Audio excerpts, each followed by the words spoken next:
Hey, hey, come on in now. Hey, hey, come on in now.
Hey, Jackie. Hey, Miss Leo. Hey, Nick Nick. Hey, me the great one. Hey, Nettie. Please smash that like. Smash that like. Too bad I can't play some songs on here because this thing called copyright strike. Well, we're going to give people a little bit of chance to come on in. Then we're going to start this show. So don't forget to greet each other.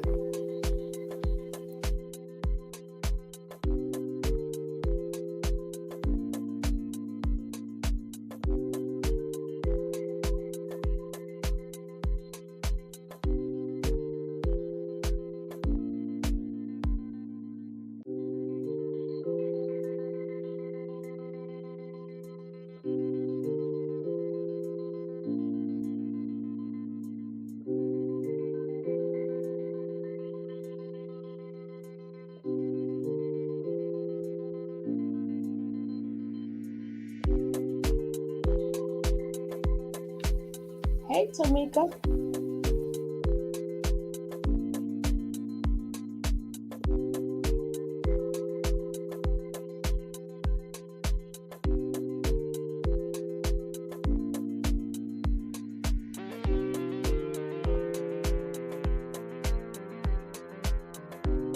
Hey, Jim Jim.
Hey, hey, Tit. Hola, mamita.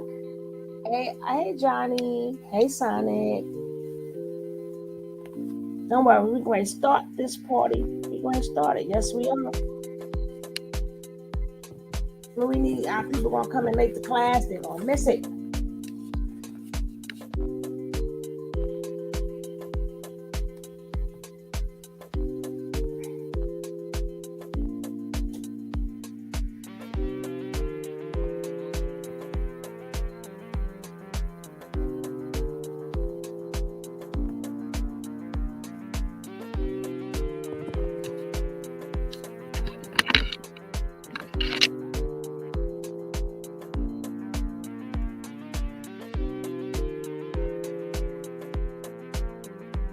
We need two more people. Just two people.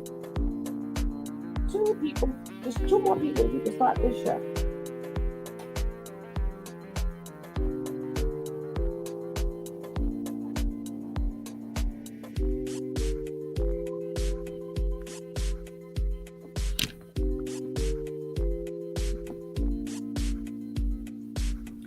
Hey, Pan and Baby again. They're pretty funny as heck. You know what? My new channel is named Sugar Babies. Just because of that, you guys come over to my sugar. Go visit Sugar Babes. Good channel, but that's all about Sugar Babes channel is all about. It's about learning from our past to our present and to see where we're going. But it's about important issues. Important issues. But you can still go check out Sugar Babes. Make sure y'all go subscribe to that channel. It's just starting, it's brand new. Go subscribe to Sugar Babes.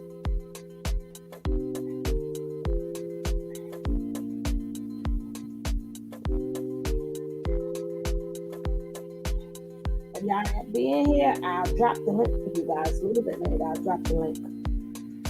And don't forget, whoever's watching the replay, you can fast forward all of this and get straight to the show. And don't forget to hit the like. Where the likes at? Where the likes at? Where the likes at? Y'all gotta hit the likes up now. I can't get that channel unless I have the link. I'm gonna put the link there.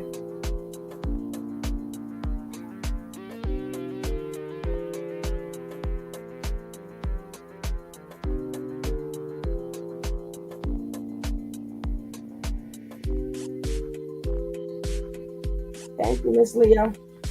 The likes are there. I mean, I saw that name today on the channel. I did not know if it was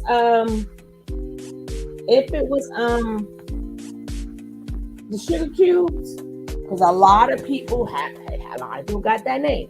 If the sugar cubes is there, then yeah, it was me. But that's more of a history channel.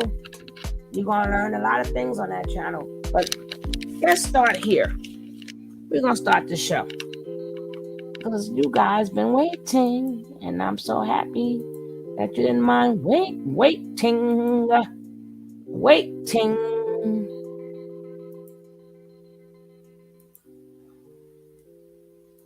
Wait, hold on.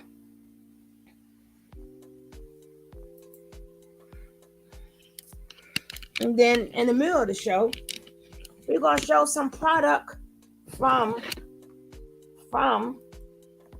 my sponsor, Miss Leo, Miss Signature. Let me just say it right. Frazier Signature. Frazier Signatures. We're gonna show some of her good work. They pop up. Hey, y'all get me in the algorithm. Thank you, and thank you.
Check. I ain't hear nothing.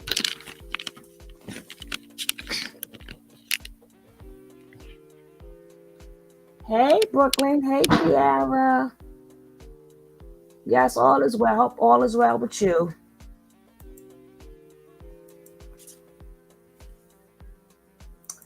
Ay, ay, ay.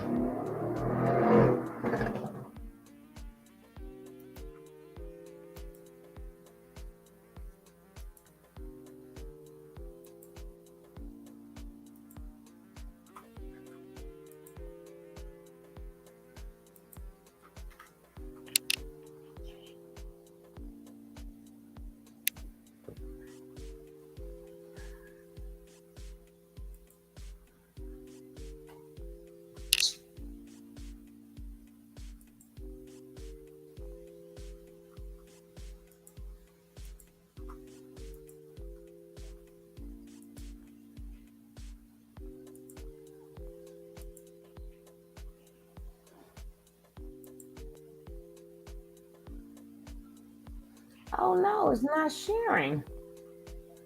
Oh, that's because my picture's in the way. Duh. Duh.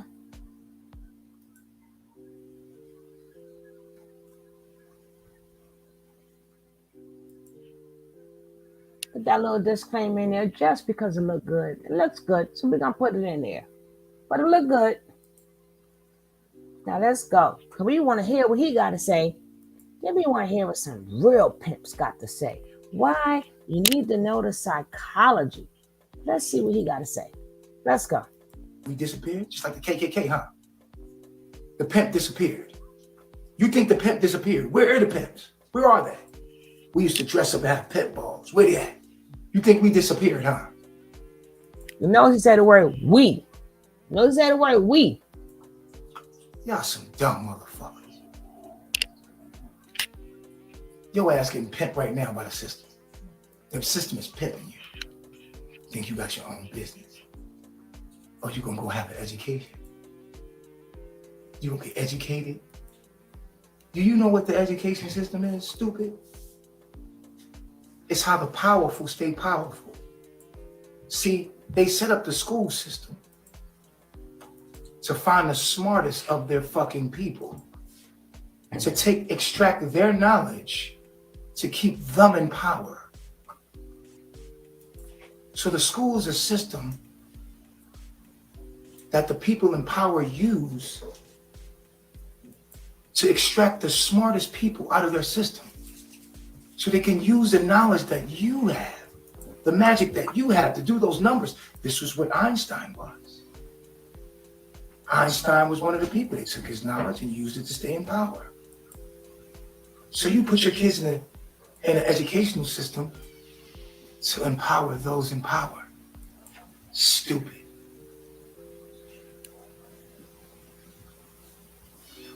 Let that fall and see what happens.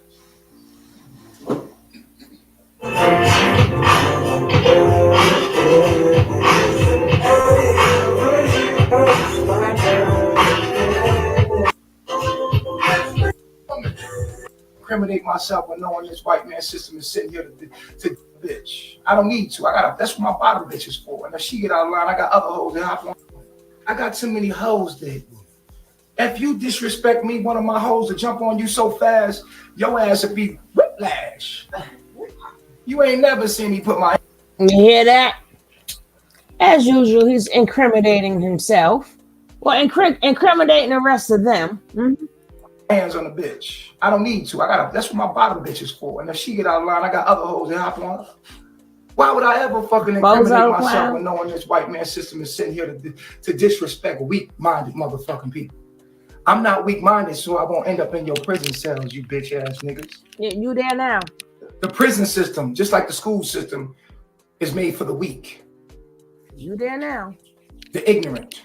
The motherfuckers that don't know who the fuck they are. Just like the school system is made for those that don't know who they are as well. The whole system is made for those that don't know who they are. Dummy, hit me. My vibe, hit me. See, if you was a nigga, pause. See, if you was a nigga, you would know what that means. Hit me. What did you say? That's James Brown, bitch. You did not. But your daddy wasn't a nigga. What did you tell me? And your mama wasn't a nigga. So therefore, you my slave. All y'all lames is slaves for the real niggas.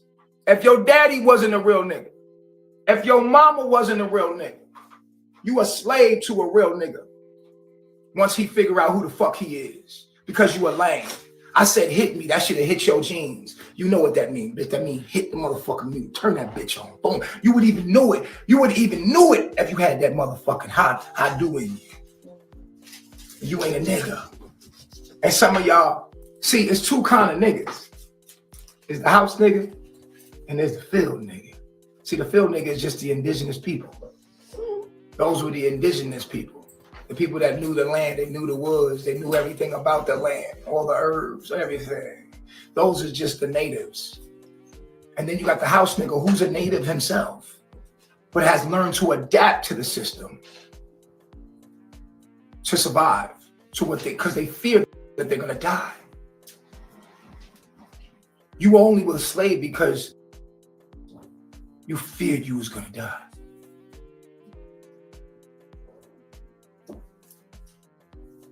And worse than that, you feared to lose your mind. And you did.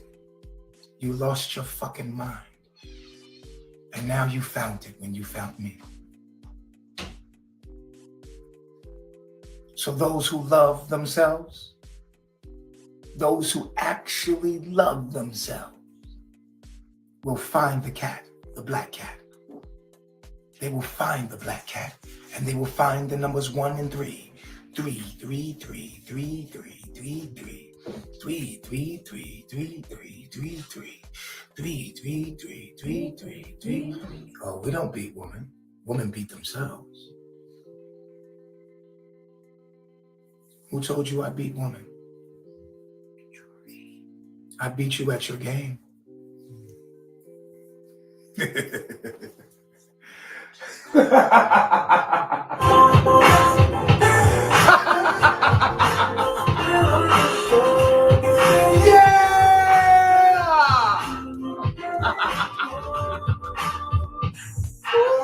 We won, nigga! We won! I'm back!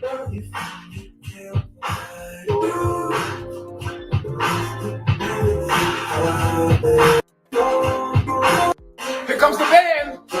Sell! At your game! The system falls. The economy collapses and they just let us out!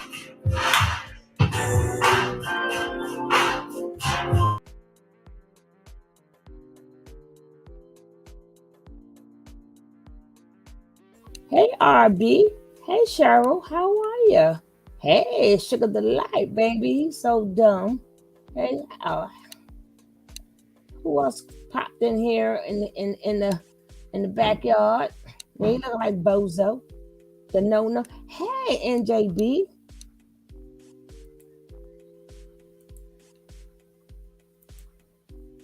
I know he's not laughing now, but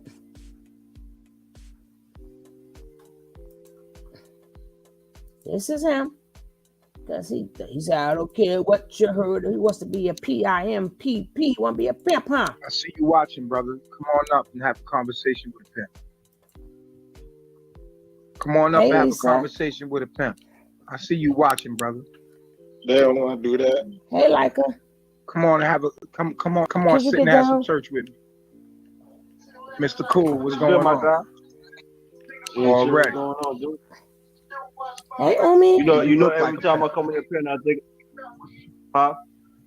I say you see you looking like a pimp these days. A pimp?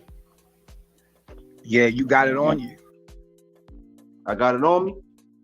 You got it on you. You got the look of a pimp. I can see it between your eyes. I ain't no pimp, man. It's a hard thing to accept, brother. You got to ask yourself, what happened to all the pimps? Where are they at? Where the new generation of pimps at? Where are they at? You see what I'm saying? They put us away. They try to kill our spirit. Where baby. is the new pimps? Pimps used to be running the muck. Where is the new generation of pimps at? They try to destroy us. You understand what I'm saying?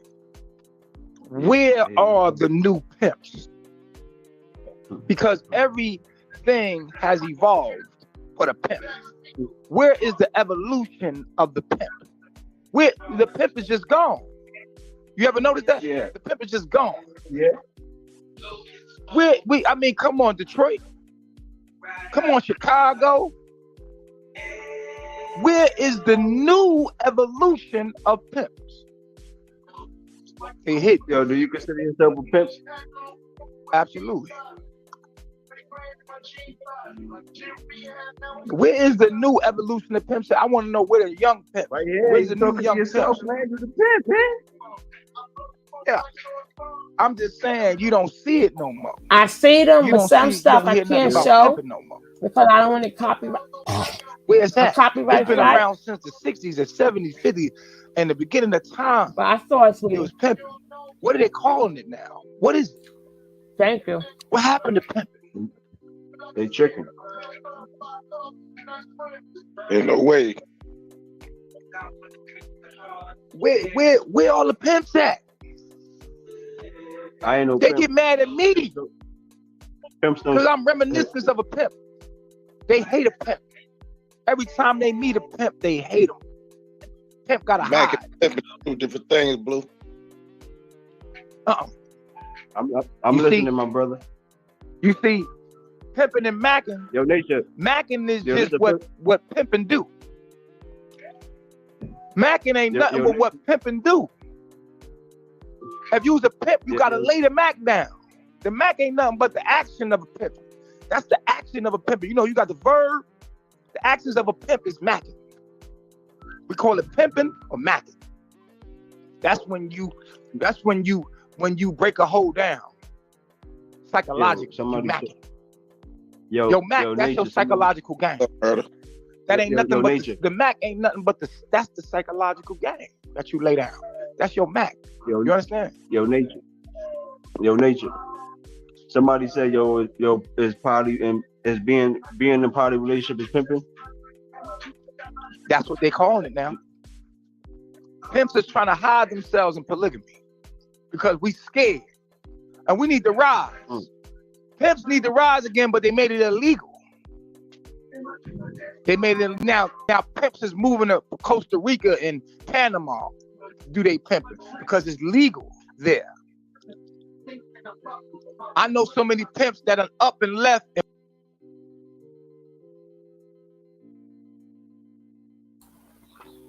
That's the one thing that my man, he said that is true. Them daggone wannabe P.I.M.Ps are hiding themselves and calling themselves cults. They're hiding in cults, which a lot of them always have. But they're hiding in cults. And they're getting these women from all these different places who you know come from poor families and they need that money. They need that money.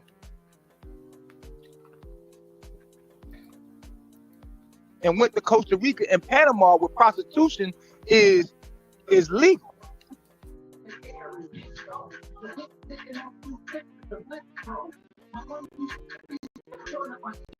But see, the new evolution of pimping is polygamy. They hide, all the pimps hide themselves in polygamy now. If you're a polygamous motherfucker, multiple wives pimping. Especially if you got more than two.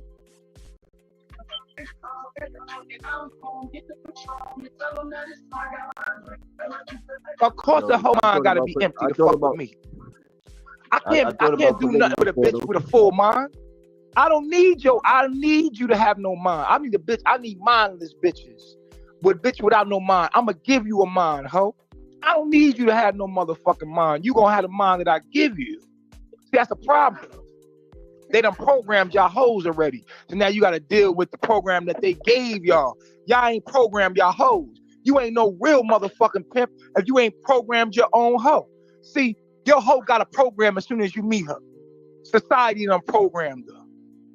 You a real nigga if you got real macking. You got macking, you can unprogram the bitch and then program her to your program, and the bitch be doing what you tell her to do.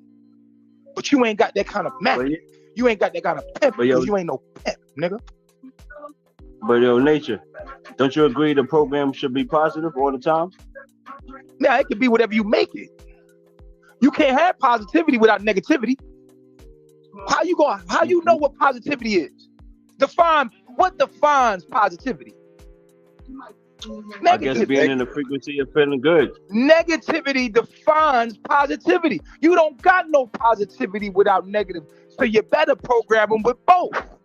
Because you can't have one without the other. Now you can't be God and not recognize the negative. You can't be no pimp and not see the negative as necessary. Because it's a yin and a yang. It's a duality to this thing. You can't take one without the other now. Yo, we got to be. You lacking on your back and you're slipping on your pimp. You got to understand that. And that's on the touch. You understand me? You gotta be negative and positive with your bitch. She won't even be able to appreciate your positive. She can't appreciate your positive nature if you never shown her your negative. Nah, but your nature. I'm gonna tell you right now. For me, it's 60% positive, 40% negative.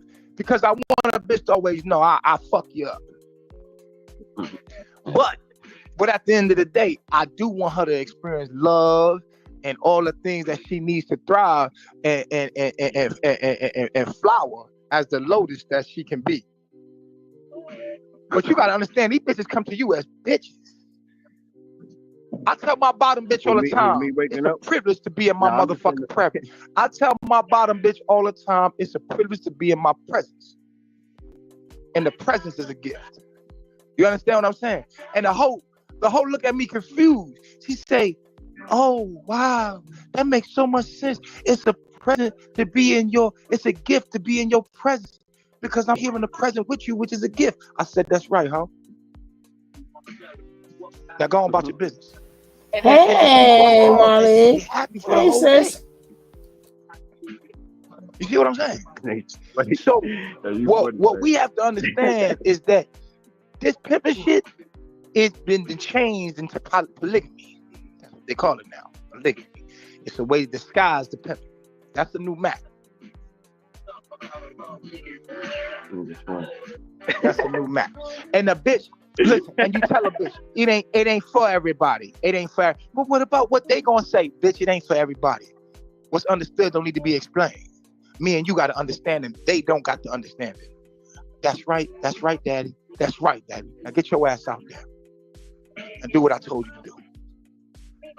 Now, do I make my woman sell pussy? No.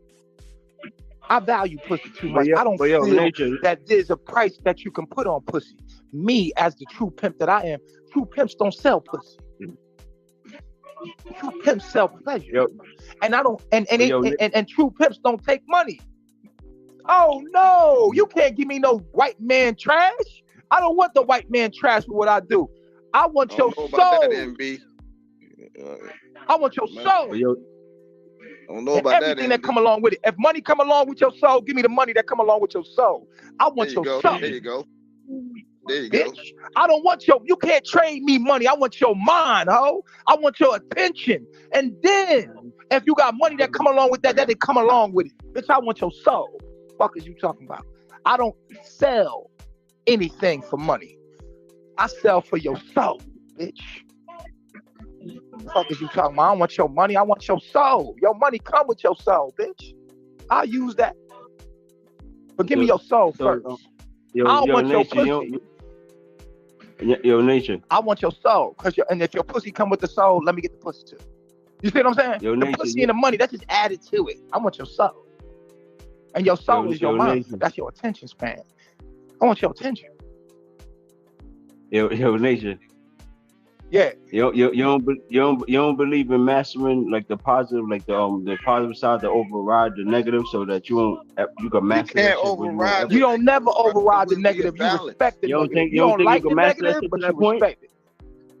You don't think you can master to that point?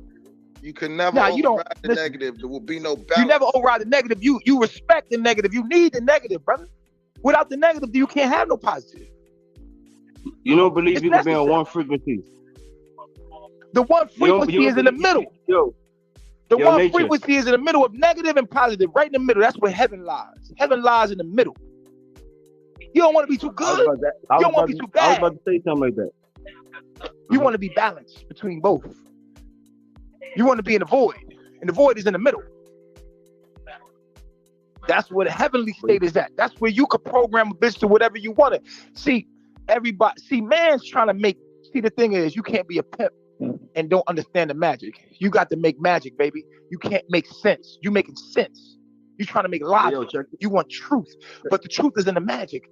The shit is it's in the magic. You gotta make your truth magical. Hello? Whatever you doing, make it magical. Make it so that people can't understand it. You got to make it so people can't understand it. Because if they understand it, then you easy to figure out. So funny, You yo. can't be easy to figure out because the most powerful thing are mysteries. People fear what they don't understand. The most powerful things are what we fear. Yeah, We fear the unknown. You don't want to be known. You got to make it that magical. is true. See, you making it logical. You making it make sense. That's the problem. That's the problem. Mythology. People need mythology. People need magic. No, People you need is myth. imagination. And we like to figure out the magic and then get the magic trick. But we need more magic then. We need more magic. We need more magic. Magic is the shit that's mysterious. The shit that we haven't figured out yet. Now, before we finish this, let's ask her. Now, let's see what the real pimp got to say. Let's see what a real pimp got to say. Let's go. He want to get back to here. This what Natureboy. This the life. Let's see what a real pimp got to say. And remember, the psychology is the same exact thing. The psychology is the same exact thing. It's all about psychology. And you would think that, well, it's hard to really school your kids. You could try to school your kids all you want, but they know the puzzle is a piece missing in the puzzle. And these no good men, for some of these young ladies, they got the piece of the puzzle. They have the piece of the puzzle. And no matter what you teach your children, how much love you show them, they use psychology and show them something else. So you will have to really, really take time out with your daughters. You're going to have to keep teaching them and teaching them and teaching them and teaching them. And have some men. Yeah, they did it all. They did it all. That's why he's behind in trouble now, RB. That's why he in the predicament he's in now.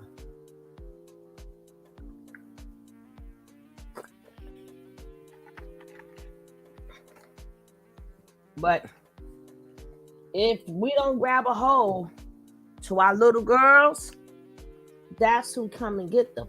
Because one thing is true, regardless of what you teach them, their minds are still young. Their minds are still young. They hear you talk about life, but they haven't experienced it.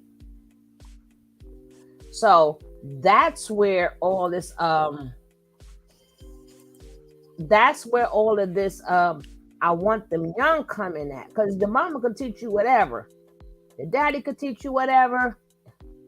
Let me share myself out, which I always forget to do. Hold on.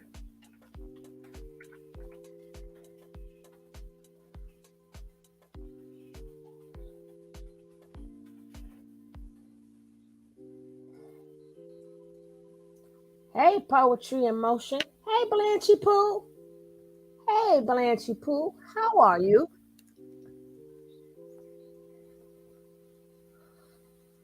You better talk to them babies and let them know they are strong and beautiful and don't have to talk to nobody's mess. You got to keep reinforcing it. You got to keep reinforcing it, because If you don't, they will be caught out there. And you gotta remember, these are vampires. So these vampires, they watch the kids or the young girls or the young boys. They watch them before they make a move. They watch them, especially when your child is at the age where they can either walk to school by themselves or get on the bus by themselves, take the train by themselves, wherever it is where you at. They watch them at lunchtime. They look at which girls is by themselves. Yeah, they predators, vampires. Yes. So you people gotta realize people are watching your kids. So you could have a good kid, but maybe that kid is an introverted kid.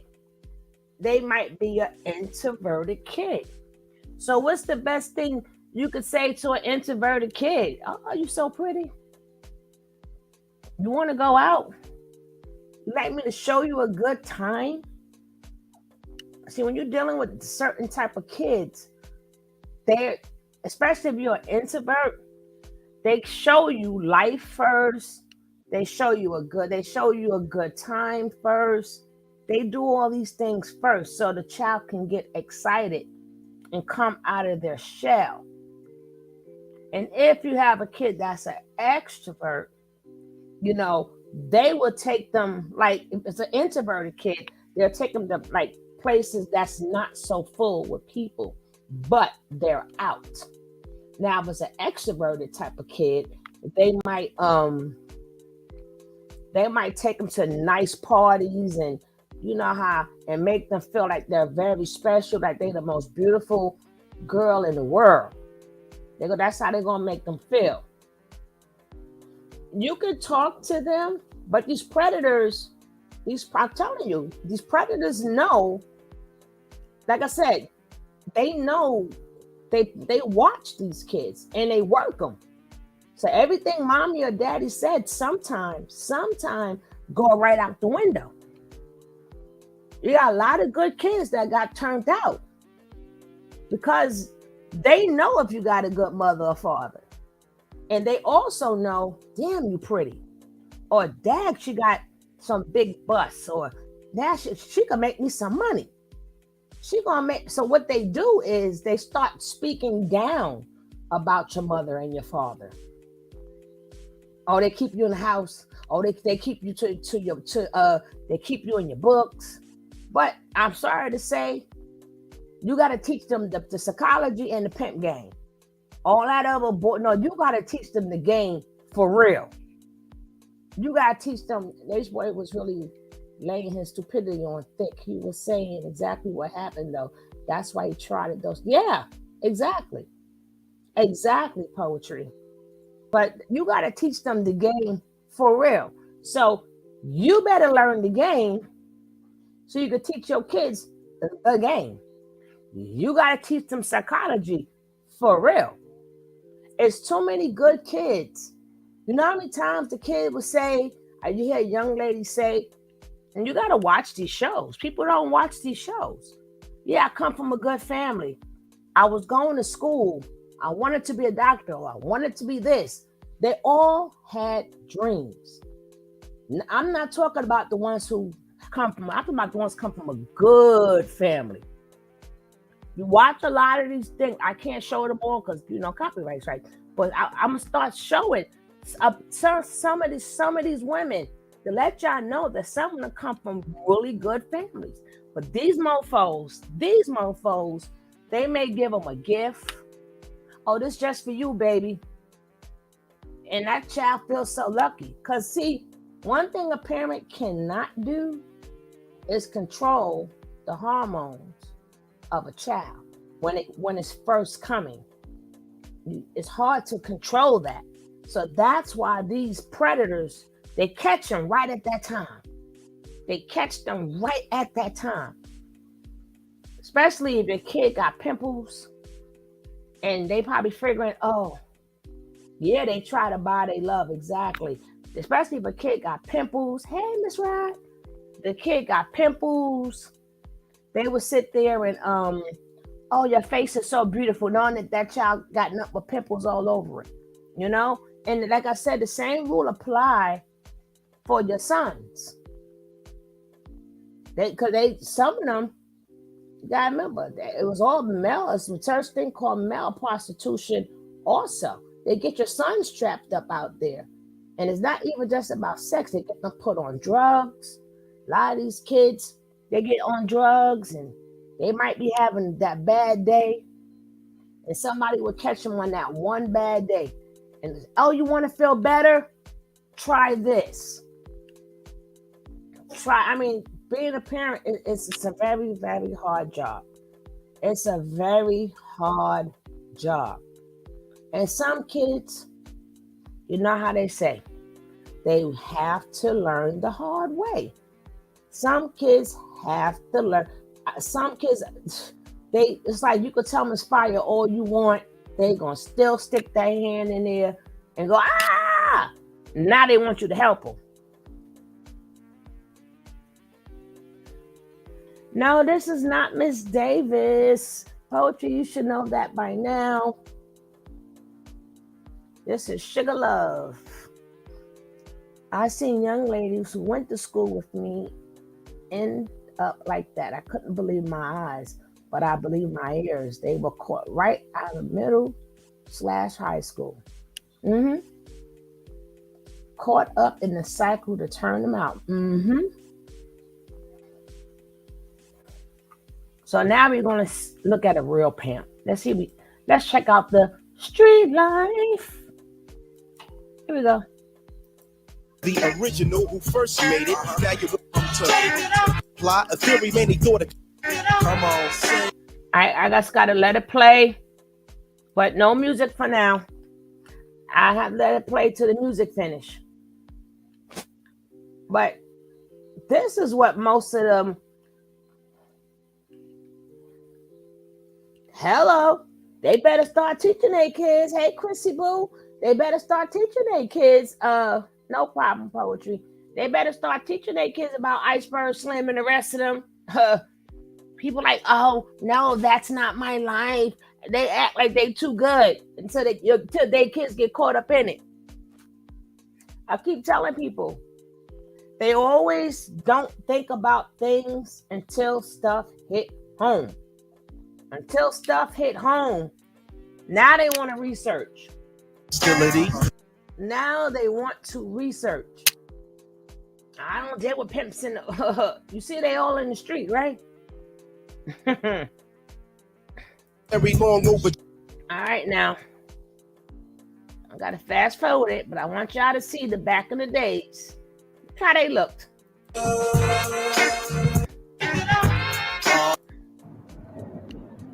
The street girl has great heart and hardihood. She has to because of the hazards in the street. The call girl is usually some brittle kitten who wants to be pampered. And she, of course, prefers the gigolo type of fellow who accepts a portion of the money and who does not really control his woman.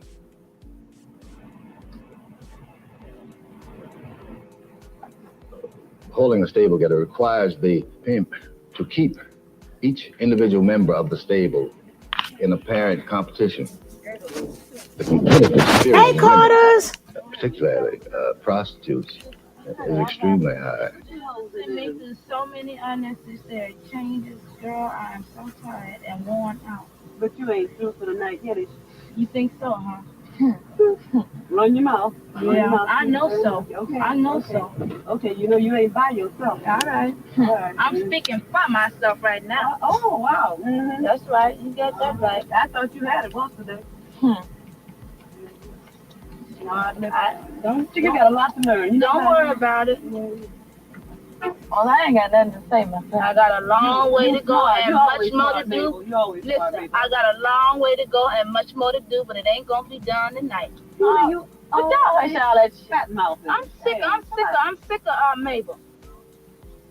It's me that's talking to you. You scared to talk to me? Look, why don't we just look out the window or something? Here? I'm tired. I don't see that damn window. I'm disgusted. I just don't, all of us, honey, all of us. That's true, Well, I don't Jackie. know. Yeah, the movie. Hey, where you going? I'll be back, honey.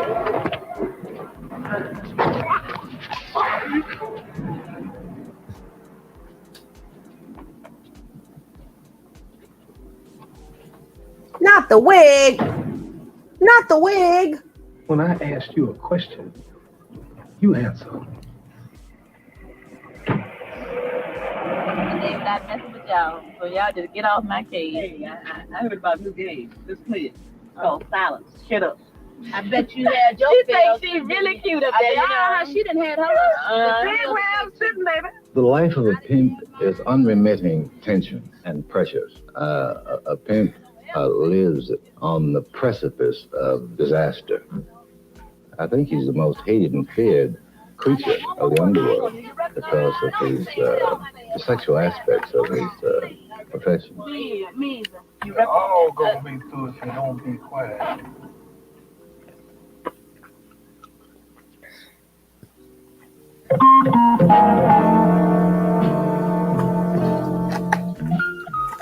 I became a pimp primarily because of the influence of well-heeled pimps and other hustlers during a period of dire poverty in my life. And I feel that I was influenced by the flashy glamour, the infestation of diamonds on these hustlers, and also by their big flashy cars. And I wanted a sense of importance. And I was a pimp for about 25, 30 years. When I first got to Chicago, I had this wild He had a dream bob head. picking the brain of the town's top pimp, and eventually I did. In retrospect, now I suppose I could say that I wanted to be like God for a horse, you see.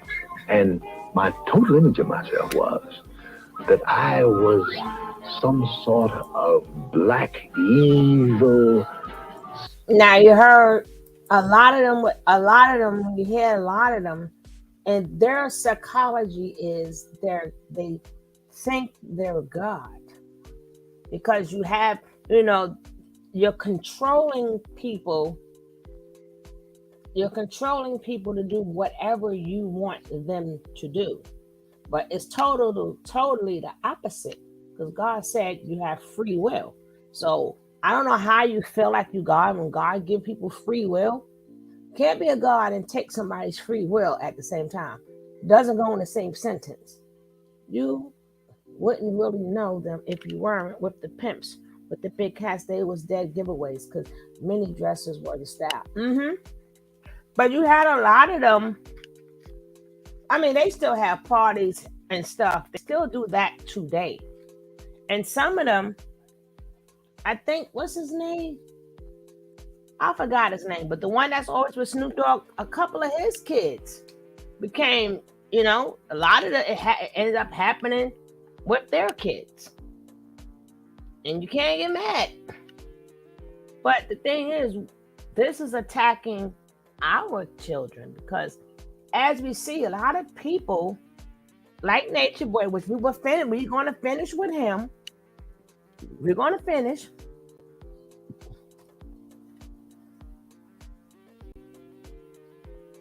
No, there's no way on God's great earth. Yeah. My grandpa and great uncle had a stable of women. Ooh.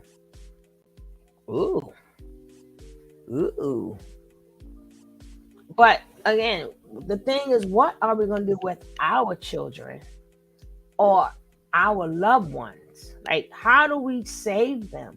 Like I say, you have to, I hate to say, you got to go read and do more of the dark world. You got to do more of this dark world. This is the dark world. Sometimes you're going to have to play these things for them to see. You're going to have to play it.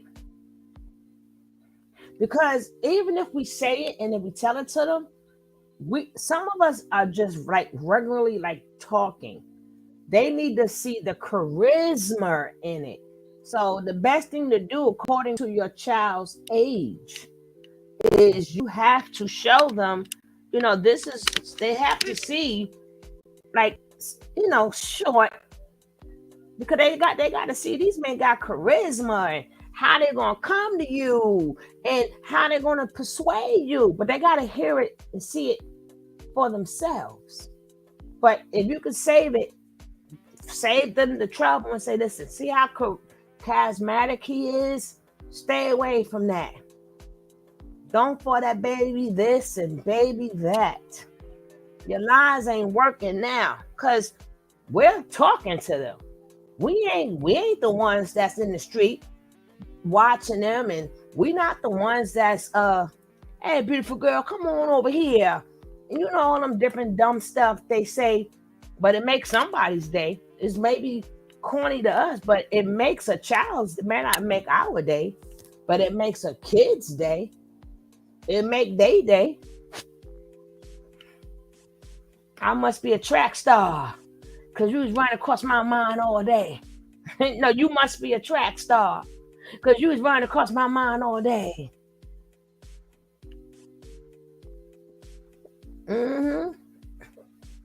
So we may say, hey, you corny. But for somebody who never heard it, they're like, oh, wow, I've been on his mind all day. But like I said, depending on your kid's age, you cannot be scared to show them. That's them pimp lines from Philly. Girl, there's a lot of lines. I can't remember a lot of them. But hey, we gotta let them know. You know that's bull crap, right? My mom used to drive me crazy because she didn't let me have any space, but I'm grateful now. But you got some kids, if they run into them pimps, they're gonna make their own space. But like I said, you people do what they want. But you gotta, for a lot of these, I mean, it's a shame that like you could stroll through your channels all you want and you can't find a good show. Like, what happens to like plain old good old TV? Why does everything has to be, well, this is about the world and we need to put this in the show. We need to put this in the show. No, you don't. What happened to the regular old good clean? It's like I haven't seen them. I'm not saying they're not. I guess it all depends on where you look, because you got some channels that show, good movies, but that's plain, just regular old clean. We can't even watch a comedy. I mean, there's the comedy TV shows. It's not even comedy no more. It's like, if you look at a lot of these cartoons, especially introverts, you must force them to talk and give them so much. Marlene.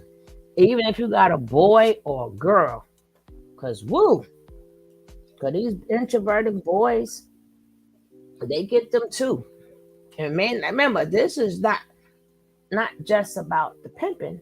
This is about anything that they want you to do. Might be selling drugs. It might be you collecting money. Might be prostitution. Who knows what these evil, predatorial vampires, what they want you to do. And a lot of these kids don't know what they got themselves into, so they too deep.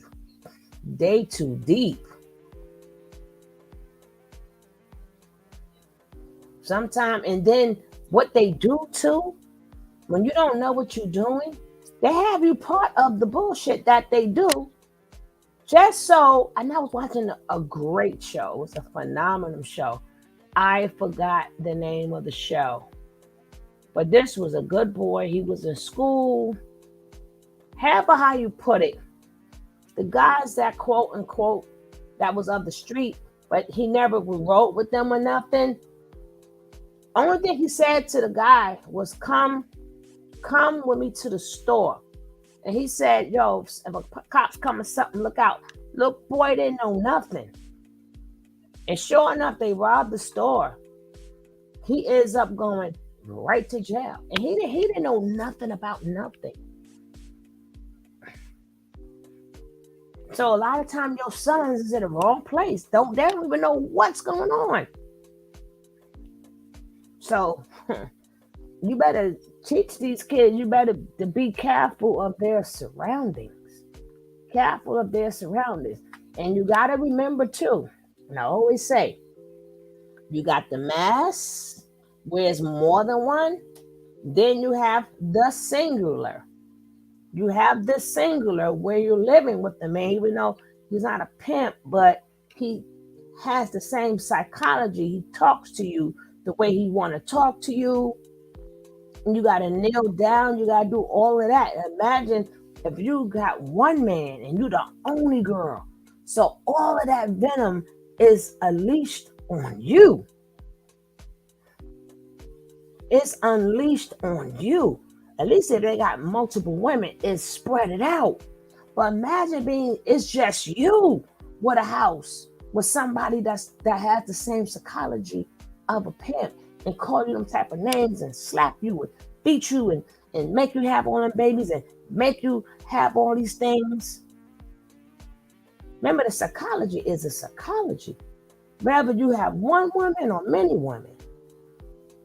How many men beat their women and them women go to work? They go to work, them sunglasses on and that makeup on, and they bring that money home to that man.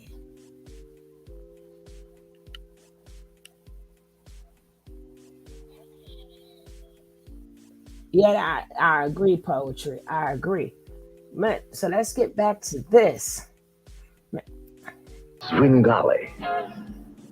My image among my contemporaries and fellow pimps and among whores was that I had class. Okay, meet me at 55th and Cottage Grove in about 10 minutes, okay? Okay. What do you feel about yourself? What do I do besides supper? Are you having your studies at UCLA? 24 hours a day, Dad?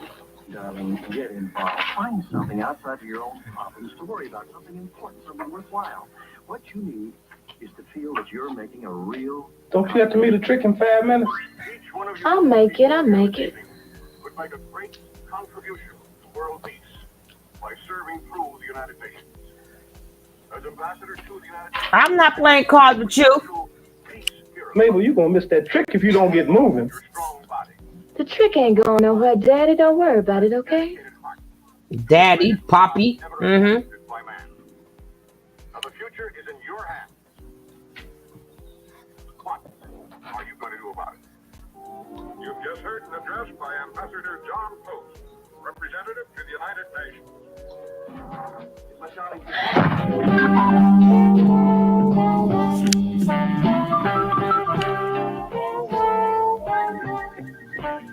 Hey, Tammy. Pimps who commit violence on whores or the stable, suffering from insecurity, he's lost his power over that particular girl in the stable.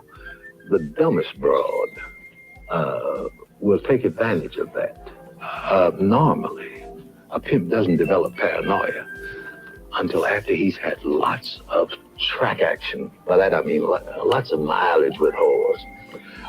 He gets to the point where he believes whores are so devious and so cunning because he's copped and he's blown so many that his mind rots.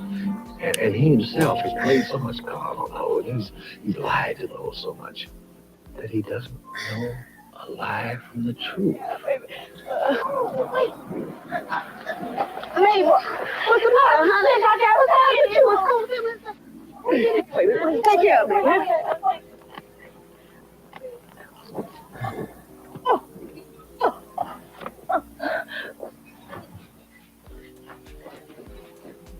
Honey, Tina's sick. She got pains in her stomach or something, baby.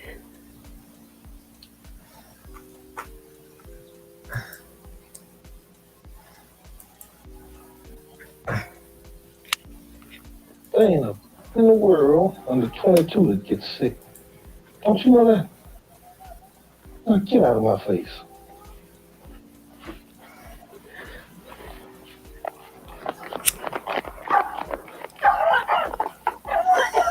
She's really sick.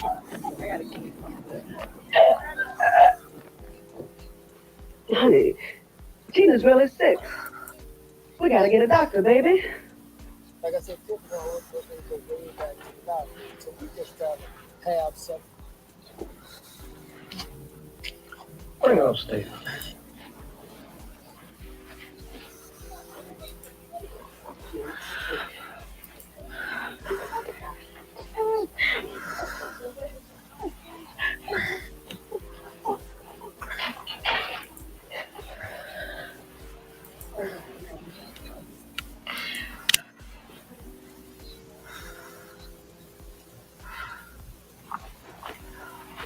How's Tina?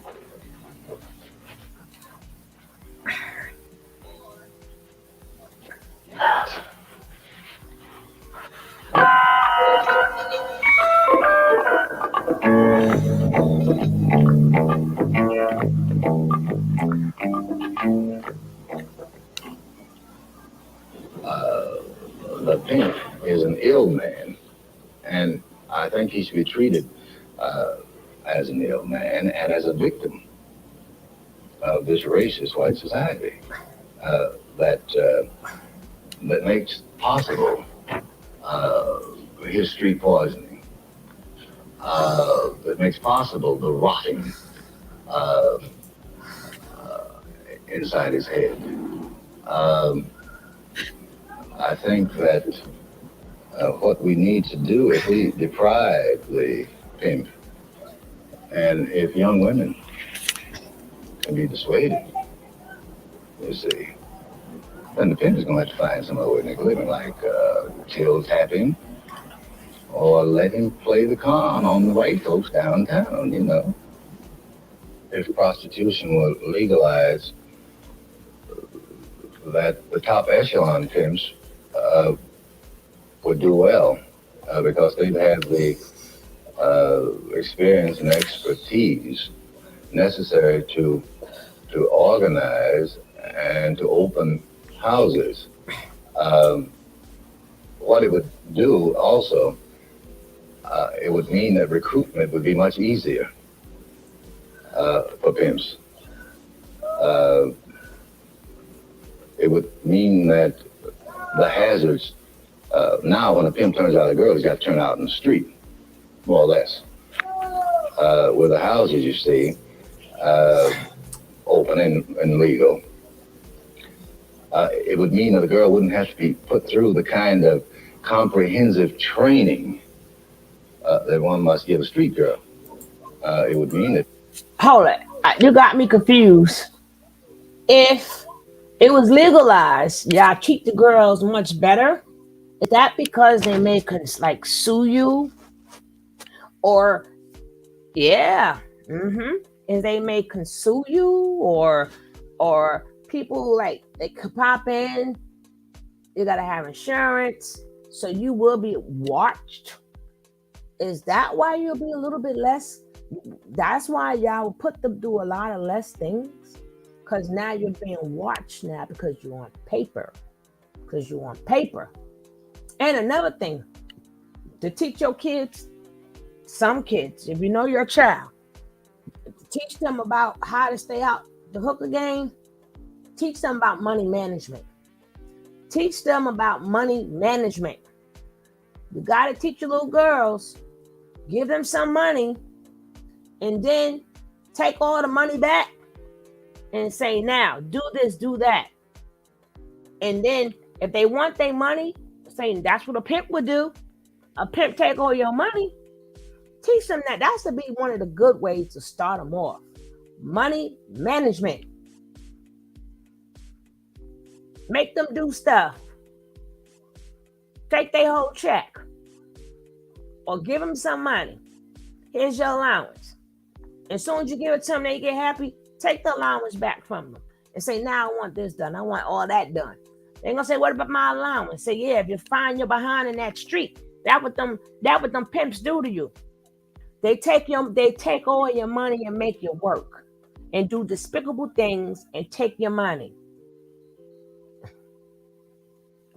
Yeah, you gotta teach them how to use money and teach them that if you in that game, your money is not yours. Your money is theirs. Your money is supplying their cars, their clothes, their food, while you're the one that's out there working. Let them know that's what the streets do to you. Like I said, you have to start off slow. But one of the good ways is to give them some money, then take it right back. They're gonna be very upset. And then say, I want this done. I want that done. They'll look at you like you're crazy. So if you get in the street, that's what you're gonna do. If you're gonna jump on them poles, that's what you're gonna do. You're gonna be hitting them poles, shaking your butt, no clothes on, being degraded. And that money is not yours. The money you make is their money. But they're going to call it building. Remember, you got to use all the key words. Use all the key words that they might use.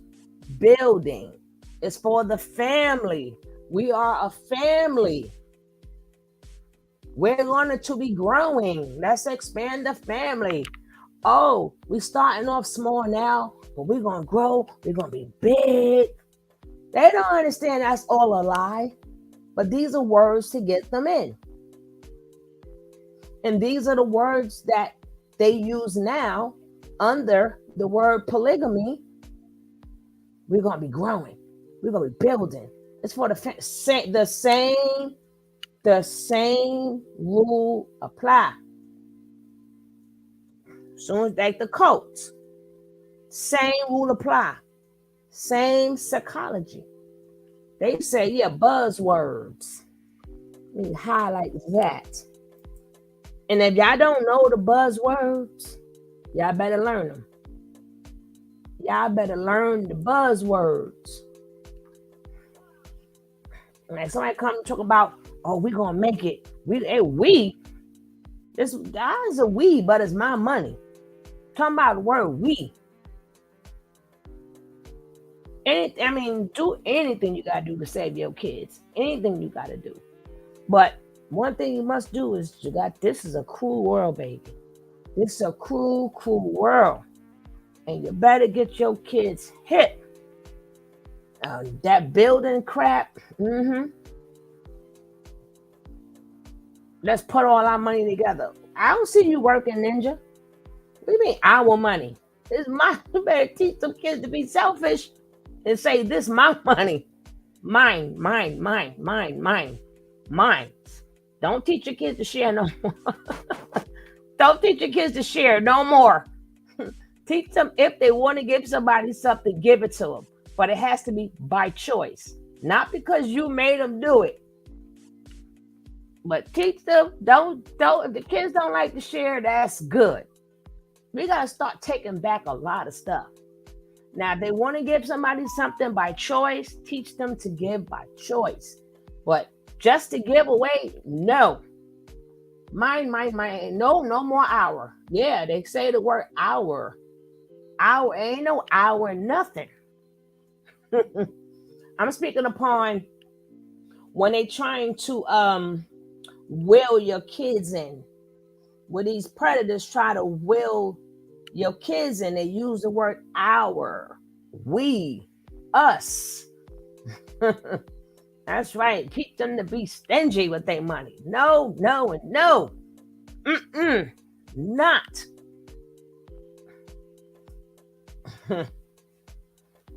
We got to undo a lot of stuff. We got to undo a lot of things. Teach the kids that to give somebody something, make sure they deserve it. And if you give your kids something, make sure they deserve it. God said a non-working man, I'm changing it up. A non-working man shall not eat. You don't work, then that means you don't want to eat. That does not imply me working and you work because it's your money if you worked for me. You're not a pimp. You're a pimp. It's your money. It's your money. I don't teach my sister I'll spoil you behind winning. That's beautiful. I love her. I love her, Blanche. I love her. She got the right state of mind already.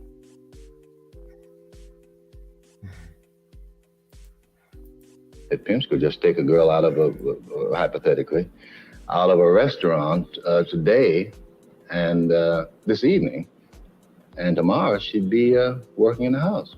Because all one need do is know how to lie down and open one's legs, you see, which is not a bit like it is in the street. What is the life of a prostitute like? It's got to be holy hell. The booby traps in the street, the death traps in the street for a prostitute. Her life, the life of a prostitute is filled with tension and the pressure of the pimp. Many pimps insist upon a minimum. That means that a girl cannot show unless she's got a C note. C note, if she's flat backing. Flat backing means just straight sex, you know, on your back. C note is $100. Why does a prostitute need a pimp? Most of the prostitutes that I've known and the ones that I've controlled needed me because of my notoriety. They were fascinated and bewitched by my phony glamour, the poisonous pimp charisma. And they lived in my reflected glory, so to speak. It gave them a sense of importance. The most brutal pimps, illiterate, low IQ people, who enforces his rules and regulations with his fist because he doesn't know the intricacies of psychology. The threat of violence has always been much more potent, I found, in my experience. Pimps and whores today are anachronisms in the face of the kind of thing that has occurred in Black America since Malcolm X. He defined our enemies, I should say. And our enemies are both within and without. Malcolm X defined the atrocity that pimping is, that the exploitation of the black woman is. Long way from where you supposed to be. I thought you ain't supposed to think.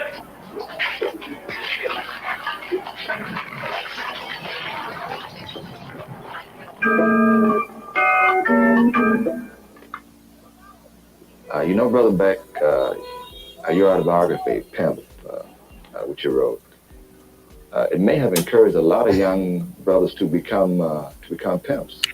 How do you feel about this? Well, I think the fact that my autobiography, P.I.M.P., the story of my life, the book, I think it's very unfortunate. I know, Lisa. There have been many misguided young black men who should know better, who missed the whole message in the book. And that was that I was a pretty bright guy, and yet nothing good came to me except the penitentiary and a heroin habit and misery and the complete waste of my life. And it's just incredible that, but of course, when you're street poisoned, a youngster reads the book and he rationalizes. You see, we must have a rationale for stupidity. Anytime we do something stupid, we first got to convince ourselves that we've got to do that stupid thing. So they rationalize, oh, this stud, I'm hipper than this. I won't get cracked. You know, I won't get caught. I won't go to the joint. I won't go to the penitentiary. I won't use drugs. I won't use heroin. I won't get hooked. I won't be a junkie. I'll be cooler, you know? So the dude is righteous, but I'm more righteous. You know, see, I'm more together than this dude. This dude is old, you know. See, this is the rationale. That's what Natureboy thought too. In LA, where I've been living for the last 10 years, just hordes of youngsters approach me on the street.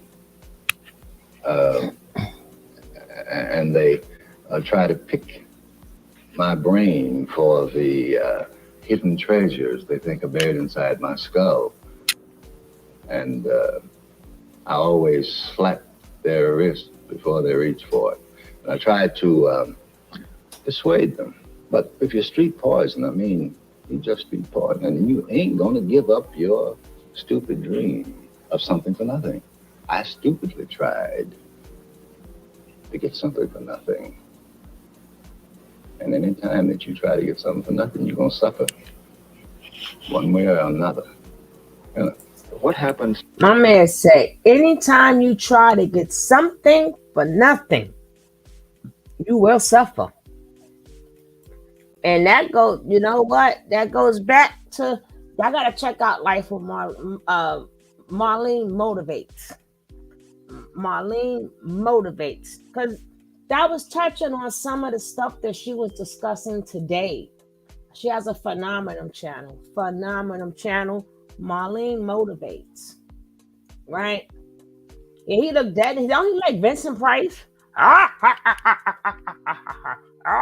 was waiting for him to do that make that sound at the end of the Thriller video. At the end of the Thriller video. I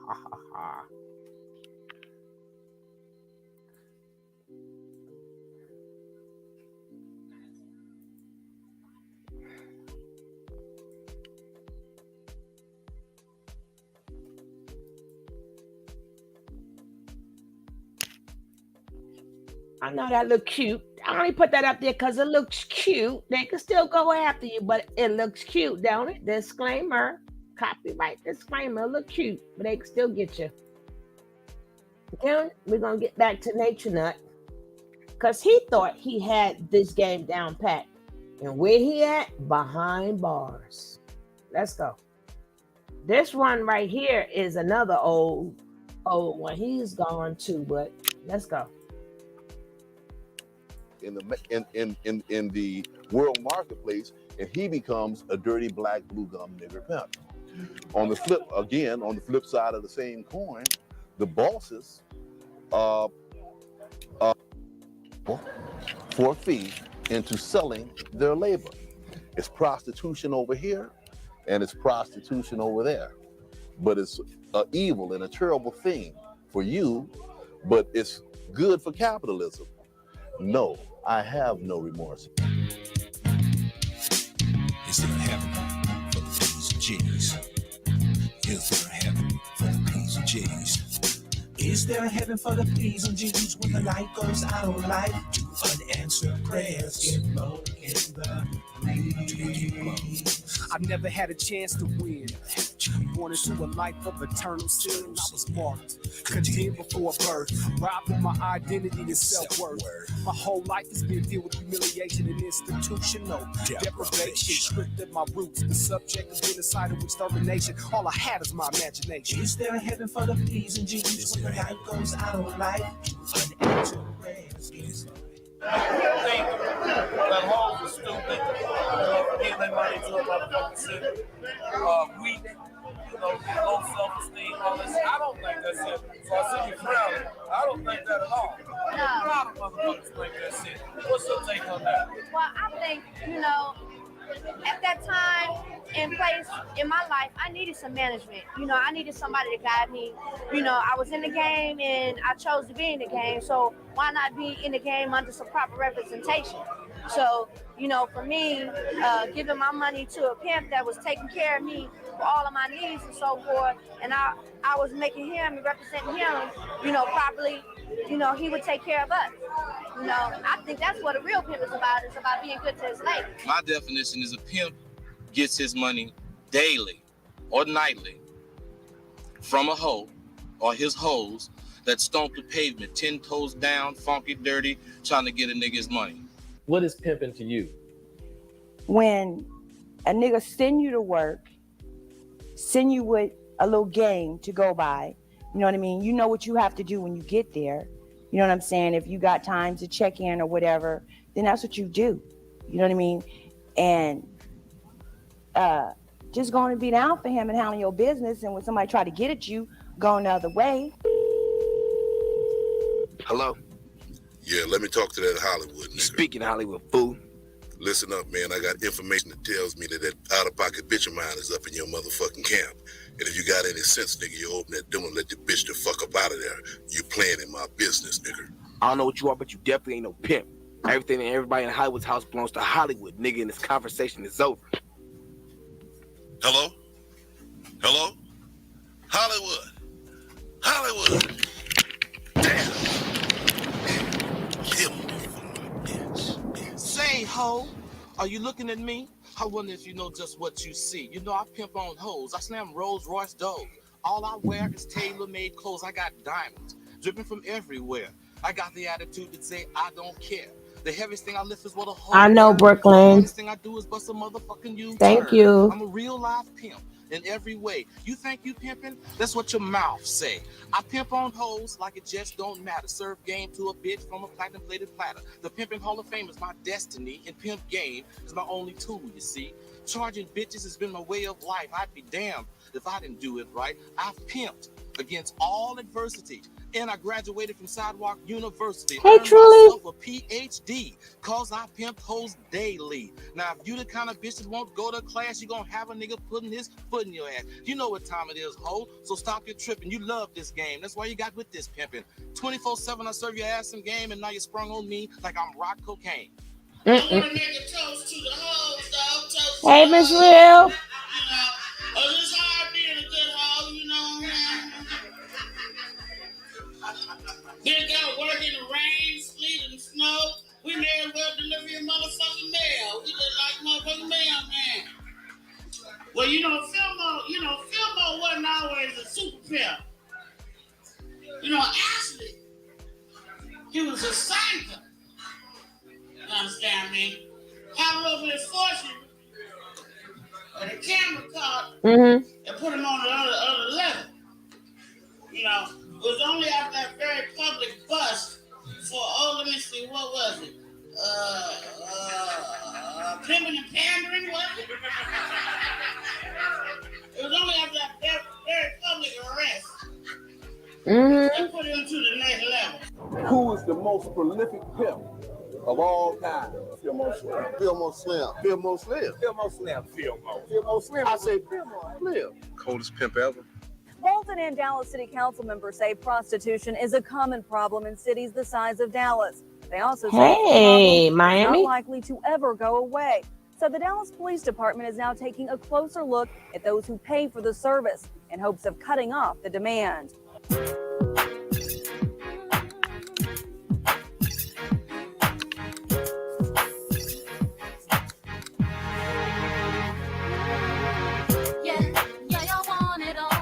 Money and cars, y'all wanna ball.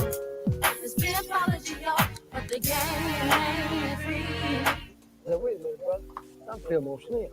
I got this hope. You understand me? Now, I'm a real Mac. You know what I'm saying? I don't know who taught you this game. You know what I'm saying? Me, I said, I'm coming over there for her clothes. Baby, do you want to be with me? She said, I think so. Then I know right then and there with this world. I said, this is your girlfriend, man. I said, but now I'm going to give her back to you. I'm going to keep the money. Jump in my Cadillac.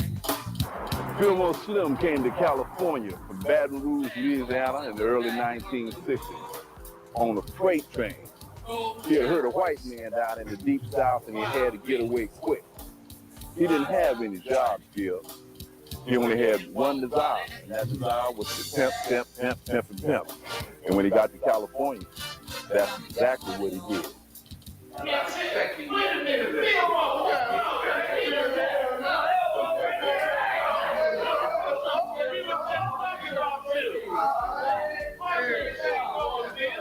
Now, these men are praised. Look at how these men are praised. And you wonder You want, yeah, that's why him and TKO got along so well. Don't forget TKO is a pimp. Slow women are impressed by this pimp talk. Well, we gotta stop saying who's slow, who fast, because they put on a different face for different people. They put on a different face for different people because you also have the intelligent ones. Some of them are so intelligent, they hit you with a lot of knowledge first too, and you're so intrigued that, oh my gosh, he's really smart. Hey, Martin. I watched this documentary. He lame, but I guess they love corniness. Now, the other one, one of their books I watched.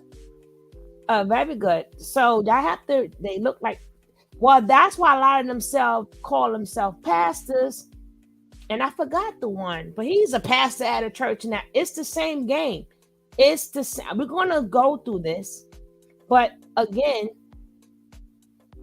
people really liked Natureboy. It was not for his knowledge. They liked Natureboy because he was in the pimping game. And they are celebrated. And that's why a lot of men praised him. Because they want, as you see, a lot of men want to be just like him. They just don't have the charisma to do it. They just don't have it. Don Juan. Oh, I love my chat. Hey, Kiki, are you with me? Hey, baby. So don't forget to smash that like. Whoever, let's see where y'all at with my likes. Let me see where y'all at with my like. Oh no, we need like 5 more likes. Can we get 5 more likes up in here? Can 5 people just give us 5 likes? I really appreciate it. We only need 5 likes. 5 likes. Anybody in the bushes care to help out with these? Oh, we need 3 more likes. We need 3 more likes. We need 3. Just 3. Just 3 more likes. Just 3 more likes. That's all we need. Just 3. Just 3 likes. Uh-oh. We need 2 more likes. Just 2. Just 1. Just 1. Just 1. Just 1. Hey, Sat. What's up? Oh, Lord, they took their like back. Whoever took their like back, forget you. Okay, thanks for giving it back. Now we need 1 more like. We need just 1. Just 1. Stop taking your like back. You're going to give it or you're going to keep it. What you going to do? I see the numbers going up and down now. Just give the like. Now we back down. Can we get 2? Oh, thank you.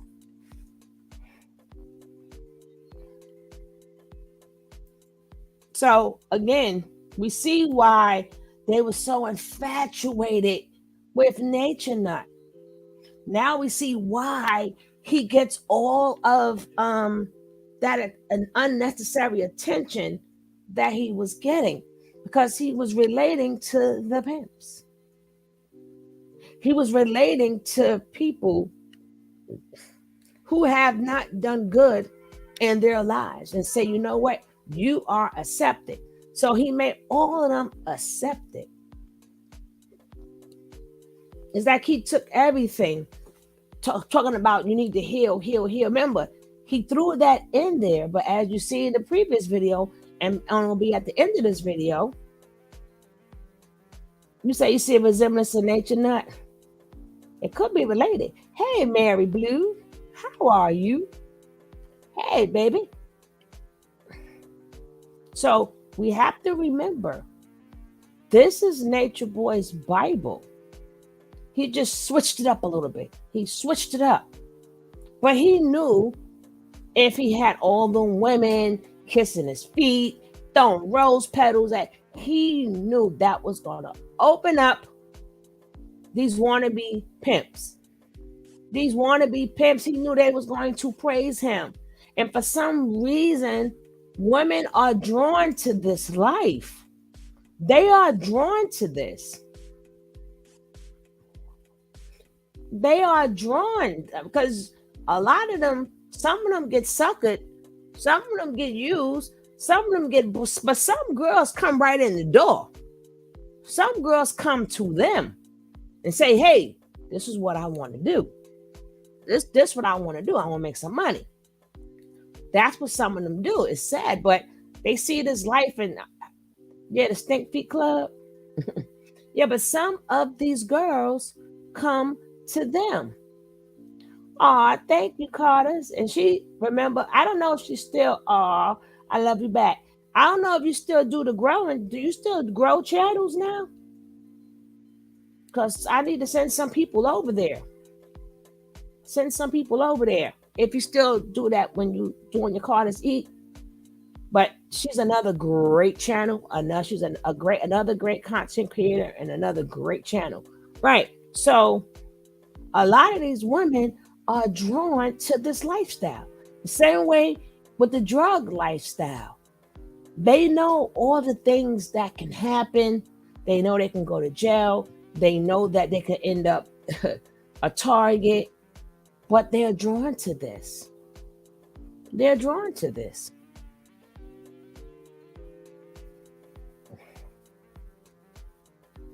Yeah, it's glamorized in a lot of ways, Martin. Mm-hmm. That's right. It really is.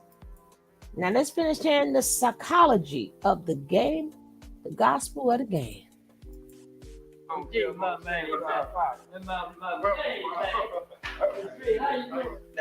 laced you and he laced you properly, man. That's why you can look back at the legacy, see what he left. You did, because you're the product. The rules, specifically, are they to eliminate or create problems in the game for a pimp? The rule is to eliminate problems. If a pimp abides or go by the rules, are you saying he'll have less problems? If a pimp abides by the rules, he will have no problem. If all pimps... If he's dealing with another true Mac. My question, you took the question from me. If all pimps abide by the rules of the game, then it would be far less problems. Far less problems, far less killing, far less animosity, far less hostile, and all those things. You mentioned serving the nigga. Yes. Today, given the way people feel today, the young pimps today, is serving the nigga still one of the rules?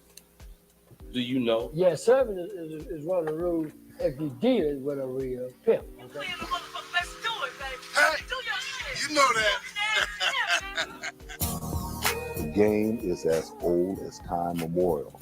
It is scriptural. I give reference to Genesis 12 and 12 through 20, when Sarah and Abraham were in Egypt land. And Abraham gave Sarah instructions to befuddle Pharaoh. Scripture quotes that when Abraham and Sarah left the land of Egypt, that Abraham was in fact the richest man in the land. It was one shot in that shit you was doing on American film. It had to be the coldest motherfucking thing I ever seen. Do you know what the fuck it was? When I saw my mouth was like a Uzi on the day for the day, fully loaded. Grandpa's this.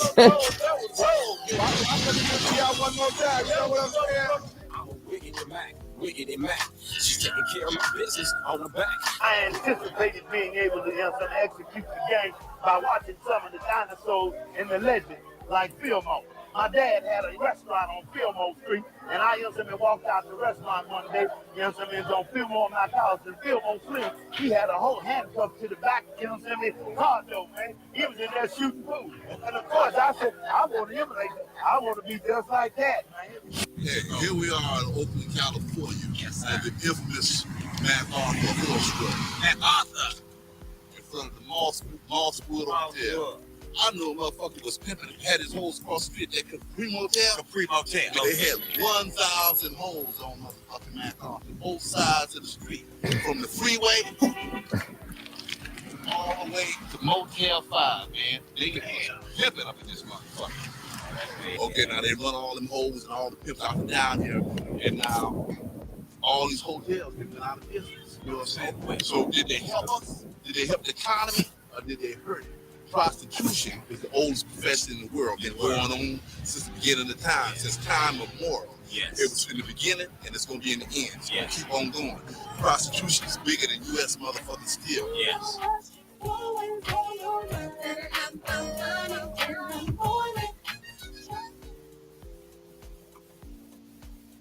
What are some of the names of the guys you really looked up to? Looked up to.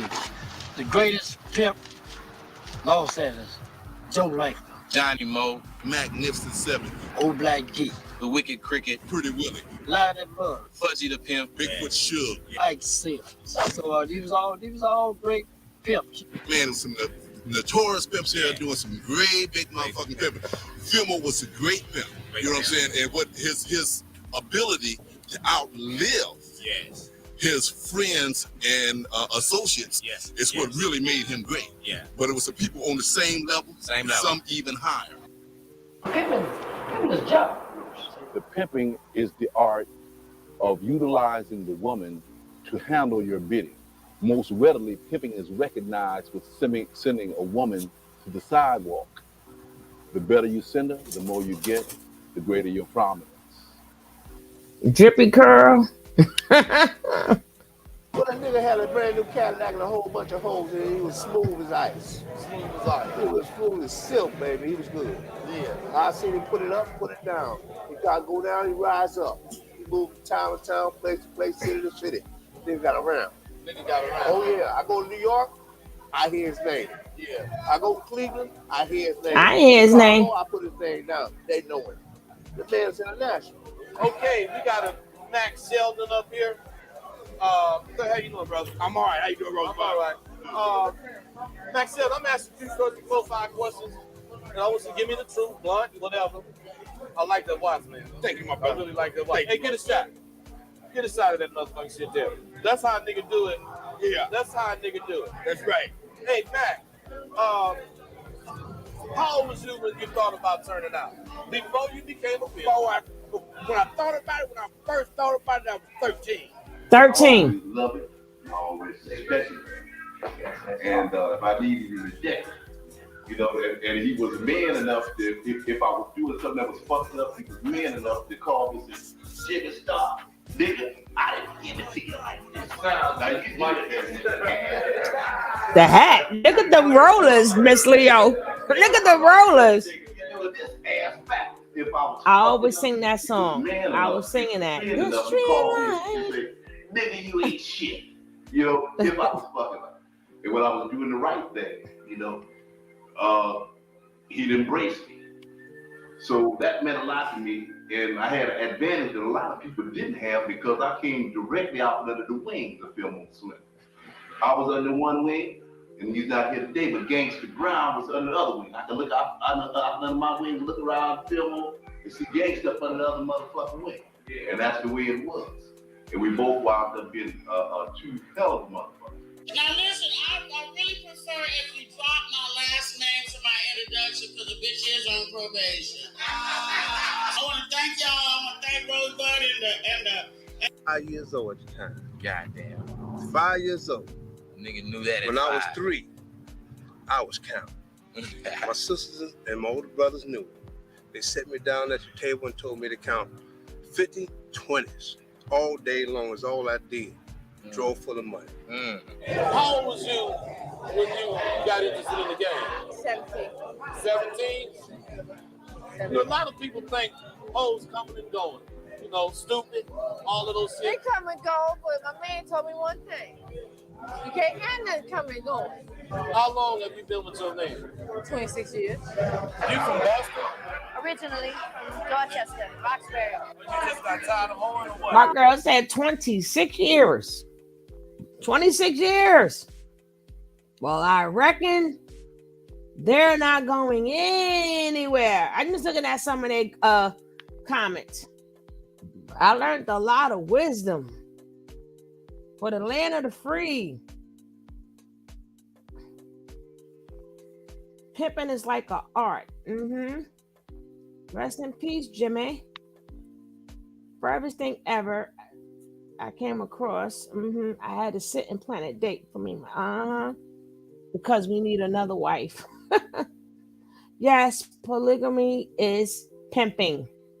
You bring together a group of women and you have XEX with all of them. So y'all still wanna y'all still wanna y'all still want big polygamy? Oh, if it's done right. If it's done right, no, you being pimped. You being pimped. And then it's sad because a lot of kids don't hear what you say. They watch what you do, or they watch what happens around them. So that even though you could come from a two-family household, your father would be in the household, but let's say all of their friends that they're around, they don't come from two-family households. So if all they see is their parent, mother all the time getting dogged out, or if you see them getting dogged out, and the father's always cheating, and that's what they always. A lot of women, they throw in a towel at a young age for thinking that I don't want to go through this. I don't want to go through this, so I might as well. I hear a lot of kids say, "Well, my mother and father used to fight a lot. Or my father, like when they be, oh, my father got these many amount of kids, and these men, they don't understand. You just now opened your daughter or your son up to that life. I might as well share them. I might as well go into polygamy. Well, at least I know I won't be hurt because ain't nothing done behind my back.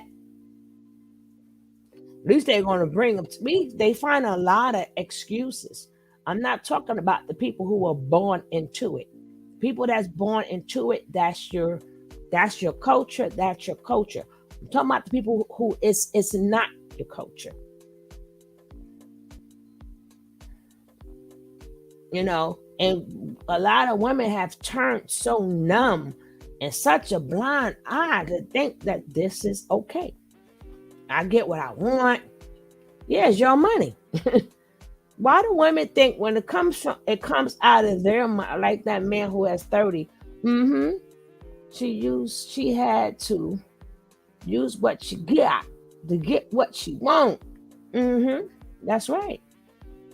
That is right. A lot of girls, they fall for this. And then a lot of these young men, these older men, like I said, to get your young sons in the game, they put money in their hand. Same thing I was saying. You put money in their hand when these kids are young, and for the boys, you let them count it up and let them know this is what you do to keep getting that money. But we don't do that to our daughters. We don't train our daughters the same way. We don't, but we got to do it in an opposite type of way. Imagine 27 years gone. I'm just going to say gone, Lisa. We don't continuously take money from them.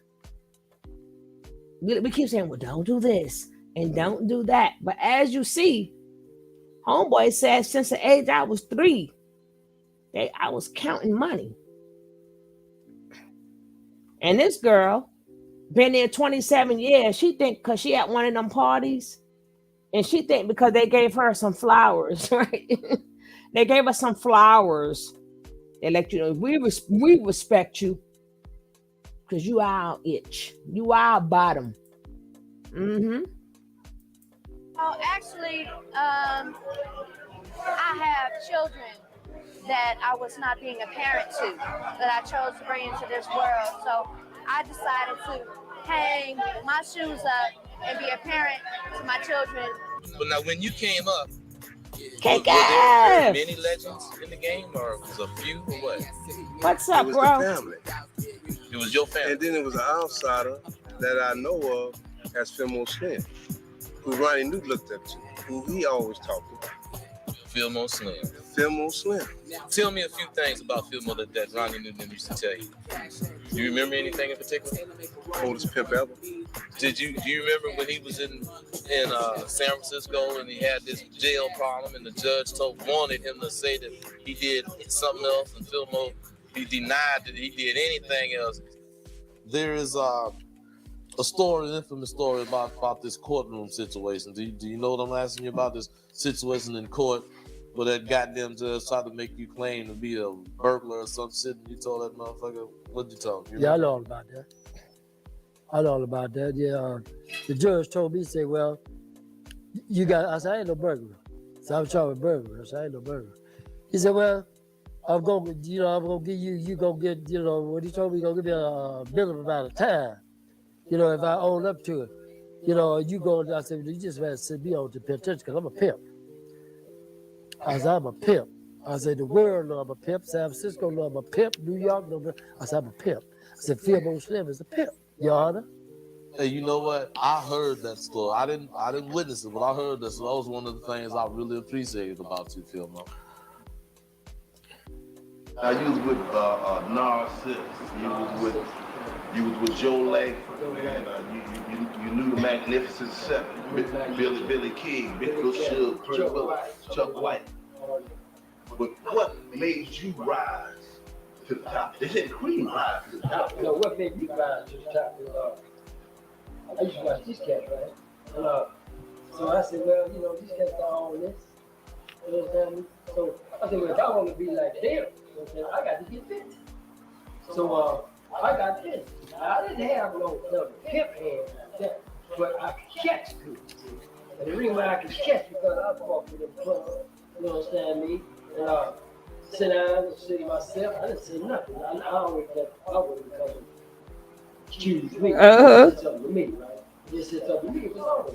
So then next thing next night, I said, well, maybe just go out and just try. You try, you might like. You know what I'm saying? They try, you might like. Some would go, try, some would stay. But some wouldn't like it, they would go. Like I had one chick said, well, I tried for a year. And after that year was up, I thought she really gonna stay with me. God paid me $1,000,000. And at the end of that year, we gave her a grand big old party. You know what I'm saying? We gave her jewelry. No. After that party, she left. They come and they go. They come. That's what they do, So Martin. I said like this. She said a year. I understood. But after that, when they say a year, I said, I think you're going to need the end of the year. So it was double time.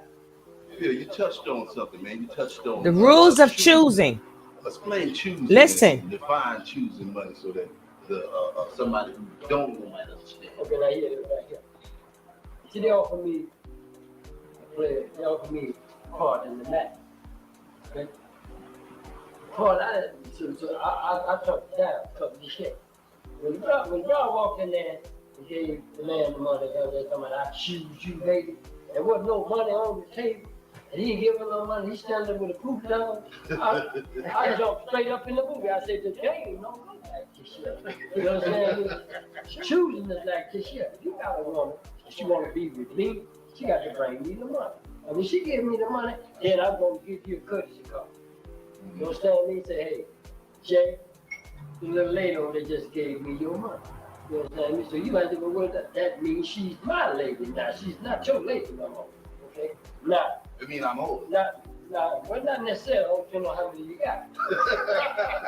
so here's right here. If you say, if you're a true man, if you're true in the game, you understand me? You're not going to go get your pistol when you come see me when I come to get the clothes. You're going to get them. You say, okay, we're going to sit down and have a drink. You're going to take your woman. You're going to accept this shit. I'm just going to go about my business. Now, not saying that you're not going to ride back down when I put it down on the track and find out whether you had a flaw in your picture. You understand me?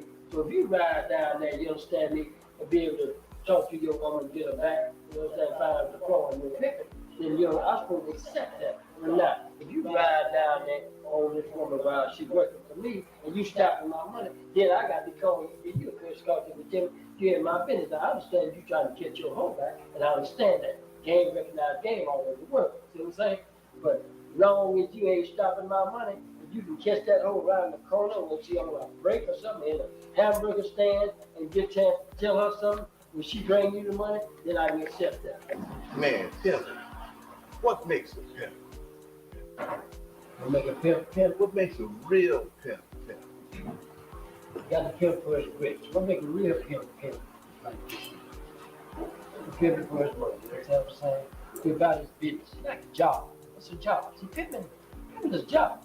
See, you know, pimping ain't easy. Somebody got to do it. Pimping is a job.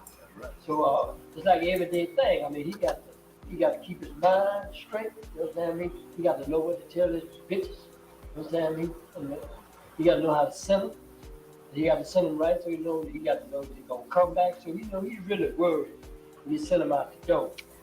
Understand me? But if he's a real pimp and he got his game down, he ain't got to worry about it. They're coming back. Just like chicken when they fly, they come back to roost. They nobody come back. And so what make a real pimp is, you know, this is what he want to do. It's just like a truck driver wants to drive a truck. A pimp want to be a pimp. They be all he can be. Nowadays, you know, all selling drugs. Nowadays, this is the new way to pimp. They all time they getting their money online. So it's all right. That's all I can say. All about the money. See, now it ain't about the pimping, the class story. The pimping is all about the money. That's what stopped. With holding the daytime, spit balloons and that. It's all about the money. And you know, when we were pimping, we go out and get shooting, stay down there, so that we ain't gonna shorts on the job, suits on, and tennis shoes. See, so this is a new thing. You know, this is something that OGs have to accept. This is their time. Grounding. But like I said in the other movie, you understand me? You can change the game. I mean, you can change your style, but you can't change the movie. So this is what's happening. When did you first notice or get interested in the game?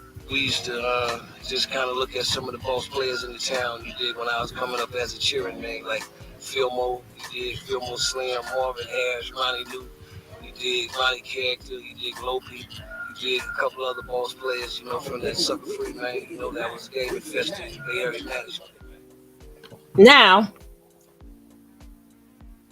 Philmo Slim, he gave me inspiration. I did not ride. Hold on. We're gonna get back to Nature Nut and his pimping. Remember he say where the pimp's at and he the new pimp. Remember he said he the new pimp. We're gonna get right back to that. We're gonna get right back to Nature Nut. Where his pimping? Where you at, Kev?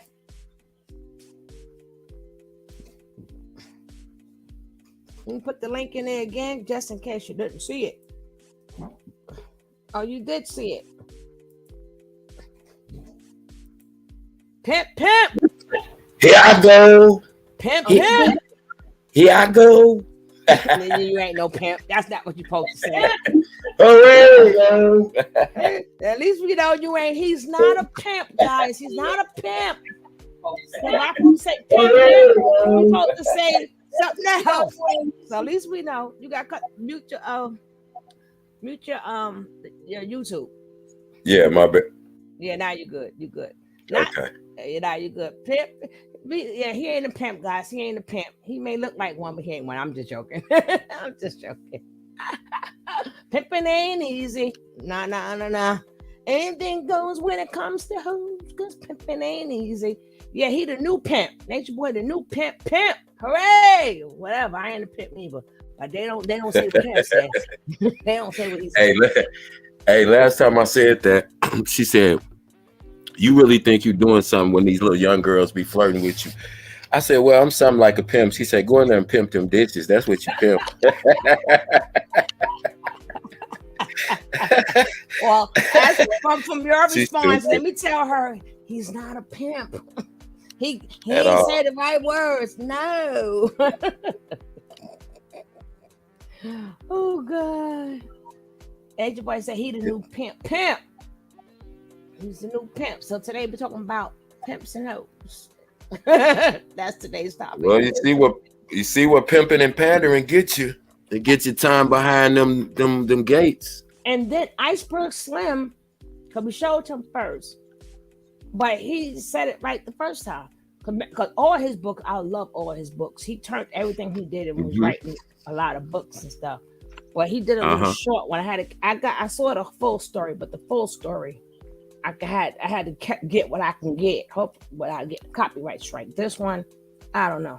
The one after, but he said when a lot of people read the book, they don't get the message of what he's saying. They thinking how everybody, the young ones always think that they can outdo the older ones. They can do it better. That's a fact. They're not getting that he's saying, I went through drug addiction. I went through dysfunctional relationships with women as a result of me pimping, as a result of now I'm able to look back and see it was a result of me, things that happened in my childhood and so on and so forth. They just look at it like I'm smarter than him, so I can pimp, but I can get away with it because I'm smarter than him. They all think that, or they think, yeah, Big Meech did it big, but I could do it right. And they'll jump out here and just miss the whole point of what these guys is saying to them. All these guys that they idolize as drug dealers, most of them that's alive, that's in prison, are telling them not to go that way, but they still trying to be Big Meech. They trying to be, Larry Hoover. Larry Hoover saying, I started, that organization for a whole different reason. That was post Black Panther. They turned that into a whole, street gang situation, and we know how that is now, So they missing the point. But that's why it's good to watch videos like that.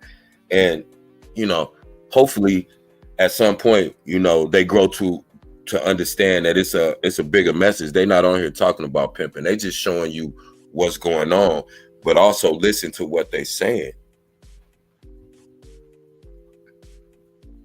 I had to cut the AC on, so I put myself on mute so y'all don't hear that noise, but oh well. She over there eating again, Nick. No, not eating. No, not eating. I was eating in the beginning though. She ain't catch me. Ha ha. Nick ain't catch me. She ain't catch me. I was tearing some fish up. That's a trick. Yeah, she was just sweating everything. Sweating everything.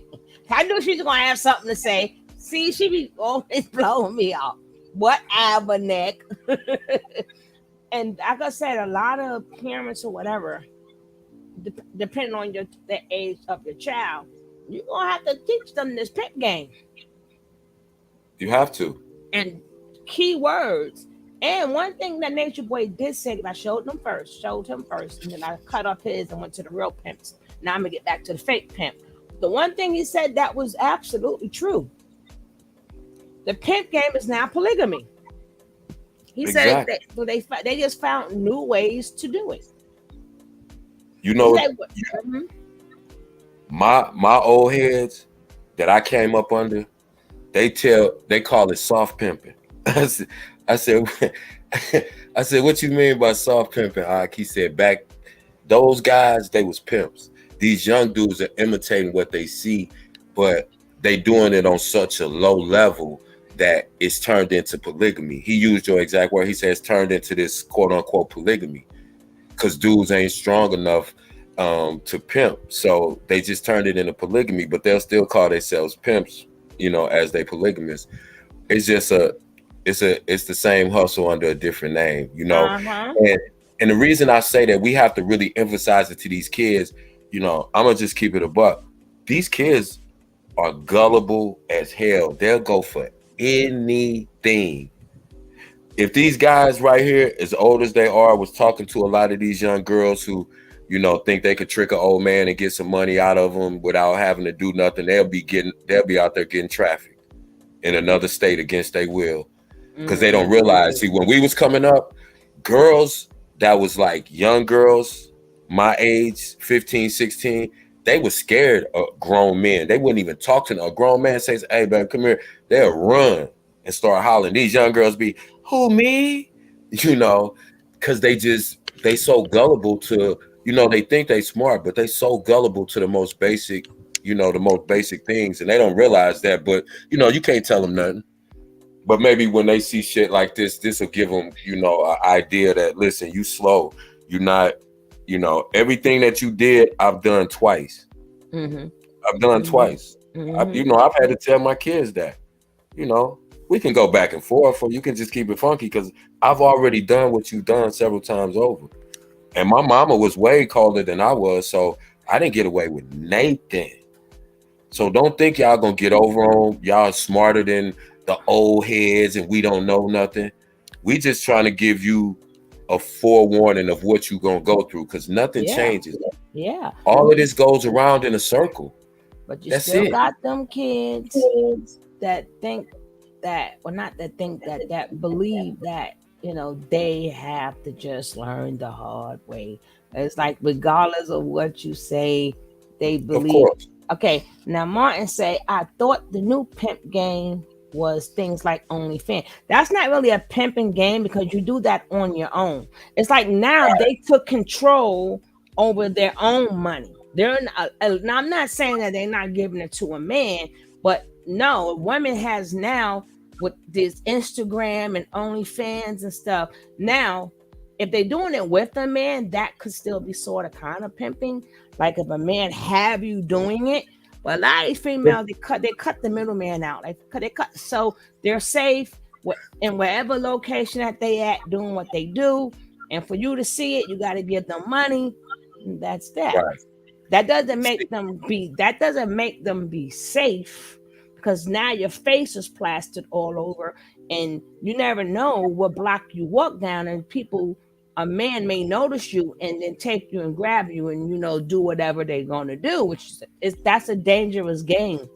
If they don't understand, it's a dangerous game.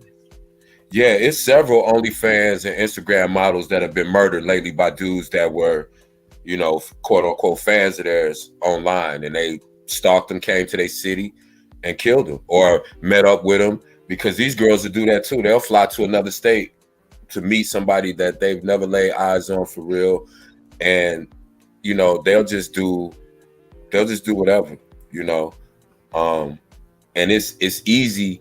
It's easier for men who exploit women, for men who pimp women. And like OnlyFans is not pimping, Martin. You got to understand, because like Tony was saying, the money comes to them. They learned how to cut out the middleman.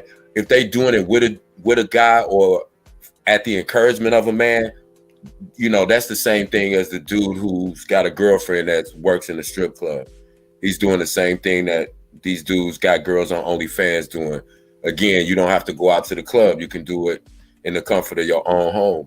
Yeah. So they making exploitation easier because they know that these kids are more gullible and they more thirsty for money. They'll do anything. Look at the things that the members of Carbonation recorded themselves doing and saying. Mm-hmm. Because people get what I'm saying? Yeah, because people keep thinking the video with Nateri was no. They all participated many years ago. He been putting their stuff out there, like for years. The same way he put the Velvet one out there, and she was a slobbing and the knob, and he put that out there. He put out how he used to do. Remember? Did you see the one when the way he did poor Fufu ass got that chick in the closet and you know which hole he went into. That's what I'm saying. And it's like, so if he was doing that way back then and people still stayed over there or went over there, that should tell you it's a level of manipulation. But you got to understand, pimping, it was no option. It was Natureboy ain't pimping. He called it that because it's the new pimping of this age. But you got to realize and understand, when you say things like that, you got to think about, what they actually did to women. So that's nothing to really glorify. I would never call myself a pimp. You know what I'm saying? It's worse, bro. It's not even the fact that they glorify. And when the girls be like, yeah, mm-hmm. Right. I'm like, oh my God, but if you look at the older videos, they did the same thing. I'm like everything that you get abused so much, and then you agree with everything they call you, everything they do. I mean, it's like, I don't think you will never stop it. But I think that if we could save some, let's save some. Yeah. These girls. Yeah, these girls, they don't realize, like, these girls think they so hip. They think they listen, I'm telling you, it's so easy to exploit these girls now because they're willing to jump out. If you tell them you're gonna give them some money, they'll get on a train or a bus and they'll come to another city. You don't even have to fly them out. If they think they're gonna get some money, this girl got on a bus, a Greyhound bus. I didn't even know they still had Greyhound bus. She got on a Greyhound bus and went somewhere, and the dude beat her up and left her in Cleveland, Ohio, because she thought she was gonna go out there, have sex with him, and get $5,000.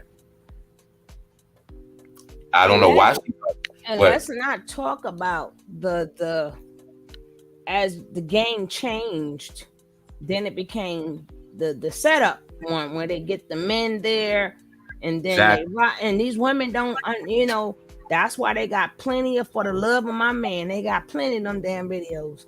People need to catch up. Just do a day. Just keep watching them things. See all the different dumb things women do for love, because a lot of these women, they think they are loved. That's crazy that you said that, because I just started getting them For My Mans coming up. So I started watching, and it amazed me. I'm like, they got like 100 episodes a day. So it's that many chicks that's out there killing people for dudes and just doing like prostituting while they pregnant and snorting dope. It's like, what?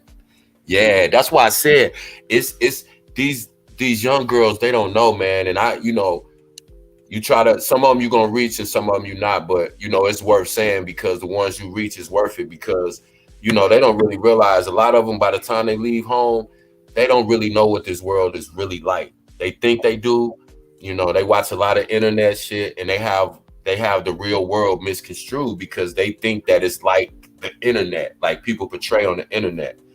And it's crazy, but like I said, back in the day, it was hard to kidnap a little kid or a girl, because if people didn't know you, if you didn't know somebody when we was little, we'll break off running.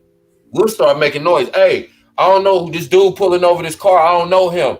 We running. And These then, kids. And then what we had was them nosy neighbors. We had them people in Fat Ma, whatever you want to call it, but Fat Ma is what they call some of them. Some of them got a bat on the porch with the phone. They stay right in their window. And what you doing with that girl? What's that? And the men, they'll run. Exactly. So we couldn't stand them, but a lot of them, as you get older, you say, damn, they saved my life. Or they kept me, wasn't for, because every time we got a story back in our days, it's always containing that damn neighbor we didn't like, but we didn't understand. You know what? She the one She kept a lot of bullshit out the neighborhood. Exactly. Or she kept this building clean. Or because we look at some of the buildings now, like people could say what they want about housing. But back in the days, housing, if living in any house, it's different, any city, it was really nice. It was you cool. You could leave your door open when it was summertime. You ain't had to worry about people running in your house. You was able to get the breeze. Everything was clean.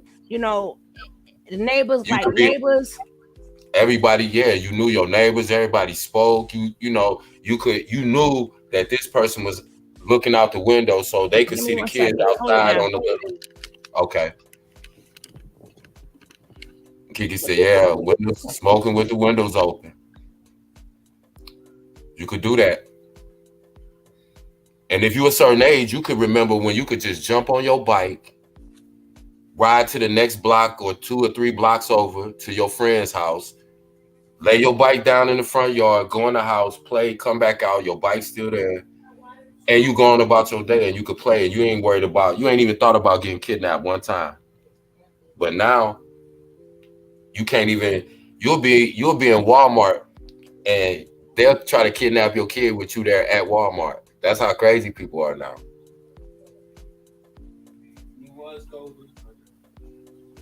Tony neighbors must be over there tripping again.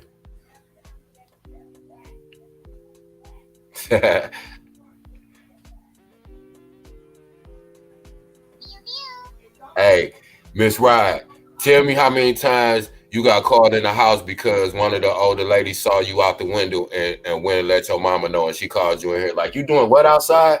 Come here and I'm gonna beat your ass and you can go back outside. But don't let Miss Gloria have to call down here no more telling me you down there doing X, Y, and Z. That's how it was. Facts. Facts. And that's when it wasn't called being nosy. It was called looking out for your neighbors. It was called looking out for people that you knew. If Miss Ryan lived down the hallway, Miss Leo lived on the floor down from me, and I know them and we speak, automatically I'm watching out for their kids. That's just how it was. So everybody was watching out for somebody else's kid at some point in time. Nobody was coming in there kidnapping nobody. The whole neighborhood will beat you up. It was just different. That's why kids don't go outside no more.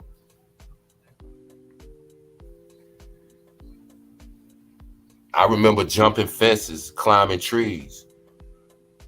I had to teach my grandsons how to do that because they just didn't go outside and play like that.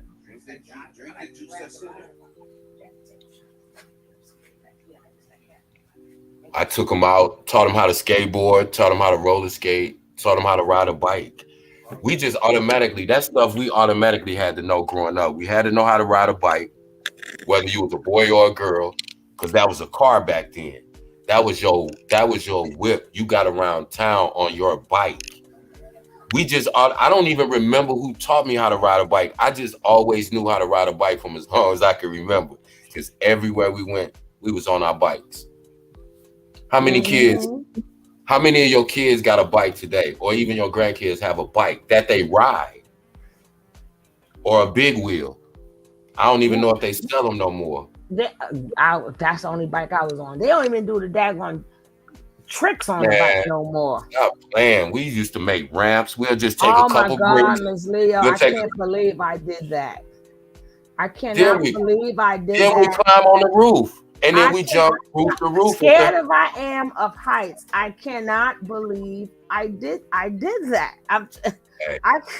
Oh my gosh. Round up. In the world? That's facts, Miss Ryan. Hey, I'm gonna tell y'all this too. This is gonna blow y'all mind. Those of y'all who old enough, ask your grandkids or your kids or your nephews or nieces if they've ever flown a kite. That was the most basic thing, but do you know how fun it was flying kites? Like that was a big ass deal. We'd go out to that was one of the times we went to the park, the whole family. Mom and pops would load up some little lunch meat sandwiches and some we called it nigger water, but it was just basically them big juices in like the milk containers, but they was whatever flavor. We'll go out to the park and we'll just fly kites for like 3 hours. You know what I'm saying? Kids, my little grandkids did not know how to fly a kite. They didn't even know what a kite was. And it's simple. You know what's really crazy? Because kickball, Jackie, facts. No, but the simplest thing, the kids really think, and it's sad when they're going to parks and stuff, unless it's an old school person, they think the handball court is a wall. They don't know what they don't even know it's a handball court. I don't even see them playing handball. I'm like, they what don't do you know think this in the middle of the park for? Tony, they never heard of handball. It was some dudes playing handball when I took my they were like, what are they doing? I said, it's called handball. Handball? And I just told them kind of basically this. I said, think about tennis, except you're playing on the same side. You have to hit, they have to hit. You have to go over that line. The basics. They was blown away. They had never heard of it, but I had to think about it like, damn, but that's how you pass along that information, that tradition. Because a lot of stuff they don't know. They just never been exposed to, like playing hopscotch. Say that again. How many little girls know how to play hopscotch now? And it was automatic. It was the two Jacks games. It was 2 games. Hopscotch was one, and Scully was that the one? It wasn't even to play the game that was the fun part. It was making it. Right. It was drawing it. It was like the girls played hopscotch and Foursquare, and the dudes played Skelly. That was what it was. No, we played Skelly too. We was down playing us some Skelly and hopscotch too. Like I said, the best part of it was drawing it, getting somebody to get you the big crayon. You always had somebody that was a good artist. They would draw the boxes perfect, put the letters in there perfect, the different colors, like you said, them big thick pieces of chalk that look like cigars, about that long and that thick.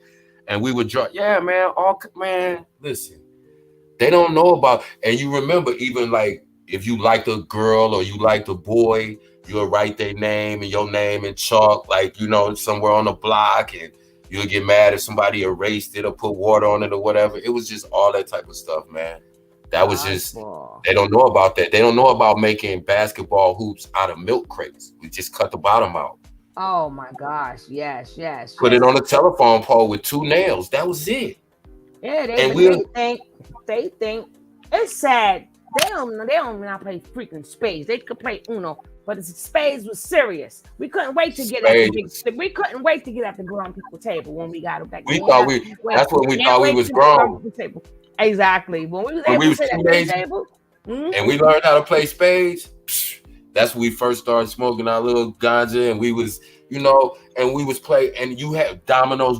That was just mandatory. Like, that's just things everybody knew, because whatever party you went to, they was, or kickback as they call it now, get together like we used to call it. We barbecue, we'd be out on the block, and there'd be a table out there. They'd be playing spades. The old heads would be playing dominoes and all kind of other stuff, and we'd just be kicking it. And you know, but you could do that back then. I don't even. Sad, but let me bring it back. They make it so sad though. A lot of these kids, they miss because they don't have it. They don't understand that. And it's sad that people let them little childhood experiences be done with for a phone, for social media, for a game. That they don't understand, that taught you how to play with others, you know, and it taught you how to be a child. So now you have all of these young folks, they like, oh, spiritual, and you gotta know yourself, and like everybody got to be on a spiritual journey, and yeah. Listen, Miss Leo said dodgeball. Stop playing. I was the dodgeball king. This girl broke up with me because she was the next to last one, and I wasn't throwing at her. But you know how you throw it so hard, sometimes that ball would curve, hit her right in the face in front of everybody. She broke up with me that day. Yeah. True story. But anyway, she did. I would have lost the fight. I'd have lost the fight, but after we finished fighting, because I'd have been so mad. I just would have came swinging, right? And her brother came up to the school after school just to make sure that I wasn't playing his sister and that I had already apologized to her. You did. That's how it was. But that's the double dutch. Ask how many, if you some little girls try to get them to jump double dutch now, do you know they would not have the first idea about how to jump no double? Those kind of things, man. Those are also our oral traditions. Those are part of, because like we was talking about a couple of shows ago, our grandparents are our ancestors. Our parents are our ancestors. So everything they taught us, we're obligated to pass that down so that they know that was part of us. That's the shit that made us funny, that made us athletic, that made us creative, that made us, you know, girls could jump double dutch at 6. So by 9, they could dance to the point where your grandma would be like, hey girl, don't be out there dancing fast. Or you hula hooping. Remember hula hoops? Yep. Come on. My sister and my cousin got a whooping. That hula hoop set you up. I ain't gonna get into the hula hoop, but that set you up for when you got older, baby. I just told you my sister and my cousin got a whooping. I ain't saying no more. But they whooping about that hula hoop. The young girls are trying too hard. You should have got your hula hoop. That's all I got to say. That's all I got to say. See how different times are? They need to know this stuff. They need to know this stuff. Yeah.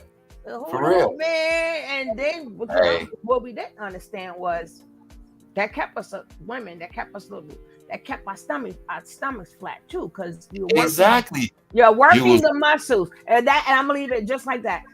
Right, without even realizing it. And once y'all realize it, it was like, no more hula hooping. Kiki, you better shut up talking about your family playing pity pat for money. Mine did too. That's what McGrath said. McGrath said the same thing. Thousands of dollars. Stop playing. That's the stuff. See, I wish they knew that. I wish they knew that stuff. I wish they was, you know, man. That I was tell you, when the kids be there, what have them, I make sure they do little things like that. Like yeah. I make sure they play board games and I noticed that now these are kids. I'm not talking about young. The young, I'm talking about the older ones. I Uh-huh. noticed that once they're in that zone, they Yeah. all turn back to little kids. Yeah. They don't even notice it. Right. I mean, I know what I'm doing, but they're not talking about the gang. They ain't throwing up gangs. They're just being kids for a little while, and they're talking about the game. And as soon as they come in, they bring the game out and they play like little games or whatever they do. The conversation is different. The attitude is different. You would think they are out of the environment that they're in. Mm-hmm. It's just they're not rivaling at the moment. Yeah, I'm not going to my no red light, green light, 1, 2, 3. No. Oh my God, that was my favorite though. And it's still Hey. it's still the bacon. I still love them too. Now I ain't like red light, green light, but I like still the bacon. Ooh, I love that game.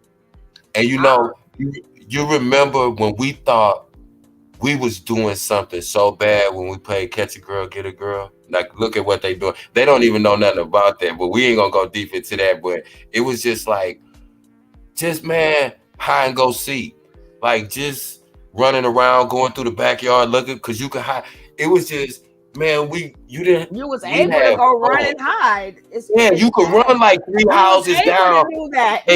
and get under your neighbor boat, and they'll never find you. They'd be like, man, where did you hide? You like, man, I'm never giving up my good hiding spot. Man, like she was talking about climbing on the roofs earlier. We'll get on the roof. Man, that's when you could go and play on the rooftop. That's when you could just, man, it was different. And I wish these kids tag, all of that, man, just regular games that you didn't even have to have nothing to play tag. You just had to be athletic. That's it. Everybody was in shape, even the big kids. Fashion managed. Man, that's for them games. I ain't play the ones you're talking about. Because one time I did play, but I didn't understand the kiss came with that. And I was like, hell to the no. No. But I ain't know kiss came with that. But anyway. Them are the 2 words that most synonymize my childhood: fast and managed. People don't even know what that is no more. My granny is the first one to tell me I was managed. I still love that song. I still play that song. But, and that's why these kids, because we got to keep tying it in. That's why these kids these days, they keep running out to these people because they want to be, they're not being grown, but they're missing their childhood. Right, because the childhood doesn't exist. You come from a big family, and even though times is rough, depending on if you had a big family or not, you still found a way to even play games in the house. And you just played it with your family instead of playing it with the kids in the neighborhood. You just played them same games with your family, even though times was hard. You know, your stuff. A lot of us, when we tell our stories, and especially a lot of artists and stuff, but not the younger ones, the older ones. Yeah. That's because people are asking them the story. So they'll say we was poor, but we didn't know none of the above. All we knew, we had fun. We didn't know we was in the ghetto. We didn't know we was poor. We didn't know we was being oppressed. We just understood certain things about, we knew things was different in society because our parents schooled us to that. But on an everyday basis, like I never as a kid one time said, I'm stressed out. You know, my 12-year-old grandbaby said, Papa, I'm stressed. I said, man, what? About what? You got a test coming up? He's like, I'm just stressed. I'm like, listen, relax. You're going to eat every day, whether you do anything or not. You're going to have a place to sleep every night, whether you do anything or not. Enjoy that right now. You have nothing to be stressed about, son, at all. I never even one time in my childhood or even my teenage years thought, man, I'm stressed out. That didn't happen until I was like 18, 19. And I'm like, okay, I got to go to college or I got to do X, Y, and Z. And you start thinking about grown stuff. But I was prepared. But see, that's the whole thing. And going to kids, Childhood. going to see therapists. Even though if a child need it, I'm not saying if a child don't need it. You, as a parent, know if your child need therapy. But you're Right. taking your child for therapy. A lot of them, for what? Right. That's like we didn't cry about It's bullies game. either. And It's game. and the things that was said to us growing up would make you wanted to cry inside. We But saw. it made us develop tough skin. Because we saw. wasn't going to sit up there and make it seem like what you say got the best out of me. So we had to sit up there and be like, even if you didn't know how to snap back or roast back, we didn't show that what you said we cared about. These days, you can say the slightest thing. Here comes the parent. And instead of saying, Everybody you know what? defended. Right. Instead of saying, you know what? You ain't seen nothing. How about tell your child that you ain't seen nothing yet? What they said to you the same thing. When we went home and we got snapped, our parents did not come defend us. Our parents say, listen, you ain't seen nothing yet. Pay it no mind. Or, you know, they told us something to make us go right back to school. Right. So we knew we was cool anyway. Right. Now, I'm not talking about the bullies who, like, even how many kids got wet willies from the next kid? You know, like, they physically did stuff to us too. But we just, that, like I said, that made us develop tough skin. These days, another child can't even look at another child. Well, you looked at me wrong, and I don't think. What you mean you don't think they like you? What you mean you don't know if they like you or not? How you gonna find out? So you come home all stressed out, or want antidepressants for what you think. I was just getting ready to say, and then that leads us into putting our kids on all type of prescription medication that they don't need because we're not taking the basic things. Like, we're not saying that any child should be verbally abused. We're saying that in the real world, even if you're on a job, if you're in the military, even within your own family, people are going to say things that you don't like. People are going to say things that hurt your feelings, and people are going to say things that are distasteful. What you have to teach your child is this is a part of life's experience. Mm-hmm. So this is how you handle situation A, situation B, situation C. Now they're going to be prepared. So when they go out, they still may handle it wrong because they're young, but as they grow, they're going to understand and they're going to be able to adjust to life better and just be able to, instead of everything traumatizes them, everything is a generational curse, everything is a this and a that. No, let's stop being so soft. Let's get back to the point where, like you were saying, we didn't have to go nowhere. We could be in the house, and everybody don't have the luxury of having a big family, but a lot of families are not together. So kids don't have childhoods. They don't, if you ask the average kid now that's like 12, 13 years old, they don't have a childhood per se like we did. They can remember having a hotel party when they were 10 and getting an iPhone when they were 11 and shit like that. But I'm saying, I remember when me and my cousin went outside and jumped a fence and his belt got caught on the top of the fence, because you know how it is on the top of the fence. It's kind of tore his pants and it's all the way to his underwear. So it basically, when he landed, it tore his pants off. He was in his underwear. We laughed about that. They don't exist no more. Kids sit on electronic devices, and then they think that people, and when people say things to them on social media that they don't even know, they don't know how to handle it. They become depressed, and a lot of them commit suicide. All our parents say the same thing. I'm reading, you see the comments, I think all our parents said the same exact thing. I remember them saying, you get on my nerves, that you ain't got no nerves. Exactly. And then don't call us, they burn down the house. Oh, I think our parents, and you know what the craziest part is? Abuse was in we still had alcoholism, we had abuse, and it was even worse back then. It was even worse back then. So it got so bad today. We need, like, for every little thing, we need an organization for. Yeah, you know, we need an organization for this, and then now it's a parade. We need a parade and this and I'm like, what the fuck? I'm gonna tell you how I remember. And it's kind of dating myself, but I remember when 911 first was enacted, because I was a youngin', but I was old enough to know better. Me and my friend decide this like the third day 911 is in existence. We heard on the news, call the police, blah, blah, blah. So this dude used to mess with us around the corner named Ray. Me and my friend decided we're going to call 911 and tell him his house on fire, so they all come to his house. Because he used to always mess with us, right? They came right to our house. Too. Oh God. They came right to my friend's house, not knowing that we didn't know about caller ID then. Check this out, because that's how they knew our number. Came right to my friend's house, who lived 2 houses from me. Basically, long story short, we both got our ass whooped in front of the police. Once the police came and said, man, we're sure that they called, we can play you the recording. And they played the recording. We like, me and my friend sitting looking like, what? But this is how long, but I remember, and we got our ass whooped in front of the police, and the police thanked our mother, saying, we appreciate parents like y'all to make sure these boys stay on the right path and they won't do nothing like this no more. We know we ain't got to worry about y'all. And they got in the car and left. Today, both our mamas would have been in jail. Oh, yeah, and like, I don't promote getting your behind whooped, but I do promote tapping that behind, if you understand what I'm saying. We didn't listen. We didn't get beat. We didn't get abused. When I say we got our ass whooped, got it with everything. Yeah. But no. what I'm saying is, okay, when it's done out of love, let me just say it like that.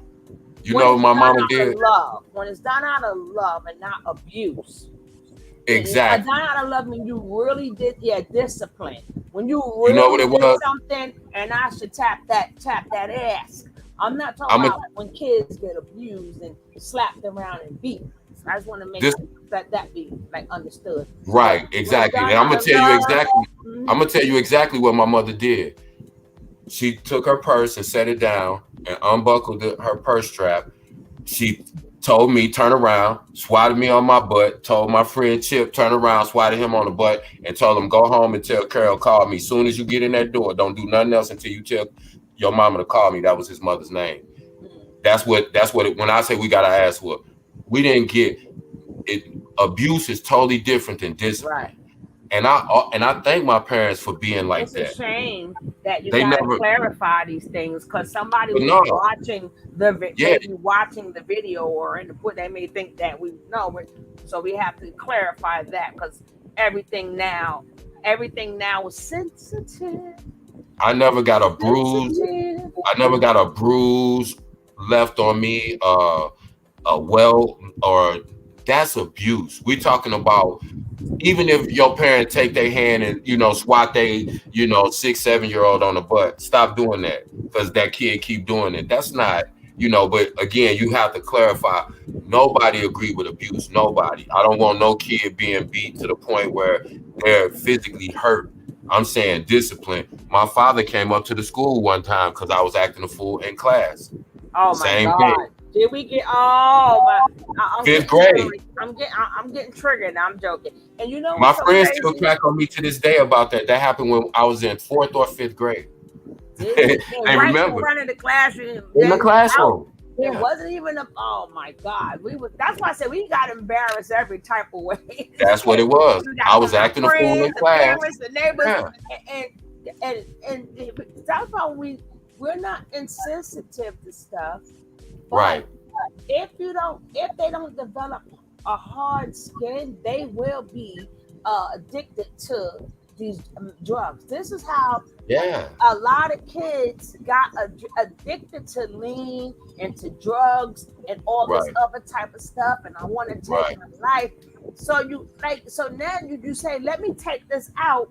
So okay, you took it out. Got these kids all sensitive. Now they need Xanax, or now they need things because they don't know what to do. They don't know what to do with being scolded or being. They want to put them all on Ritalin. Somebody not being nice to them. And like I said, we both work with kids. We know when a child is being a real bully. We know when to go. Hold up, that ain't right. No, we ain't playing that. So and we know the difference of a bully and a bully. Yeah, and that's the difference. You can tell the difference. Jackie, I remember when our principal all through my elementary had that paddle hanging up in their office. Yes, Oh ma'am. my! Right I was behind the their only chair. one that did not get beat. I remember them, and Yes. and that's why I said we got embarrassed all types of ways. I forgot to throw in the TV But you know too. what? God We damn! got embarrassed. That's what it was. Oh We got Lord, I remember embarrassed. that. We didn't get abused. We got embarrassed to the point where we said, okay, I'm not gonna do that no more. You And guess damn what? right. I was the Even only though one. that principal paddled us in school and we got our butt whooped at home sometimes, no kid ever came to school But hold up, and I don't know what did what they I'm doing not now. that age. I'm not that age. I don't know what he talking about. No, but I'm just saying, I don't know nothing. I Didn't- came in the 90s. Now I'm joking. did no kid come to school and KI a bunch of kids? You see what I'm saying?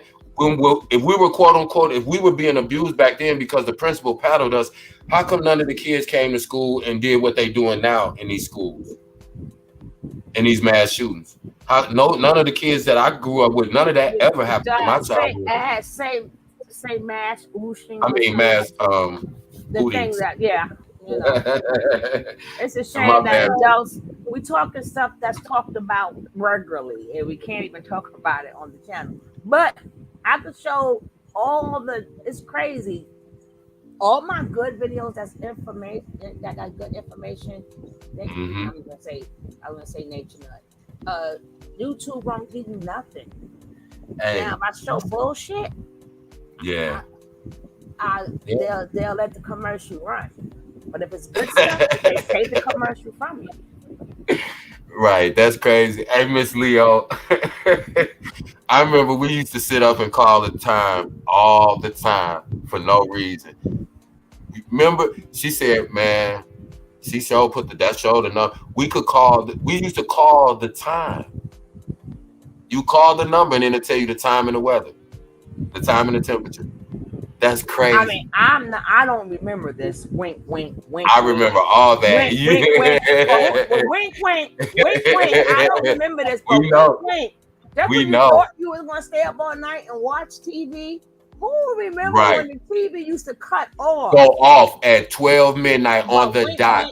Wink, wink. I don't remember none of that. Wink, wink. Right, Jackie, pop out. It wasn't no stay up all night and Hey.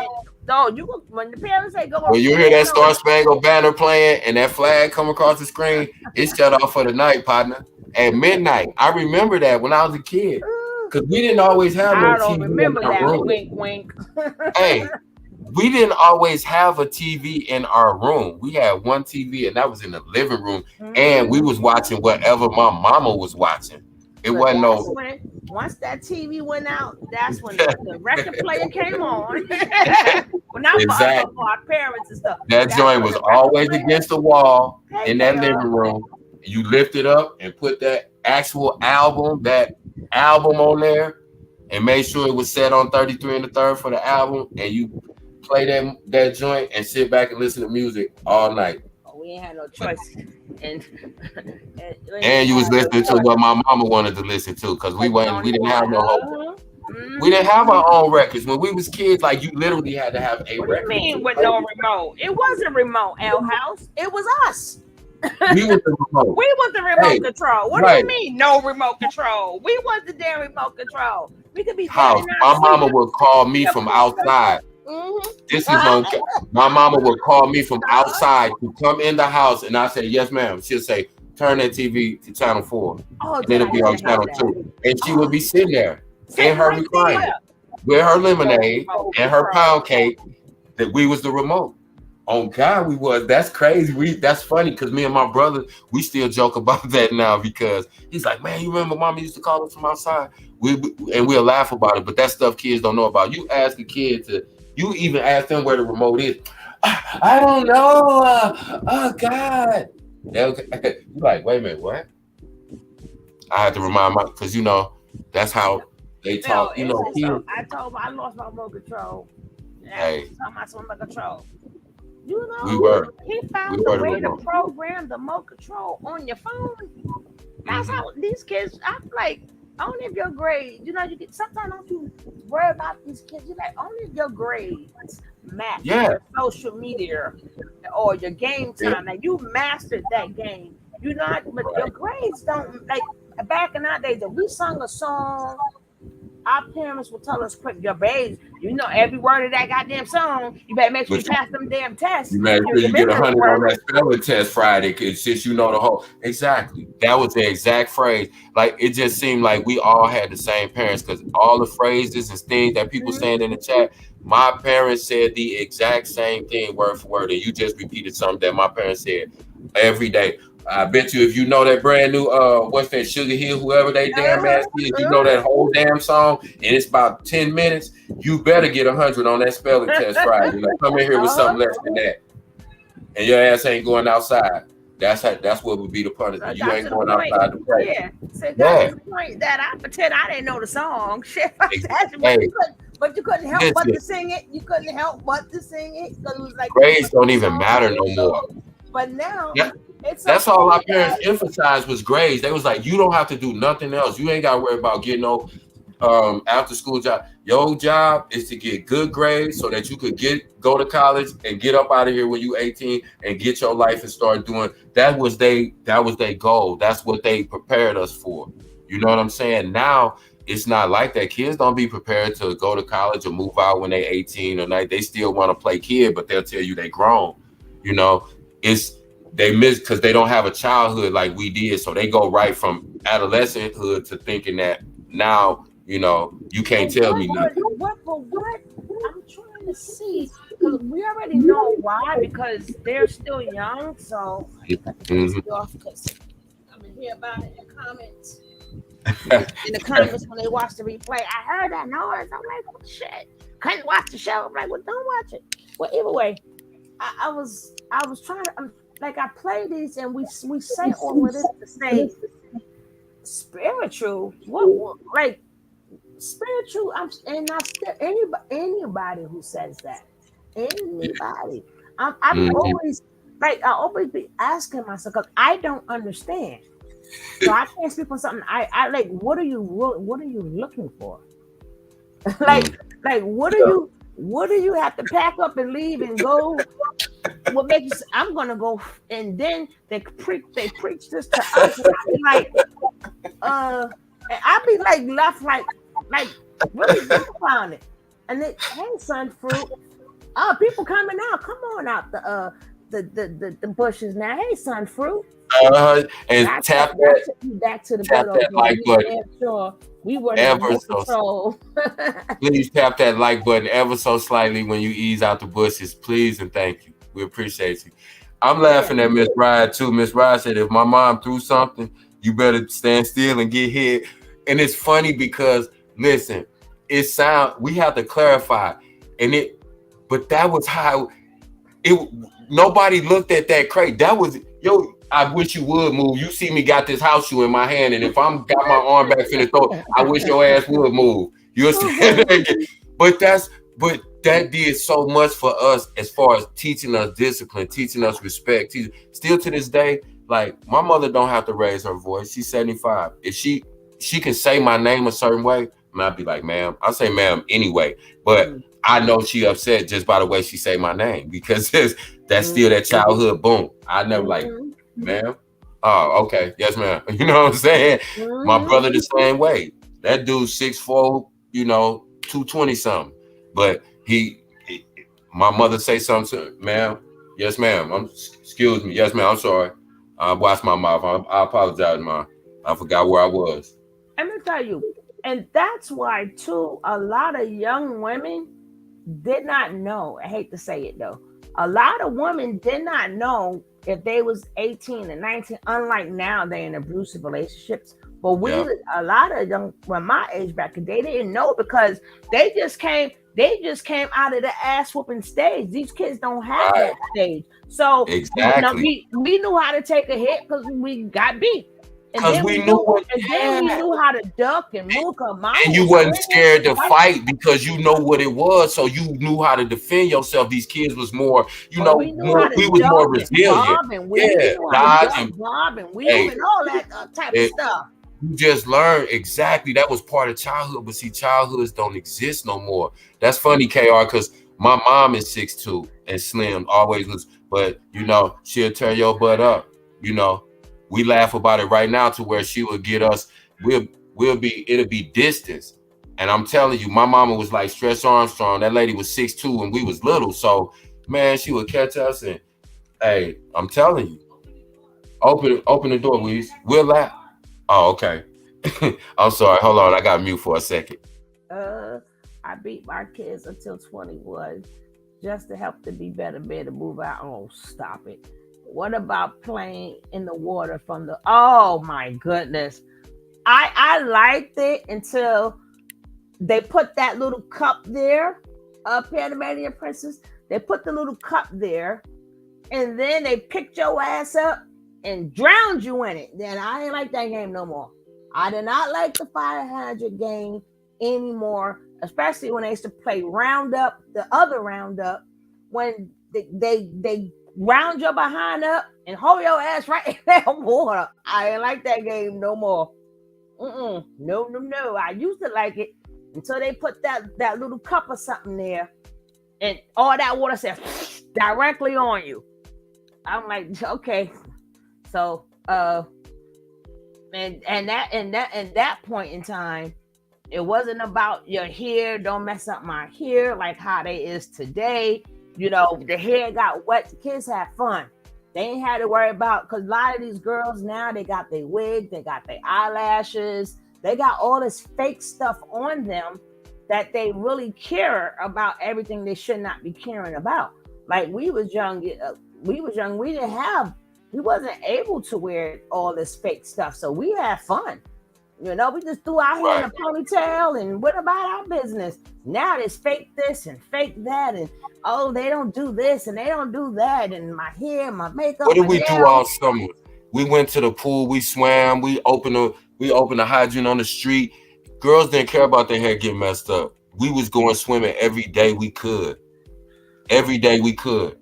If we couldn't get to the pool, or depending on what city, some people from Detroit and from certain cities in the Midwest, they know about the swimmobile, especially in Detroit. You know, we'll open a hydrant. That's what I know about. We'll open a hydrant, you know, but they missed, like I said, childhoods don't exist no more. So they don't, even with that, if you open a hydrant, every kid on the block is out there. So you're going to get to mix and mingle with all the kids on the block. And then you're going to find out, oh, dude over there, oh, he know how to flip. Hey, bro, teach me how to tumble. We'll be out there learning how to flip in the back or doing this. And you'll meet kids on the street. Oh, you got a dirt bike? Oh, you got a mini bike too? Bet. Hey, well, check this out. If y'all spin us up to the little bodega up here, we'll get y'all a bag of candy. We'll get a bag of candy, get us some cheese bread or whatever. Boom. We bounce back to the, you know, and that's how you got to interact. That's how your kids learn how to get along and socialize. These kids don't know how to socialize because the majority of their interaction is through social media. And they don't know how to interact with people personally, because you can see the younger generation when they're around each other. Like, my mother could just take us over one of her friend's house with her, right? She ain't gonna leave us at the crib. So if she go over her friend's house, she take me and my brother. Her friend got kids. My mother ain't got to say, hey, this is so-and-so, y'all go. It's just automatically the kids, we went in the basement or we went outside in the backyard and we started playing. Hey, what's your name? Blah, blah, blah. What's up? Okay. Hey, y'all got a basketball? We just start playing. These kids don't know how to, you know, they don't know how to like just interact with each other no more. Because they, like I said, and be friends the next day. Like exactly. You fight today, they want to go to the pow and you know, like we'll have a fight, and the next day they'll come down there and be like, "Hey man, you want to ride bikes?" Be like, "Yup." And you wouldn't even talk. That's just what it was. But that's how we knew how to resolve conflicts too. That's how we knew how to say, you know what? Okay, cool. We got it off. You got the best, or I got the best, or hey, it was even. Boom, we good, and we'll keep going. These kids now, they don't know how to do that, because if they feel like they get beat up and it's on social media or somebody recorded, now I got to get the pow because I got to show that I'm hard. We didn't have to worry about who was hard. Everybody was just, we played.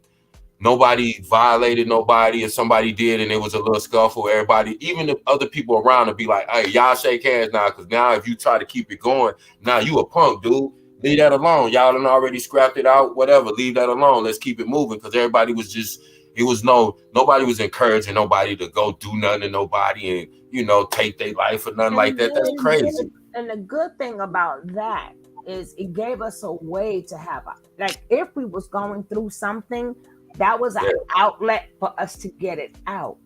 We had boxing Even by gloves. We were playing, on the no, street. but even playing sports or handball or any game, it's an outlet. Yeah. And that's what took us away from the problems that was going on in the house. Unlike now, they don't have no outlet. They think social media is the outlet. When we had physical, like when you do things physically, that kind of helps you with the outlet. We didn't understand that, but we knew once people went upstairs, we felt better. Man, we'd jump on the bus and go to the city pool every day. Every day. We was just doing something. We was exerting, like you said, we was getting our energy out. Whatever was going on back, we was just playing and getting our energy off and doing what we was doing. So we didn't have time to be walking around angry at each other and trying to figure out how to get each other. We'll just be like, you know, sometimes, like I said, you'll get into it with somebody and you'll see them at the pool. Man, we playing football in the pool, so hey, you on our team. And we'll just keep it moving. But these kids, they don't know how to resolve conflicts because social media is totally different than being face to face with somebody. And then we got people, like I said, a lot of parents in them from the newer generation, all this babying shit. We soft. They teach them. That's what I said. Everybody, we soft. And they don't understand that you're sending your child straight to drugs. The same thing you think you're keeping your kids away from, you don't understand. We're sending them to drugs now because now they don't have an outlet. You can't yell at them because you hurt their feelings. Exactly. And then they need therapy for that. Every little thing, you're hurting their feelings, or their friend is hurting their feelings, or their teacher is hurting their feelings. Or somebody blocked them on social media. Yeah, somebody blocked them on social media, so now they're depressed. And it's like, what? You don't even know that person. Okay. But we soft on every level. And we couldn't. We have the same, if not more, problems than what these kids have today. Exactly. So we have, like I said, alcoholism still exists. We had the drug era. We had the drugs. We had the abuse. We had, family dysfunction. We all had the same thing, but the difference is us kids had each other. And we did things like we did all these things that we named. And like I said, we didn't know that was way for us to get. Now they're passing each other a blunt. And now they're passing each other a pill. Or now they passing each other this, the good thing about, one of the best things for me was growing up is when them DJs bought them big, humongous speakers outside. Out on a block. Out on right the block, in front of the building. And then that's when all the family, the parents, depending on what age bracket you were, if you was the younger ones, you was doing this, the block was more of a community. If they didn't have enough, you go to a park.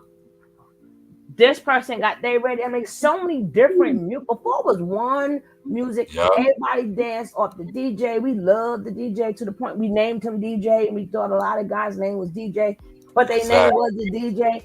But we called them DJ. And to me, that was because everybody was outside and everybody had bought their grill out, depending on where you live, because some places like it was cold for so much, so now it was hot. Some people could do that every day, depending on their weather. But we didn't have, and then it was a lot of people there. So this the thing. Everybody was there. That's how you got to listen, it's hard to harm somebody who you eat barbecue with and who you done sat outside and party where y'all standing next to each other rapping the newest rap song, because you didn't have social media. So if one person had the cassette tape, the new Run DMC tape, or the new whoever tape, or even earlier than that, the new Houdini tape, so now everybody's standing around. Everybody in the community knew each other and they interacted. So kids wasn't hurting each other. It would, like you said, the DJ would be out there. If they didn't have enough extension cord to run from somebody's building to their direct outlet, Somebody would climb the pole, the light pole, and knew how to run the power into the light pole. The DJ would have two big speakers. He would be out there. Somebody would pick up the mic. He would be DJing and MCing, meaning talking to the crowd. He talking to people in the crowd as they coming up. You'll still see little girls out there roller skating. The mamas is sitting on the porch. Some people got chairs on the front porch. They braiding somebody's hair or pressing somebody's hair. The grandmamas, they sitting in the window. They might be smoking their little cigarettes, or they just got the window open because they're on the first or the second floor, and they just looking out, making sure everything cool up and down the street. Whole block is out. Ain't no traffic because the traffic is respecting. Oh, okay, they got a little function going over here, so they go right around. That's how it was. Everybody was outside. Everybody knew each other. Nobody had a gun. It wasn't no fights because everybody knew each other. Everybody's mama and grandmama and daddies was out there. That's when our fathers were still around. Even if they wasn't around, they was there for that block. They was there for that block party. They was there for the block party. I'm telling you. Because you wanted to hear the music, but like I said, that's a big major thing that's missing. And then now they're and you know what? Back then they wasn't pushing are you masculine? Were you feminine? And then they wasn't telling, they wasn't pushing all these things that they're pushing now, because everything that you named, girls did the same thing. So you never heard them say, oh, girls not supposed to do this. Girls was doing the same exact freaking thing. And let's not act like the boys may not jump the rope, but when it wasn't another girl around, we told that head, just turn the rope. Just hold it, right. Just you playing it off, but you like the girl, and so you might do it because then that's how that's how you learn how to interact.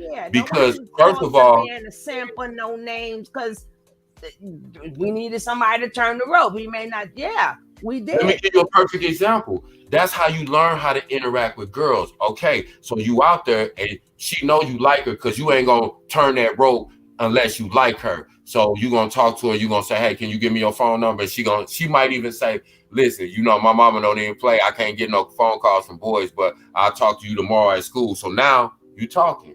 So now you learning how to date. Plus, you got to learn how to be respectful because again, her mama sitting out there on the porch, her granny in the window. Her daddy might be up and down the street talking to his partners, go to the bar on the corner, whatever. They might get something to drink, come outside. Your brother and them running up and down the block. They might be doing whatever. Your older cousins, they got their homies. They out there on the block sitting in their cars, but we all listening to the DJ. We all on the same type of time. Ain't nobody pushing nothing. We just learning how to, this ain't the 50s. This ain't the 60s.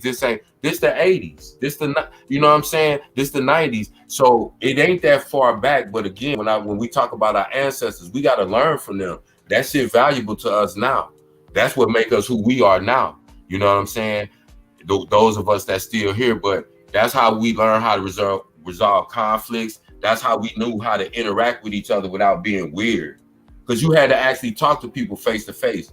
You had to talk to a girl. You had to be a certain type of person, or her family was gonna be like, "Hey, bro, nah, don't be coming around here. Don't be talking to my sister or my cousin or my niece."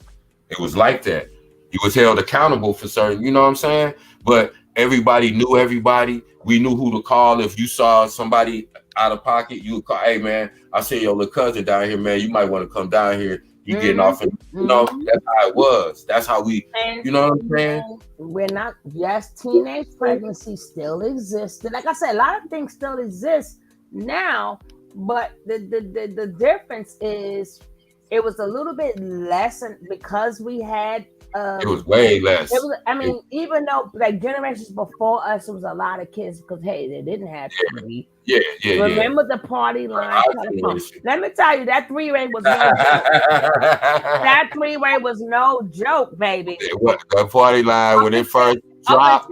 Up until your mama, you realize your mama can hit the conversation on the phone in the room. All she did See, they don't know nothing about that. And look, and she didn't say 3-way. That's what they started calling it later. That's what it was called first, Jackie, that party line. And this is what my mama, when it first came, see, my mama, she was first to get everything like that. So she got it, and she'd tell us, "Listen, I got this party line on this phone. Don't let Earlene or Nell tell me they called and you ain't answer that other end. That was my bestie name. That's crazy, right? Yeah, that's My but bestie name was Earlene. It's real crazy you say it. But I'm saying, yeah, that was good. But we sitting there doing all that damn talking, not knowing that mama in her room and she done picked the phone up. We didn't even realize at the time. That's how new it was. But that's how new it was. They never told us. They listening. And listen, and your parent would bust you out because my mama did bust me out several times on the phone until I learned, okay, quit talking slick when your mama here. Because one time, I wasn't saying nothing super crazy, but I'm talking to a girl. I'm 16, so I'm in the middle of my drag. I'm thinking I'm putting the Mac down.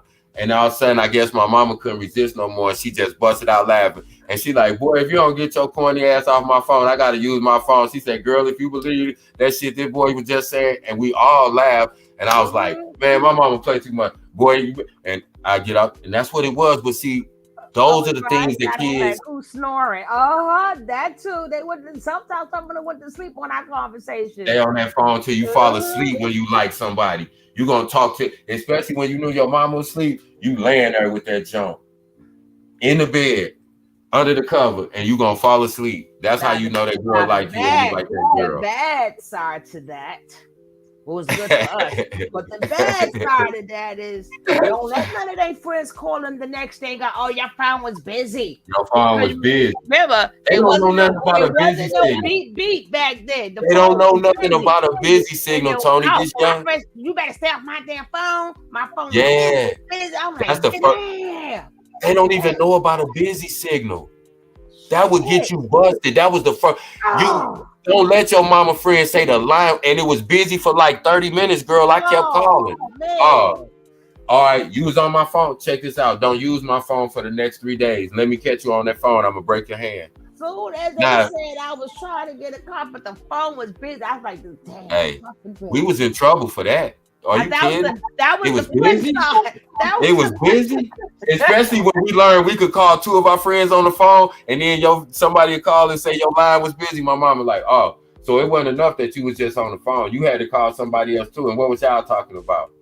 All right, stay off my phone for the rest of the day. She'd be like, "Stay off my phone for the rest of the day."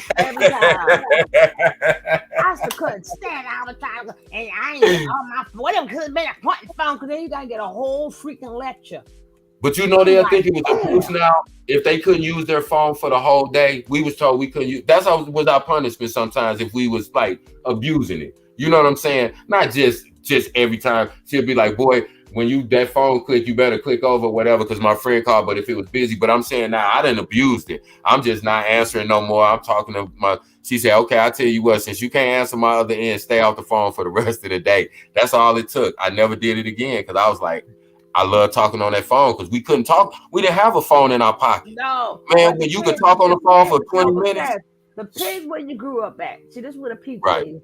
This is where they come in handy.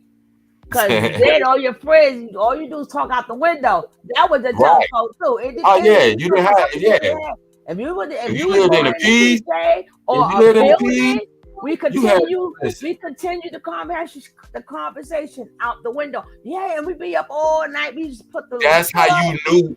That's how you knew exactly what floor everybody lived on because we talked floor to floor. You knew what floor, and you knew everybody's voice. You would sit there and talk. You could hear it echoing. You could hear it echoing through the little courtyard, especially if there wasn't nobody outside. It was real late, or it was only a few people. But you knew. Everybody knew everybody's building. You knew what floor they was on. You knew everybody's voice because we used to straight have to just be talking like Eddie Murphy made a joke. His daddy took the phone. 10 cent, wink, wink. When y'all had the 10 cent, not me. Remember when they had the 10 cent, we used to call collect. And Mama like, listen, this is what you do, right? Exactly. Say what you gotta say real quick, and then I'm gonna hang up. Yeah, because I got the message. I ain't accepting that collect call. It costs money back. Man, come on, stop playing, man. They don't know nothing about that. Remember, boy, you gotta say everything before that operator hang up. They don't even know nothing about talking to the operator. Literally dialing 0, having somebody pick up the phone, and you say, "Yes, I'd like to make a collect call," and you have to give them the number, and they would call, and then have to ask somebody if they answer, would they accept? We used to be like, and we'll be like, "Mom, I'm at the 78 station," and hang up, and she'll hang up because that way she had to pay for it because she didn't accept. Exactly. I'm at the bar, so, and we'll hang up. Yeah.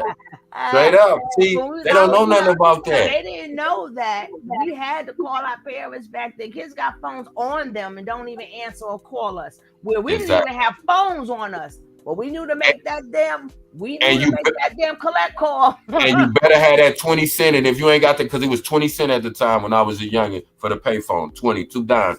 But if we didn't have it, your ass better call collect because you ain't got no excuse. Dial 0, and then like I said, go through the process, and you gonna say, "I'm all right, Mom. I'm gonna be out in the front." Hang up. Boom. She know, okay, I'm gonna go to the mall, pick them up. They gonna be standing out front, and you better be standing out front because you ain't got no cell phone for her to call and say where you at. Yeah, stop playing. These kids, that's why I said they done made them soft. They don't have no childhood experience, so they just cut different now. They don't know how to go through nothing. They don't know how to stick together. They don't know how to just all the stuff. It's like you said. Now they rely on drugs. We didn't have no drugs. We didn't have money to get drugs like that. We did carry the change for the payphone kiki, but we spend it. Right? But we spend it on that candy, right? On that penny candy, like Jackie said, on that penny candy. You know we gonna hit that store. We gonna hit that penny. Man, stop playing. Gotta get a little soda because the soda was like a quarter. Man, that soda was like a quarter. That 25 cent went long. You could get a whole bag of candy like the size of a little bitty small brown paper bag full for like a quarter. Oh God! And that soda cost a quarter. And the cookies, man, they was a penny. Give me 5 of them. We felt rich with a quarter. Give me 5 of them. Right. 5 of them. And 10 of them. Remember, you would get the 2 big ass cookies in a plastic bag, sugar, in a little plastic sandwich bag. You'll get 2 big ass cookies. 2 of them for like a dime. If we had $1, you getting chips, soda, 2 big cookies, a pickle, and a bag of candy. And then L House said, and hey Deborah, how you doing, lovely? If they had cell phone minutes or dial, the thing is, it's not the technology that's for me, is not that was wrong with the kids. It's the softness of the world is hard. Oh. So why are you not letting them, preparing them for the world? That's why a lot of these kids cannot keep a job, because soon as somebody say something, or they ready to quit, or they ready to storm out, not knowing that I have to make my. Back in the days, our parents they didn't like their damn jobs neither, but they knew they had things to do. Now, and then they turn and they don't. They so sensitive. Their violence come more from them being sensitive than being abused when they was young. Exactly. Most of these kids. Right. Before, the kids was abused, so now they're abusing others. Now it changed up. Their abuse, their violence is coming from being sensitive. Exactly. Not from being angry or going, because most of these kids, let's just keep it real. People don't want to say this. I hear all these, I had to get it out the mud. Most of these kids, even black kids, are sheltered. They are sheltered. Even if their mama is on welfare, they get way more money than women got on welfare back in the day.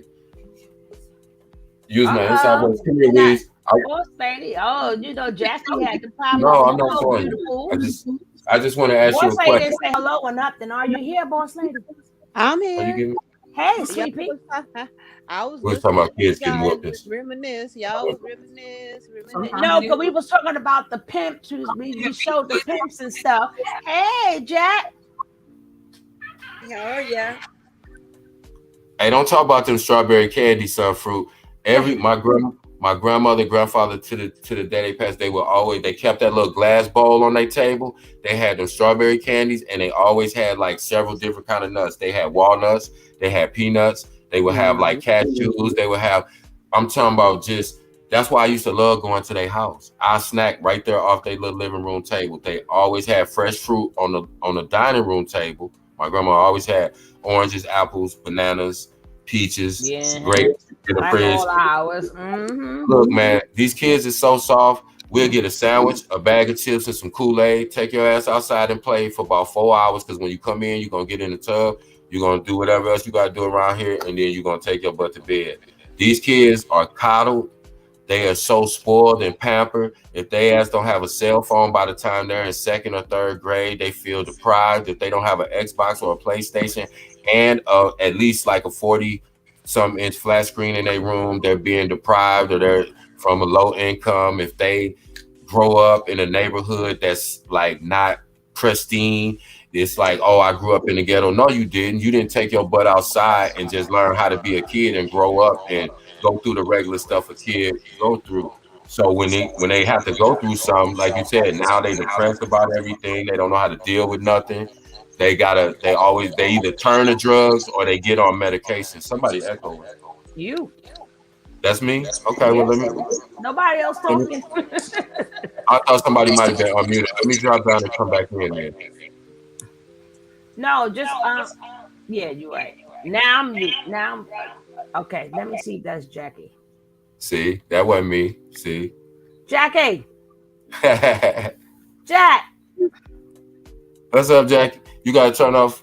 Yeah, you gotta mute Jackie, you gotta mute your YouTube, not the StreamYard.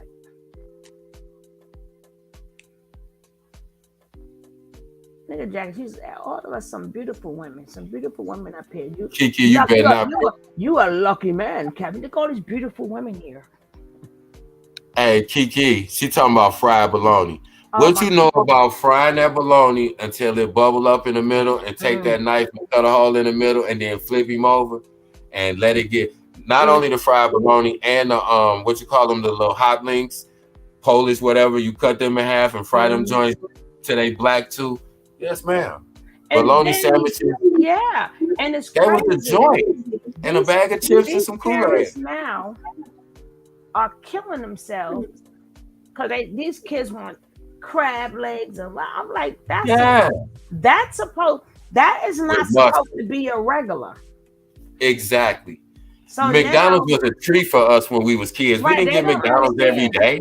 That was what you call a dinner where you like either you graduated or it's a special day, or maybe it's a Sunday, first Sunday of the month, or the whatever. I was gonna say it might be a weekend.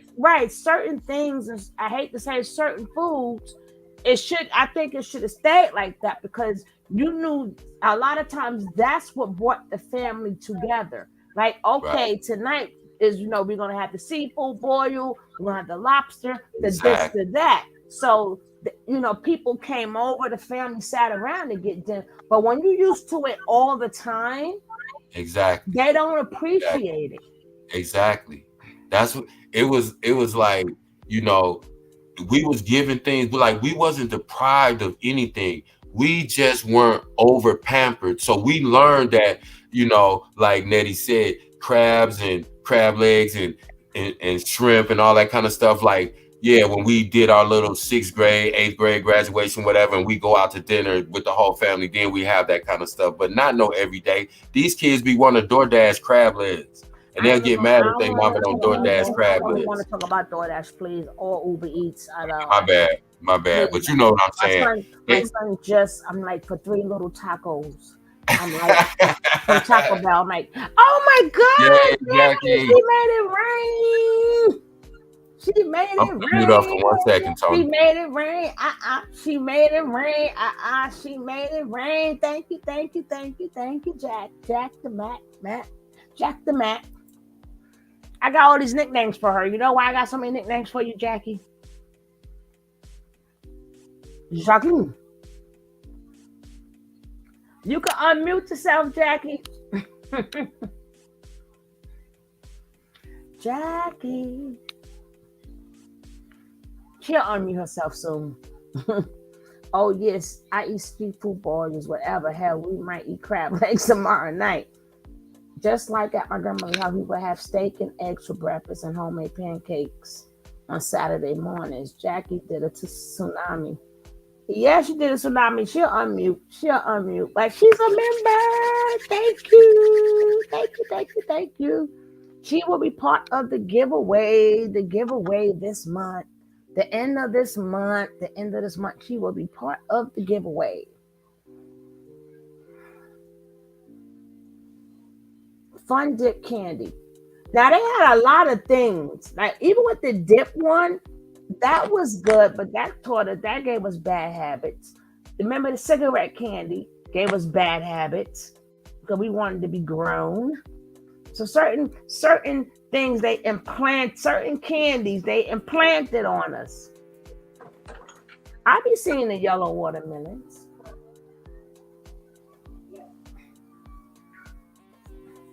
I be seeing the yellow watermelons.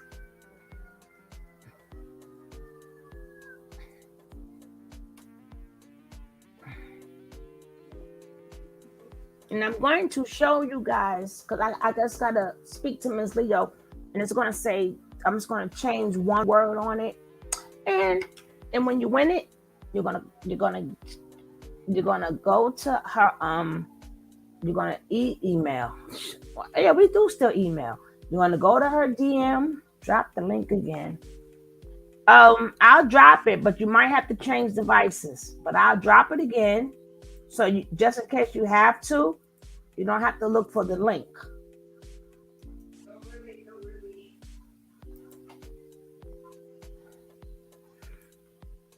I mean, even when they made special dishes, like a peach cobbler was a treat. Like our kids don't know what a treat is these days. They don't know what a treat is.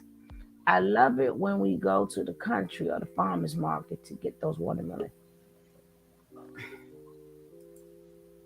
Okay. I mean, you like Miss Boss Stage. I like to be up here 2 and 3 times, but it's all right. No, my device died. One of my devices died. I'm sorry. No, I'm joking. I'm just saying your face be up here twice. My device died. I'm sorry.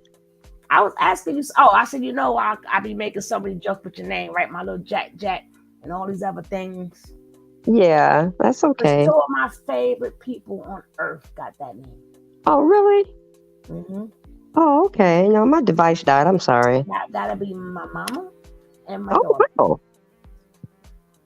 And I got the big Jackie ring on my finger because I took it from my daughter. So I'll be calling her Jack for short, or Jack for short. Oh, okay. All right. So when I go Jack or Jack, that's because they're my 2 favorite people name. Oh, okay. And now your name is Jacqueline. It's Jackie. And people always get it, like when she in trouble, people always go Jacqueline. I'm like, no. Oh, I know. That's what they call me too. My mom always says that when she gets mad at me. And that's people all the time. I get mad at all that. Well, people don't understand. Read the spelling again. It's Jacqueline. That's true. Jacqueline, but it's Jacqueline. Jacqueline. My son calls me Jacqueline. Yeah, but that's it basically. Yep, that's it. But people go Jacqueline. I'm like, we see a Qua, we see a Jack Qua. It's Jacques. That's it. It's a French name. Yes, it is. Now they want to spell it 50 million different ways, but either way, that's why I love your name. My 2 favorite people got your name. KR, you hit it right on the head. I'm funny like that too. I'm real funny. I'm banana pudding and potato salad. No, people is like, no, not just, yeah, you said it right. Not just potato salad. People, they play certain things people don't play with. Not just potato salad, but I don't eat bananas, but sometimes I dip in the pudding. Now I can't even dip in the pudding. But I used to like the wafers in it. But people don't play about that. And a lot of people don't play with the macaroni salad. A lot of things people just they don't play around with. Hey, you know what? Coffee. I got coffee. Let me see. I got some coffee. Oh, somebody made it rain up in here. Let me see. Oh, shucks. Oh, I can't Julie, what's up? I got my glasses on. Oh my God. Thank you so much. I don't know if y'all want y'all names, but Miss A and Miss J. Thank y'all for Making it rain, baby. Y'all made it rain. Yeah, y'all made it rain. Y'all made it rain up in here. And you know what? I like when we panel up like this and we could just talk, even though we started off with dumb nuts. But I like the fact that we can take any topic and just panel up and just talk. A lot of people they keep it to the topic but we human. We like really family up in here. And sometimes, we need to go down memory lane. Yeah, because it's like we was talking about that oral history that we don't pass down. Just like we sitting up here talking, this how we have to talk to our kids and pass those stories along, and in turn teach our kids to raise their kids that way. Get back to what not to say that you trying to live back in the past, but you take certain things that still apply to the things we were talking about. Having your kids outside, because that's healthy for them, as well as it teaches them social skills. Also, it makes them healthier and teaches them, about, certain things, so they won't have to think somebody talking about, getting in touch with nature is getting in touch with their spirituality and all that. They like, boy, I grew up outside. What are you talking about grounded? We stayed outside playing. You know what I'm saying? Boy, get out of here. And let's not forget, remember when we dropped something, God made dirt and dirt don't hurt, put it in your mouth and let it work. Listen, I done ate 800 pieces of candy off the ground, and I'm probably one of the healthiest people at my age right now. And we got to stop, like I said, we got to stop making ourselves so soft. We got to take the lessons from our elders, our ancestors, not no pyramid people, our grandparents.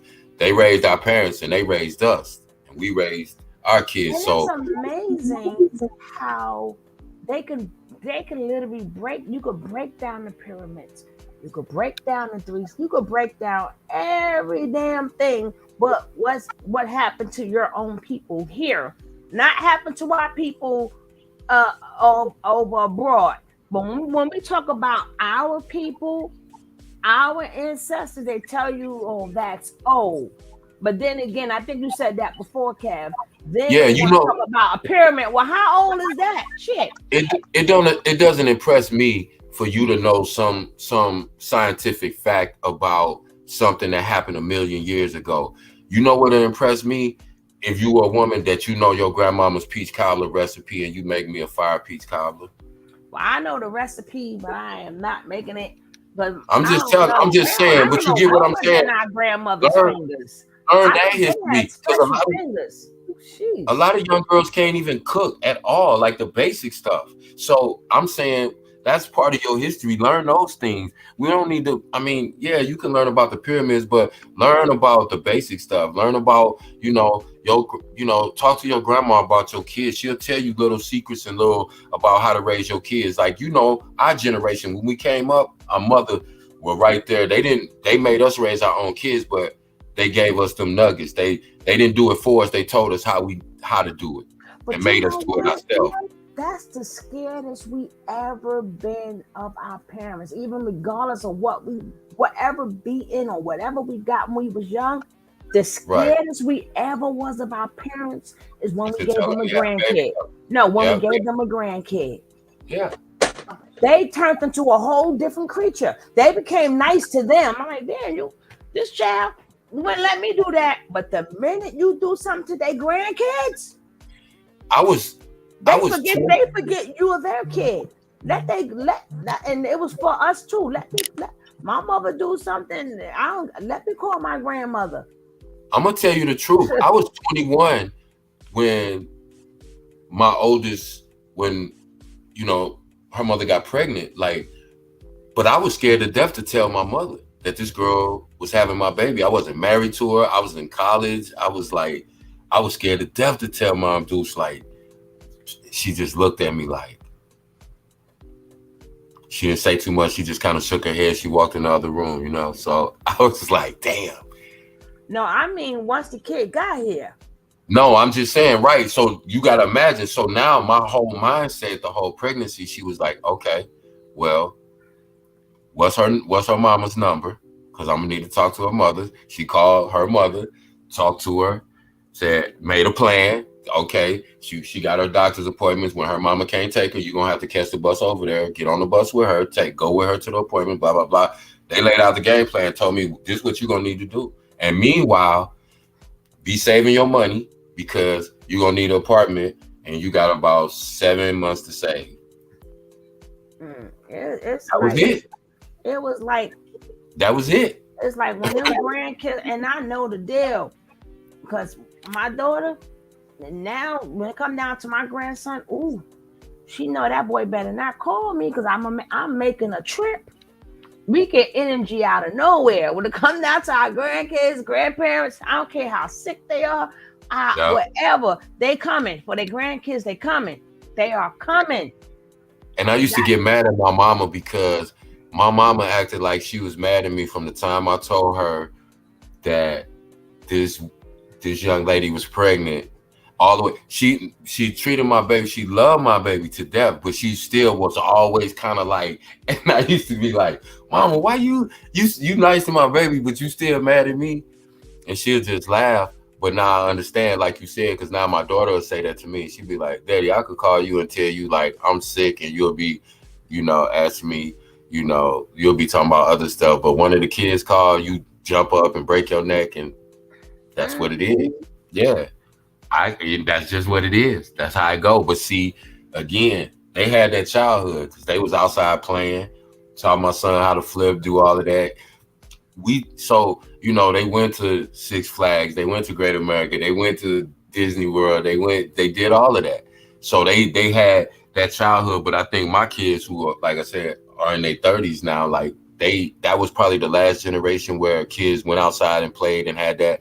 Because like I even see that with my daughter, like she makes a good living, so she provides well for her kids, but she also, the things that I didn't just give them things, I made them earn things. And I didn't just give them something because they wanted it. If it didn't make sense, I wasn't just letting you do it or just giving it to you because you wanted it, And I told her, I just tell my kids all the time, listen, it's going to be a time very shortly that you're going to be able to make all of your own decisions. Right now, I'm in charge of making decisions for you, and it's not a democracy. This is a dictatorship, and guess what? I'm the dictator. So that's just what it is. They didn't like it, but that's just what it was. I wasn't an actual dictator, but you get what I'm saying. It was it was just certain things they knew they had to do, and certain things they know they couldn't do. But they knew that if they did the things that they were supposed to do, then I would give them more freedom to do, the things they wanted to do. And it worked out good because they learned discipline, but they also had enough freedom to where they wasn't out there just trying to do everything because they were so sheltered and kept in the house that they knew the world. Yeah, but you still more different than with your grandkids than what you was with your kids, though. Of course. My grandkids get away with everything. They got you wrapped around the finger, and I know your kids be mad as hell. She say that all the time. She be like, "Daddy, I can't even believe that you sit here and because she know how." To her, I was strict on them compared to how it is now. Like my kids, like it was different. It haven't been that much time, but it's just changed a lot. And thankfully, like I said, she's in that generation where she knows she came up under me and I came up under my parents. So I raised her the same way my parents raised me. But they also, because I was younger, they got a little more leeway than I did because I understood that I couldn't be as strict as my parents were. You know what I'm saying? So it was a balance. But like, I hear parents now say, they have a 5-year-old. I can't control my 5-year-old. Like, what? You can't control a 5-year-old? But that's, like I said, times have changed. And I don't think people really, progress with the times. They like, Yeah, and it's because too, these 90s parents, the kids that was born in the 90s, that would be the early 90s and down. We did the best we could do with them. Oh yeah, we did the best that we can do, but it's like the generation like right after them. Right. Their parents will be somewhere. Like a lot of these kids now we see, and I hate watching like certain people from my age bracket. When I hear their music, I'm back at that age. So the minute I see them, in my mind, you got old, but then I look at the mirror like, no, chick, you got old too. When I hear like a certain artist or something, and they're like, well, such and such turned 56, I'm like, 56? Right. That be That bugging old, me and out. I'm like, oh shit, you Right. These are people we were the same age when we were teenagers listening to them. And it's hard to say we are about the same damn age, but because that's because their music, we still, because it's new music we don't listen to. So when we hear our young, like when I hear King, I still see myself as a 12-year-old. You understand? Then when I see them with gray hair and look, I'm like, damn, they got old. No, Bugs me out. No, chick, you did too. That, but if you see an entertainer, you watch like every time I see the person that really catches me is two people. When I see Urkel has grown, and look how old Tootie is. I still calling her Tootie because I'm thinking of the facts of life. I'm like, is this the same little girl when we was on the roller skates? Because she wasn't tall enough, they kept her on roller skates. So when I see her old now, I'm like she old. How did she get that old? When I see some of the rappers, I'd be like, yeah, you are. when I see the rappers, I be like, that's crazy. And see, my oldest two are 13 and 12. So like when I'm out with them, people think that I'm their father.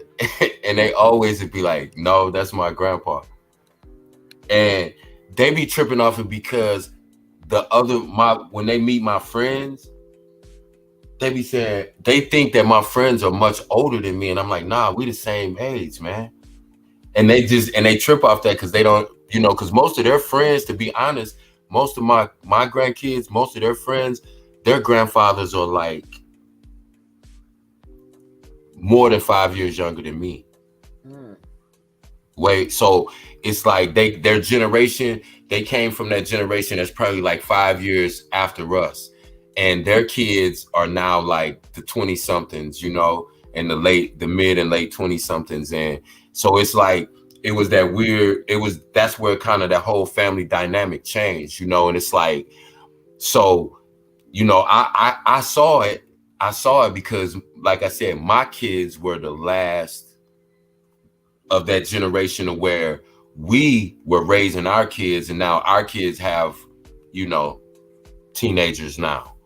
But we definitely raised our kids the way that we were raised, because my daughter, even her kids still, like out of my three, only my daughter has kids, and all her kids, yes sir, yes ma'am. So that's something that, me and their mom taught them when they were growing up, and they still to this day, they say that. So she taught her kids that, and people look at her crazy because they're like, you don't hear any little kids like, 6, 7, 12, 13 years old saying yes sir and yes ma'am. They just don't. And it's crazy because I call my daughter a lot of stuff, right? But that's because she is people. But she's never like disrespected me. She's never came out her mouth. I call her witch because all these kids got attitude. But I don't like her attitude. But who likes their kids? Who likes their kids' attitude? Even if you got the best kid, to say attitude will sometimes they mouth. But she's never like certain things I've never seen her do, and she done do some everything. But certain, and the same rule applies to me and my mother. Like certain things, I just like they don't know. Certain things you just don't do. Like it never stopped. Like if you was a smoker, it didn't stop you. We was still sneaking and smoking. Or you was still sneaking a sip or whatever. But we knew not to do it in front of elders. Like even if we used to cut school, like we used to find a friend house whose mother used to work and cut school. We never now these days they just stand right outside. Yeah, we wasn't out rolling around. And ask you for a cigarette. Yeah, we wasn't you don't doing get out that. my face. Like these days, they don't have like a cut off. They don't have a cutoff. They don't have these kids don't possess that at all. They don't have a cutoff. They don't have this line I don't cross. Right. And you can tell by the amount of these videos they do, the stuff they do on these videos trying to go viral, like they'll run into a grocery store and jump up on the counter and start dancing or whatever, or twerking. Like, it's just certain things we wouldn't do because we like you said, we have a cutoff point. You know, we did our little stuff, but it was just certain things we didn't do. We wouldn't mess with no old people. We wouldn't go and destroy nobody's property or just ignorance. We wouldn't do certain things we just didn't do. But That's just and what the it thing was. is, they don't understand. We still did it, but it's not. It's how we gonna we sneak did it. and do it. We ain't gonna do it outright. We ain't gonna just be bold about it. Like, of course, we, like you said, we did our little dirt, but like you said, if we smoked even cigarettes, we wouldn't even dare like fire up no green around no older person. But even if we smoked cigarettes, we wouldn't do it right in front of an older person, just because that's just how we came Even up. if Just we out don't, of respect. even if we didn't even know them, Even if we didn't know them, just any older person. Yeah, any older person. Period. Have respect. Like, we automatically will still open the door for them. We automatically will give them a seat. You know that, and these things we automatic, and that's why they know we was doing, because they far from stupid. You know, because they know what alcohol smell like on the clothes and shit, but. That was another reason why they always protected us too, because we showed them respect. And even if you didn't know them, you better leave that little girl alone. We don't know that lady from Adam and Eve. But being that when they see us, they knew that we have respect for them. So their job is to take care of the young. So it got to the point. That's why I tell kids all the time, don't never have it to where as an older person turn a blind eye, because them the ones that will save your ass. Don't never. They're the ones gonna save your life. Right. For real, because ain't nobody else on the street. Yeah, everybody on the street, they ain't gonna snitch. It's gonna be that old lady who you disrespect all the time and who you disregard that's gonna tell the police, yeah, that was the person that did X, Y, and Z. That's what's gonna save you sometimes. So you gotta be careful about, and it's just always been a thing where, people have different beliefs, but one of the things that I heard a long time ago, and I truly believe, is you could tell the quality of a person, a nation, by the way they treat their old people and their babies. You could tell the quality of a nation, and I want our community to reflect that, because I remember it was a time where you would get jumped on for disrespecting an old person. They was actually these youngsters developed that little game to where they would actually go up and try to actually assault older people. It was a game. Oh, and they was I don't want to say it, but you know what I'm talking about. It was That's sick. Yeah. That's crazy. And they would catch them on the babies sitting on a bench, Yeah. business, Elderly people, and then they would even see you TTing them and stuff. What the hell? Exactly. It's like, that's what I'm saying. It's like we got to get to a point where that's not supposed to go viral. Anybody who recognizes people doing like that, you have to check these kids, because that's gonna be the same kid that'll take your child's life for no reason. That'll be the same kid that'll do something to somebody else for absolutely no reason. And you got to realize and understand that if you don't hold these kids accountable and you steady make excuses for them, that's not teaching them nothing except how to be more of what they are. That whatever bad seed that's in them, if they don't suffer consequences and repercussions from the time they're young, by the time you can hang it up, by the time they get 12 or 13, they're gonna be way out of your control. And like I said, I don't know when we got to be so soft, but I know that, like I said, I got a huge family. I got 10 aunts, and all 10 of them would beat the brakes off me if they ever saw me out of pocket in their presence, whether I did something or said something out of pocket in their presence. It was no discussion. Pop, what happened? Who you think you're talking to like that? Boy, you don't see me standing here? You ain't around your little friend. Watch your mouth. Yes, ma'am. And don't say the key words. I'm grown. Nah, I never. The minute you say that, ooh, your life gonna change. Your life gonna change immediately. Oh, you grown now, huh? You think you grown now? They don't say you grown, you think you grown now, huh? Not the mind, we are grown. But the minute you let that, like our parents don't know we grown. Even though they got on our nerve, we knew how to suck it up because we knew we knew we was grown. We knew we didn't have to do a lot of things. But the privileges came with that. But the minute you say the word "I'm grown," them privileges are now gone. All that, yeah, baby, what you want to eat for night, baby, and bringing you now, mama stops all that shit. You're like, oh shit. I've never said that to my parents, my now you grandparents. want see, let me Google. I told my son because I didn't know time go by that fast. Little boy be grown already. It's like he was just here. Yes, I was just looking at pictures. I'm like, this was just yesterday. I mean, literally just yesterday. Mm-hmm. And baby, I said, boy, the minute you say the word to me, I'm grown, your life gonna change. Yeah. Your life going to change. Yeah. Because I'm gonna let you be all the way grown. And that's what a lot of parents, they don't know how to let their kids, they say they grown. They don't know how to let them be grown for real. Hey. For real. And you want to keep pacifying these grown ass kids too. Yeah. I was in my late 30s one time, and I don't know what I said. Me and my brother had got into it or something, and my mother was sitting there, and I don't know what I said. And she looked at me and she said, "You grown or something?" I said, "No, ma'am." I ain't even had that. I was like 38. I was like, "No, ma'am." They all said, my mom popped my mouth the other day while I was talking to my mom. I didn't even say anything off color, but my tone was off. She said, "That's right." Said she checked me, and I'm 37. Period. I just said I was 38. My mom asked me, "Was I grown?" I said, "No, ma'am."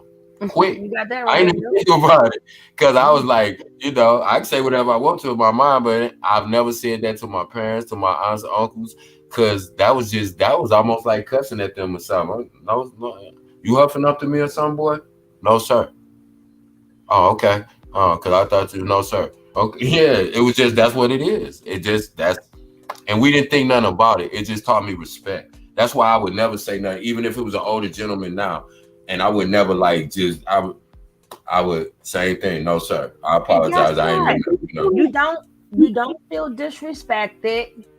Like these kids now. Well, I don't be disrespected. I said, I don't give a fuck how old you are. I'm grown too.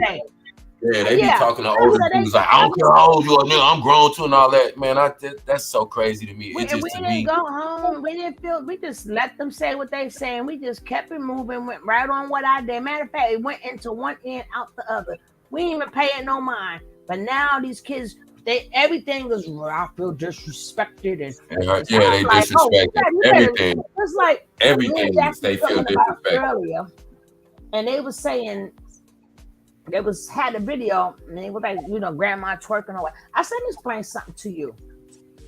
The only reason why us older folks do that, because back in the days, for all the things that happened to our parents and grandparents, like when we seen our grandmother back in the days, depending on how old your grandmother, what number your mother is. Like if your mother is like towards the top or the bottom, but she's towards the top. They literally looked like grandmothers because so much stuff was going on. A lot of our grandparents, whoever grandparents is still here in my age bracket, God bless you, treasure them. But a lot of us lost our grandparents really young, but we thought they were old. We thought they were old.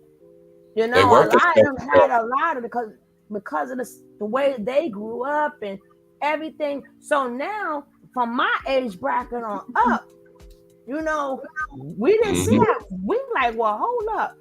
We were scared to get old because by 35, the time you hit 40, we was like, oh my God, we're gonna be washed out. We ain't gonna be able to dance, ain't gonna be able to move. 50, because a lot of us lost our uncles and we lost a lot of people right in their 50s. So we thought that was old. Oh, now in our days, we look good. No, we're gonna do whatever the fuck we want to do.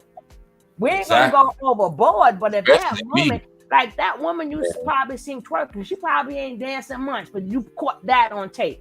But man, that lady looked good. She was 60. I think she was 63 years old or something. That lady looked good. I'm like, girl, a lot of people you did know- not make it.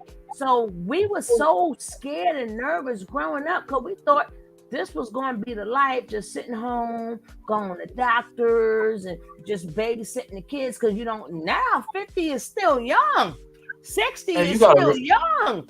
But we never know. We did not know that growing up because at that point in time, they literally looked their age because they looked the way their life was.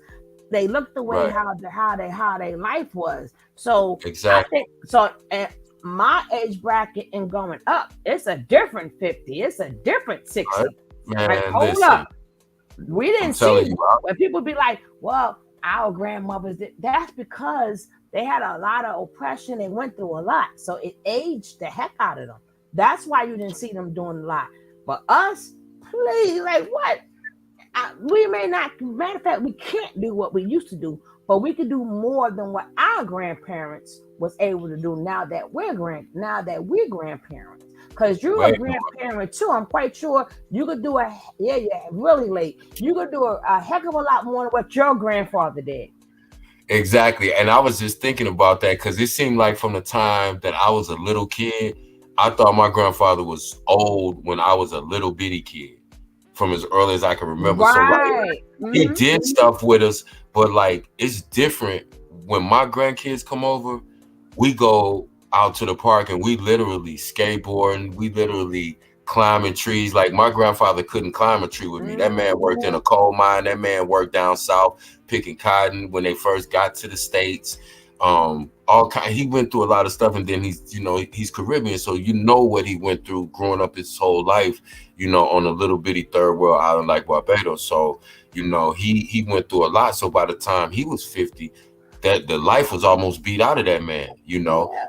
By the time my father was 35, 30, 40, he went through so much. He seemed old at 40. He seemed older than 40 when he was 40. Now that I think back and I look at myself, and that's why I said I'm fortunate because, again, I learned lessons from my elders, but I also owe them the ultimate respect because just like tied back into the movies that you played, the videos you played about the kids and how they made that change in 63. And that's my grandfather and that's my dad. So, I pay them homage and I pay them respect and I take the lessons from their life. And, my pop would always tell me, man, you get one life. That's it. And you ain't gonna start living it until you figure out that you only got one life to live, so I just really understood that, you have to have money to survive, but life is not about money. Life is about happiness. Everything else will come to you if you're happy. A good relationship will come to you. A good job will come to you. All the things. But when you're not happy, I don't care how much you have. Nothing can make you happy. You can make all the money in the world. Rich people, that's why they take their lives because money can't make them happy. Yeah. And I told the young folks, if you ain't been this age, you can't talk about it. Don't tell us what to do. You ain't been this age. You haven't been this age to tell us how we should be looking or what. No, the same way y'all a whole different set of kids. We a whole different set of grandmas. We a whole different set of grandpas. Now we can keep up with y'all. We ain't home no more depressed. We ain't home no more, and then, I still have friends too, even they passed away at early ages. I'm not talking about the crowd, I'm talking about late 40s, 50s, but they still looked at major young. It's not like when you show grandma picture no more. Like when you got grandma picture now, people will not know if that's grandma or mommy. They're not going to be able to tell the difference. Right. Because grandma, we ain't all facing, not all wrinkled and all that other stuff. They always think that my all of them, even the babies, they think they my kids. And I'll be like, are you crazy? These are my daughter's kids. And they're like, what? How old are you? That's the next thing they ask me, and I start laughing. They be like, you lying. And I have to show them my driver's license. And they crack up laughing. But, and my grandsons, they laugh too now. They just call me Pop. So, but it's a blessing because thankfully most of the men in my life lived to an advanced age. My grandfather didn't die till he was 93. And my pop 77, my mom 75. They both still alive and healthy, and doing so. It's she's able to see my kids, so that trips her out because because that's generations, and they'll sit down. My grandkids will sit down and they'll talk to their grandma about, and she'll tell them about before phones were invented, and she would be like, cell phone. They would be like, cell phones, grandma, and she said no, phones, period. And they were like, you were alive when there were no phones at all in the whole world. She's like, yeah. Oh, her grandmother So was as young as 18. yeah, my dad is the oldest of 16. So it's so I make sure that they talk to their elders because they're not gonna know nothing about no pyramids. They're not even teaching that in school now, so they're not gonna know about that. But I can teach them from 63 on because that's my history, that's my lineage, that's my, you know what I'm saying? Those are my ancestors. So that's what it's about, and that's what you try to put these kids in touch with, because you can get on all these different spiritual philosophies and talk about all these alien and ancient beings, but connect them with and let's not forget, Kev, a lot of these things are myths. They're mystical. They're not even real. You teach us about all these deities. They are not. Horus is not real. Thank you. That's why I said is not real.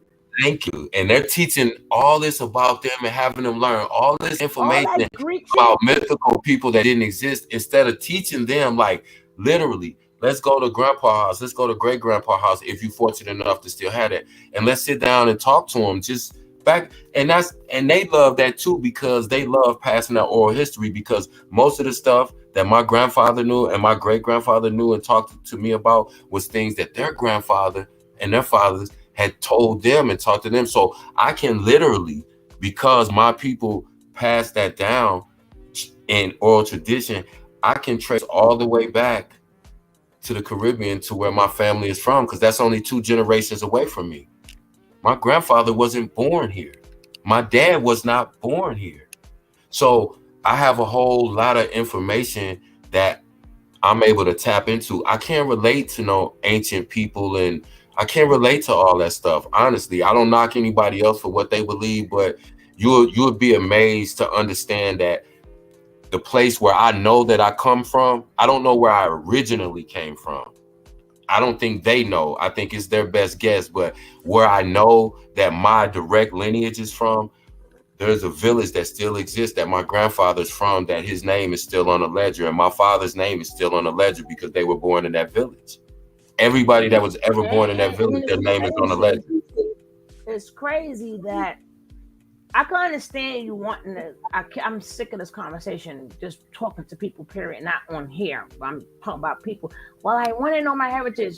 Well, then you need to go take the phenotype test and find out, because you got to stop saying Africa. It's a whole continent.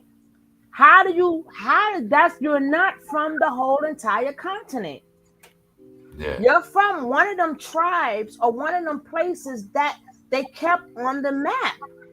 What if the place that you're from, they're going to loop it into something else if they took certain places off the map or a certain place was conquered? So now whoever conquered it, they named that whole section whatever that. I'm just going to say, let's just say England, even though England is like one of the smallest places, but got the most powerful people in that little place. But let's just say England. Now, even though England is small, they're still part of everything. But let's just say they took this land and that land. So that used to be like let's say Petersburg or Somersville, just naming any name. But now England took it over. So now England said, you know what, I don't want to call it Somersville and Petersburg no more. All of this is England. So when you go to your history, and it's going to come up as you're born in England. So now the people in Petersburg, and some of them are now forgotten. Now they don't exist no more unless you find an old map. where it exists, then you can say, no, my family from Petersburg, England took it over. Like a lot of people do not, they don't really check their ancestry, and then they love to stay in Egypt. Like, no, we fucking Egyptians didn't even like us. You know what I'm saying? And that's the whole point of it. They try to get us arguing it and debating about those things that don't matter, so that we look right past, like KR said, the history that's right in our face. That's our grandparents, that's our parents, that's our great grandparents. That is our history. Because if you go any further back than that, it's going to be so much speculation that you can't possibly narrow it down. But if I could talk to a man that's 93 years old, and I can go to where he was born, and I can see his name and my father's name and all my uncles and aunts' names on a ledger, I know that they were born there. That's where my lineage starts, right there, up until right now. So with my grandkids now, eventually we're going to get on a plane and we're going to go to Barbados, and I'm going to show them, you remember Pop? This is where he was born. This is where we lived before we came to the United States. That's what that's a direct, and for my grandkids, that's 3 generations. That's their mother, me, their grandfather, and their great grandfather. How far back do you have to go? Start with that lineage and then be proud of that and build on that and understand who you are in that aspect. All this other stuff that people throw into the mix, that's to keep us from really talking about this stuff. What's important. What made me see things differently is, when we was younger, we used to go to like the 125th Street was the spot. Now it's different spots in Brooklyn, but before the main spots to get your hair braided was 125th Street. Mm-hmm. So you young, you hear so much about Africa that I couldn't wait to go. I'm like, I get to see some Africans. I'm like, yes, they're my people. I'm like, they're my people. They're my people. And we come from Africa, and these Africans is here. So I'm thinking that we was gonna be treated like, hey, how you doing? But I got a rude awakening. I'm like, hold up, they don't like us. So like, you remember all the Africans and the Haitians came to New York in the early 80s, in the mid 80s? Yeah, but that's when you found out they different than us. They different than us. Right, but it come to find out, I just was hurt. I'm like, they don't like us. I'm like, they talk about you and they try to get you out your money. They'll stay on their phone. They will separate. Like, they never accepted us. So right then and there, I started digging right back into my history here. I'm like, hold on, you're going a little bit too far. Because, as a young girl, you hear about Africans and the kings and the queens, and we teach them this stuff. And the minute we get around them, they like, you're nothing. You're nothing. Yeah. And a lot of them don't even know the daggone history. That's why they call us Americans. How can you call us Americans? They've been taught that the whole time. Right, but they call us Americans and stuff. So that go to show you, right then and there, you separated yourself from us. Oh yeah, because they think that because we're quote unquote Americans, that we're watered down, we're whitewashed. They think our blood is not as pure as theirs. You see how they can take even our forced migration to different places and psychologically get us to use that against each other. At the end of the day, like I said, I don't know. We know that the earliest man was discovered in sub-Saharan Africa. We know that much. Okay.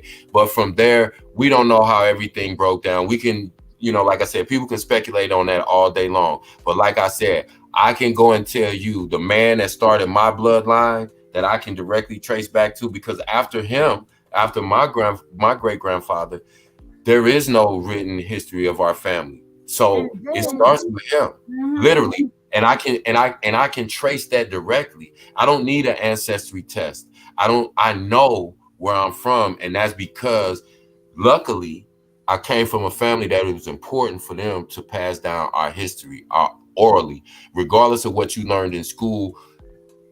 I'm learning actual facts. I'm learning actual information from people who lived during those times. You got to go from all the way from about 1950 15 or 16 all the way up to the present day.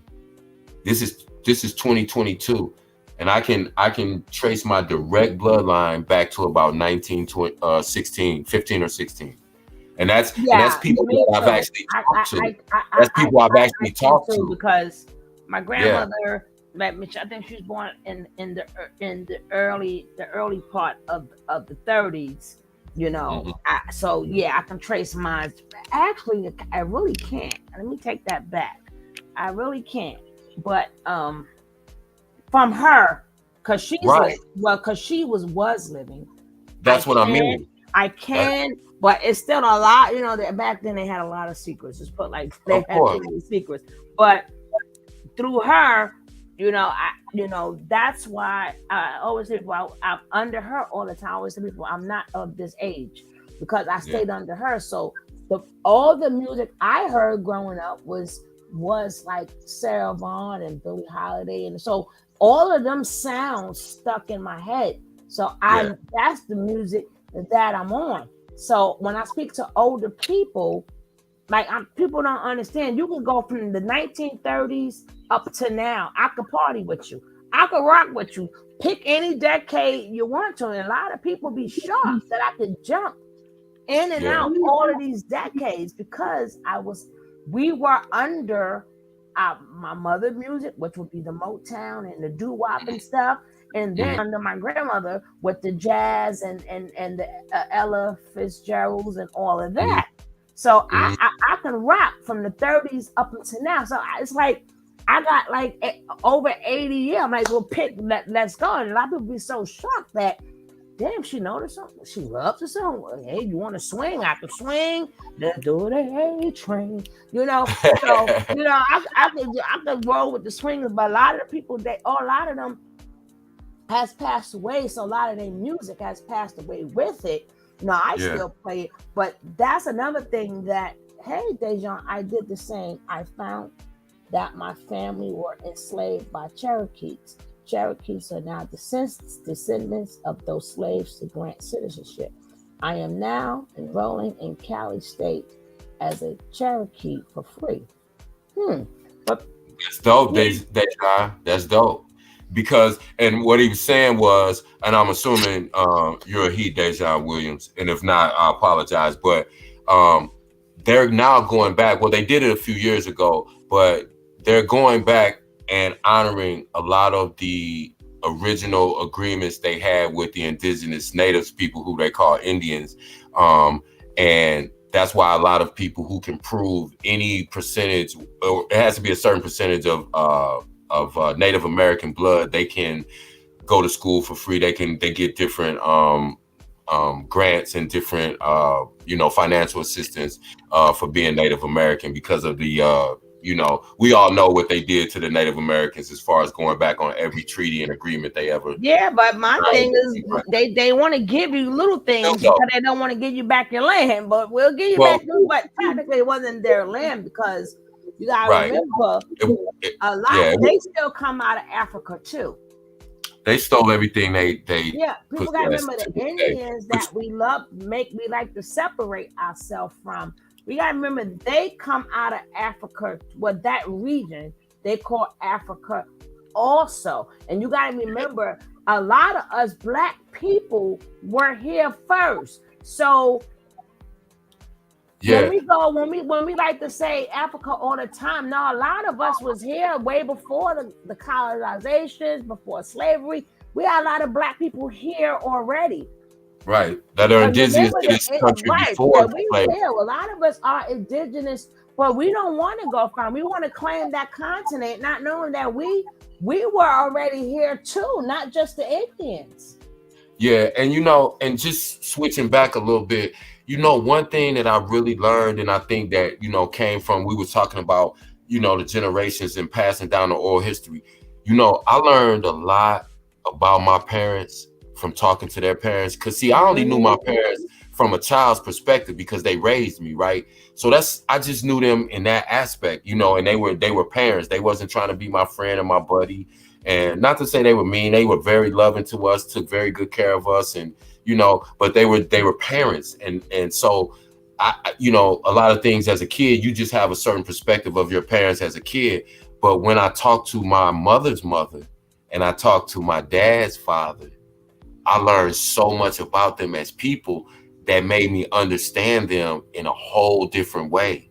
And I think that's important for a lot of these younger generations to understand too.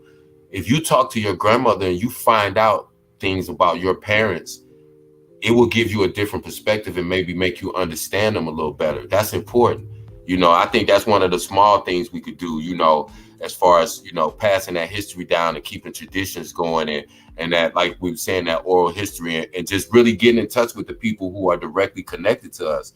You know, some of our grandparents and our great grandparents are passed away now, but again, you start that tradition when your children have kids, you make sure you talk to them and so on and so forth as long as you can, because the information that you give them is going to be more valuable to them most of the time than the stuff they're going to learn from somebody else or from a book, you know, and that's real, because you can directly, you know, they can see the things that, you know, happen in your life, and they can, you know, and they can connect with that a lot more than just, you know, learning about some people that they'll never, you know, that they don't even really truly know existed. So, you know, but yeah, it's, you know, we don't, like I said, I don't, my position on that whole, I don't want to get too caught up in going back too far, because I think that where my life began was with my great grandfather and being able to establish his whole route in life, having my dad, having all my uncles, raising them, going throughout my father, what he went through growing up, all that led to me. And now everything that I do after that is going to be because of those men. You get what I'm saying? With my daughter, my son, you know, my daughters and my son. So it's, you know, and guys, if your grandparents are not living anymore, or if you're older and your parents are not living, you can always join. You can always join the Sugar Babes channel, because I'm gonna take you back. If somebody could drop the Sugar Babes link, so if anybody in here want to be part of that family, because we learn a lot about our history. But the good thing about it is it's being spoken from real mouths who really, like we did to see experiment today, right? And it was phenomenal. I mean, some points I'm like, damn, why are you eating right now? Because they show some of the effects of syphilis. Again, if you want to see things like that, click on that link like right now, or just click on the link and help support the channel. But click on that link to my Sugar Babes channel. All right, Cab, click on that link to the Sugar Babes channel.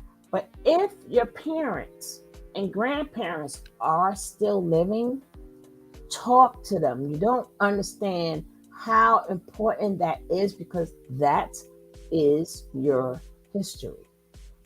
That's your history in the book, because they're going to tell you the things that was going down, you know. And sometimes if we got recorders now, when you're having certain conversations with them, record it, because that is now your history book for your kids. So when your grandparents were saying this is what happened in 1930, and I had to do this and this and that, that'd be something great to keep. So after they're long gone and you're long gone, they'll have these videos. So a lot of things that is said in the textbooks, because you know the textbooks changes. They changed information in the textbooks. They even got it in today's textbooks that when Black people came here, we came here looking for work and a better life. What was that crap? So this is what they're teaching our children. Like we came here like everybody else came here. No, we did not come here like everybody else came here. No, we wasn't looking for a better world. No, we didn't come here for a better job. No, we didn't come here for a better life. We didn't come here to work. Everybody else had it bad too. But everybody could speak upon their own struggle.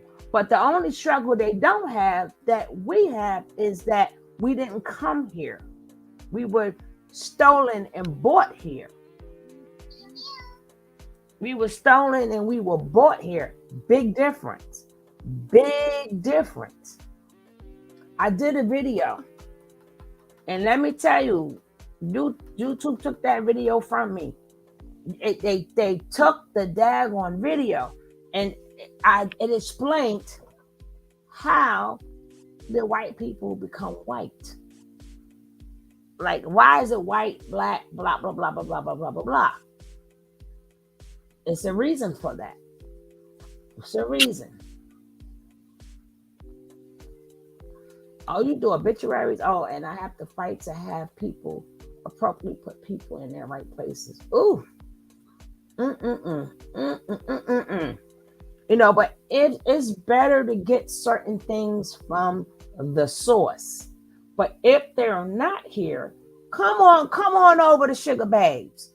Click that link. Let me see if y'all clicking the link. Let me see if y'all clicking the link. I don't know. Nope, ain't nobody clicked the link yet. Click that link. Click that link to Sugar Babes. Click the link. Click the link. Whoever don't have Sugar Babes, get Sugar Babes like right now. Come on over and get Sugar Babes. Click the link. Blanche click the link. Blanche click the link. Blanche click the. Anybody else want to click the link? Would anybody else like to click the link and support the Sugar Babes channel? Come on over.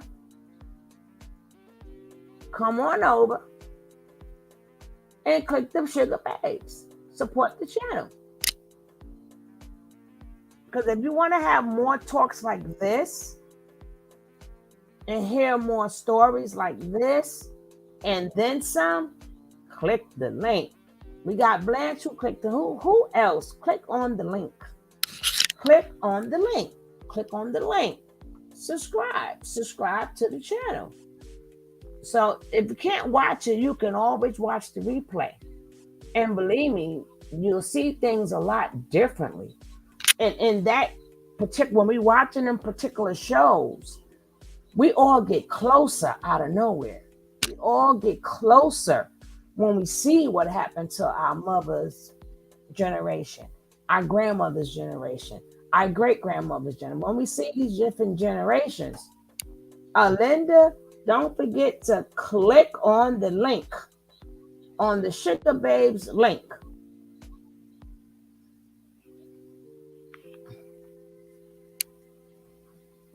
Tiffany, I don't see where you clicked, but I know you clicked. Sometimes it don't show you all the names. Dejan, don't forget to click on the Sugar Babes link. Don't forget to click on the Sugar Babes link. Click, click, click. Even if you're just doing it for accessory, has the Freeman applications available dating back to the 1900s when our ancestors enrolled. I'm glad Sugar Babe opened her platforms to educate on these subjects. Yeah, click on the Sugar Babes. You're going to get more education. You're going to get more platforms, Dejan. Click on that Sugar Babe link. Can I say real quick, Tony? Like, sure. I thought you was left for a second. Go ahead. The bill, I just got back. The build you had on Sugar Babes about the Tuskegee experiment. You have to understand, when that happened, our grandparents were our ages. So when you talk about today's time and then you think about the pandemic, that's why so many of that age range were against the vaccine, the shot, because that's it. Oh, yeah, I didn't say the name, but yeah, I know, but that's why they were so against that, because of the Tuskegee experiment. You see how that ties in? Dejan. Dejan made it rain. Dejan made it rain. Dejan made it rain. Made it rain up in the house. Make it rain. Make it rain. Thank you for making it rain up in here. Thank you for making it rain. So we got another name to add to our giveaway. We're going to have a nice giveaway to our members. Thank you, Dejan. Appreciate you. Now, don't forget the other channel is just for information. It's just for it's a continue. So even though you may be a member here, you don't have to worry about that. This is nothing but a continuation. But that channel is for information, so we can really talk about what we want to talk about. You still got to be not what we want to talk about, but if it's not monetized or nothing, you can talk about certain. Sometimes they still take your video down if you get too deep, but it leaves us open to talk about and show more videos and do more things. If you're monetized or whatever, everything is looked at, and sometimes they'll give you, sometimes they won't. Like who really cares? But at least it's a little bit more freedom. So I don't ask for nothing for that channel. So if you're a member on this channel, that means you're a member over there too. If you give me some coffee money here, that means you're giving me coffee for money over there too, because one is the extension of the other. But just like, why is she typing? Boss lady, where your mouth at? Hello? Now, I know she up because she just typed. Jackie, hello? What, y'all two talking to each other? We don't know about it. My mouth is right here. Boss lady trolling. She's somewhere trolling. You know that's our eye in the sky. But again, you would definitely enjoy that channel. And like I said, and also NJB, maybe I'm saying her name wrong, but she from Jersey. I want to do a video about Jersey. Like wherever y'all from, it's things that happen in your state, and I have to start explaining. I have to keep explaining to people. A lot of even though we know our history, but some of our histories are different because of the region we were born in. Unless you got that old grandmother or grandfather who originated from the South, who can talk about the South, a lot of stuff, what happened didn't happen. Like every state have their own ways that things was dealt with, like their own type of slavery or abuse or whatever. So I like this guy because he lets me use it, and I gotta say hello to him because he probably see this new name like, who the hell is this? I have to let him know this is me. Great. But what I'm saying is that each state they do something different. One, because of the climate, and is different. When they used to go up north, and they used to call it up north, but we now call it the East Coast. But back then it was called up north, and that meant all the regions that was up north. So we already know a lot of farming and stuff didn't go on in certain places, but we knew farming. So their experience. So this is a way where you can get some of all the different experiences. And that's all, because I remember we spread it out. We spread it out. And we went on to different states.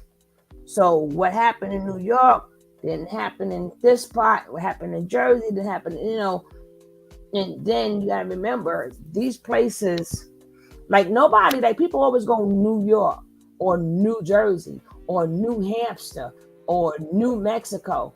People don't even know the history of their own state to see why did it become new. What was the old? Was it called York? And then we added New York to it? Was it just called plain old Jersey? And we named it, like, what was the old York? What was the name before that? Like, what was the name before we even had, like, the boroughs? Like, because you remember, everything was, remember we started out with only 13 colonies. We only had 13 little spots that now grew to 50 something spots, right?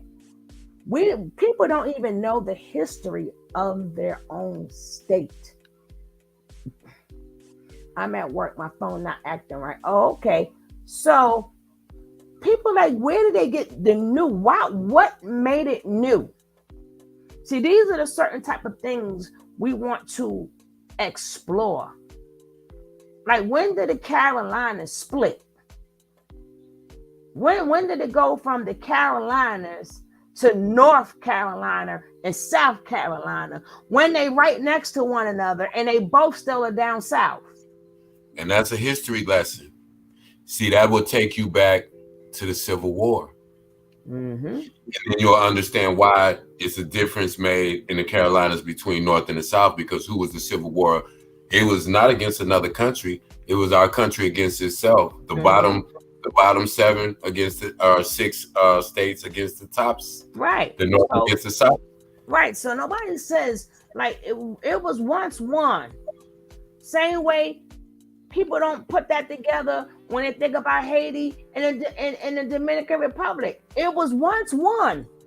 People don't know they're on the same island. It's split in half. They think the Dominican Republic is one island and Haiti is another island. That again, and the reason that's split up because Haiti is the only black nation that has ever overthrown their government and become independent. All right. So when they nice to me, I be like, that is so beautiful, right? When they're not nice, I'm like, and y'all still owe damn money, right? And y'all still paying for it. It depends if they nice to me or not. It depends if they're nice to me or not. You know, sometimes they get a little mean to me. I gotta throw their little. I always know a little bit about. I may not know all your history, but I know a little bit about your history to get up under your skin when you get on my nerves. I know a little bit to get just a little bit. But like, you know,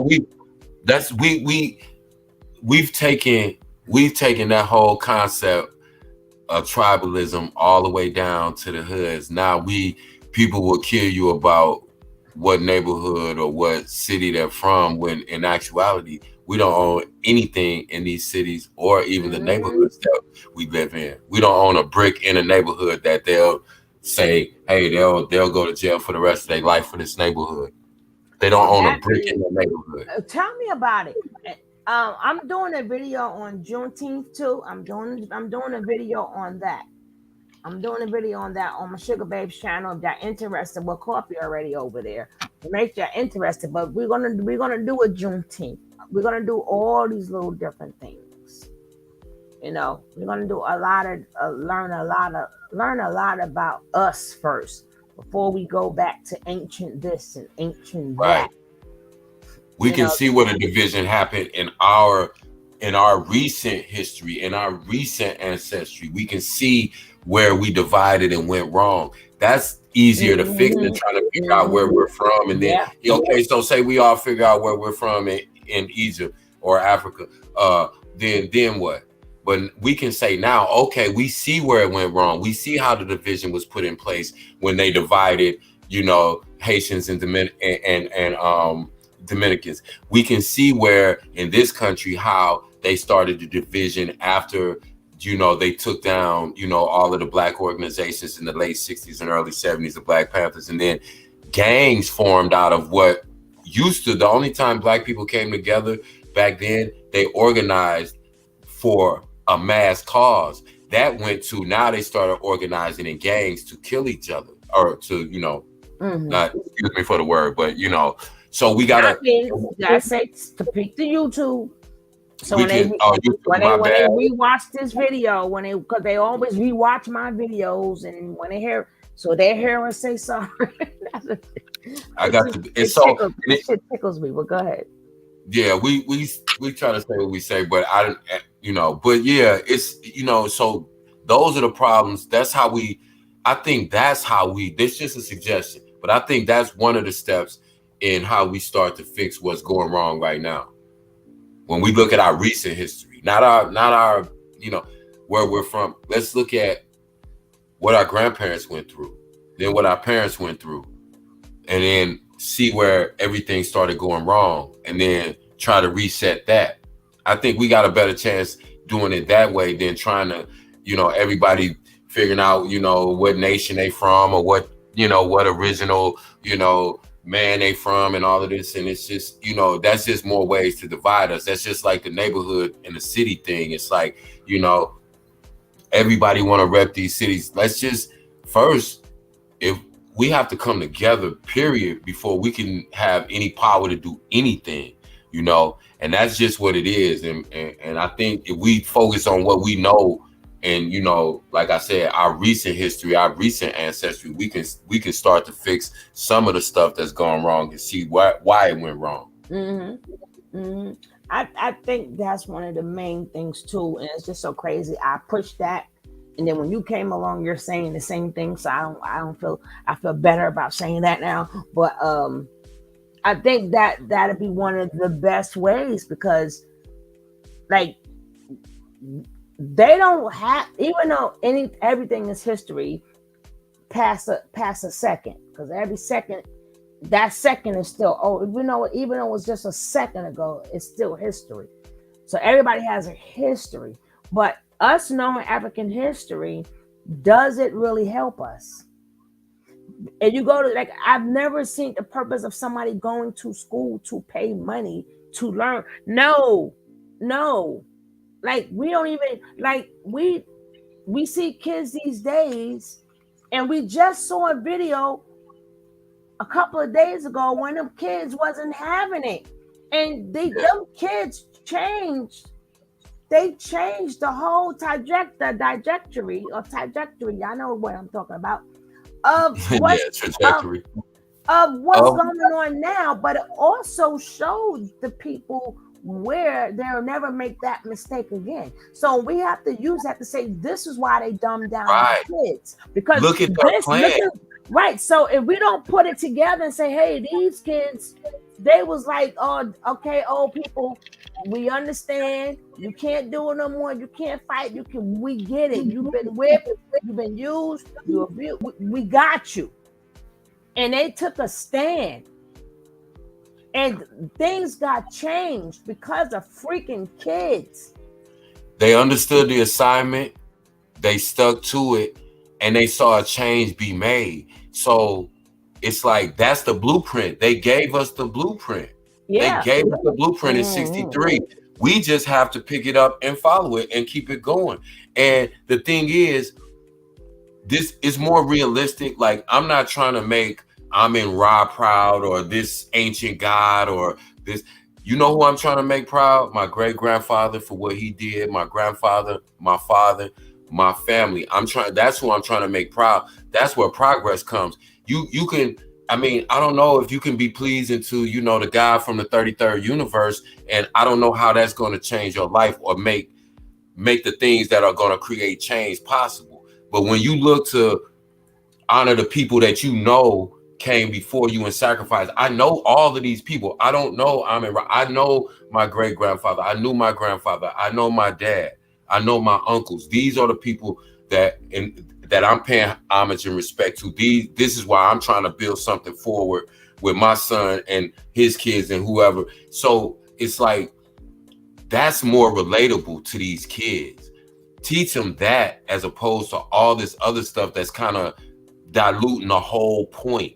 We're getting caught up so much in a lot of things that are not even gonna matter, when if we focus on the people that we know and we try to make a change for those people. Because like I said, I want to take what those kids did in 63 and honor that, so that some kids in 22 can look back and say, dang, man, 100 years ago, man, it was like this, and these people decided to take a stand, and they changed the whole trajectory of how Black people are living now. Maybe if they wouldn't have did that in 2022, we wouldn't be living like we're living in 22. You get what I'm saying? Just like we wouldn't be living the way we're living if those kids in 1963 hadn't done what they done. That's how you pay homage to your ancestors, period. And then we gotta see, that's why I say all these Googles and stuff, we gotta be careful. even with these, I'm gonna do videos too with these quote unquote self-help gurus. We gotta be very careful with these things too, because them are cults also. And people don't, anytime you giving somebody your money just for them to talk to you, but you really haven't changed your life, but just because it sounds good, and then we got these people that, it's only a little bit of us that's calling these people out. And my thing is, if you believe in God, then you shouldn't get mad if we call. I don't care who it. I don't care if it's the preacher. I don't care who it is. You can't get mad when we see where they making our people go in a whole different direction. You can't get mad. It's like we can't get mad if people called out Kevin Samuels. We can't. No, he was a fake. Yes, he was a fraud. Okay, if he said something that sounds good to you, beautiful. But he still ain't said nothing that wasn't said before. But anytime they're not preaching the word unity, that should let you know something is wrong with this person. Anytime they're not trying to get us back together as a people, as a unit, you have to watch these people. Anytime anytime it was two people recently that have anger. These men they got it to where the hate me men, they became a cult too. It was just in the news twice. One man ran a damn lady over in the grass. A good thing she was taping it. I don't know if she passed away or not. It was two incidences, and come to find out, they are from the manosphere. They are destroying a lot of people. And then you do it through multiple generations, because if you got men and women hating each other, then they have a child, and that child's forced to decide to pick between the mother or the father.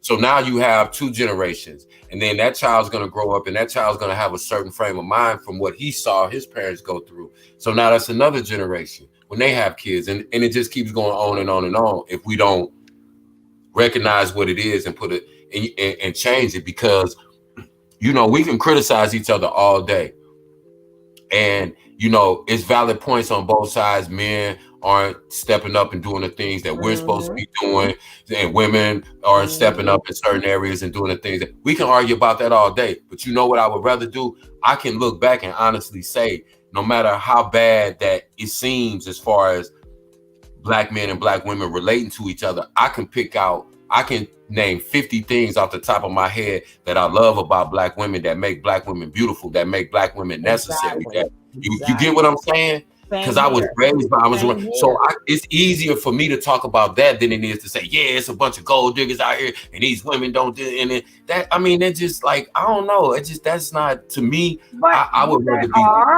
There are, and okay, so we're gonna give them more energy. But see, that's because they sold themselves for $1. Like they sold themselves out at for $1. That's the same way people may not like Cynthia G, but she says stuff that makes sense. Same way some of these men say stuff that makes sense. And am I gonna confess? I'm just, no, I'm not. Because a lot of things she say I do not agree with. But she ain't my godmother. You understand what I'm saying? Right. And she's not saying nothing too none of them are saying nothing that has not been said. But is it promoting unity? It's the question. And that's the whole thing. That's coming from both extremes. Yeah, she's checking these men or whatever, but at the end of the day, you're not promoting unity. That's why I had to turn her off.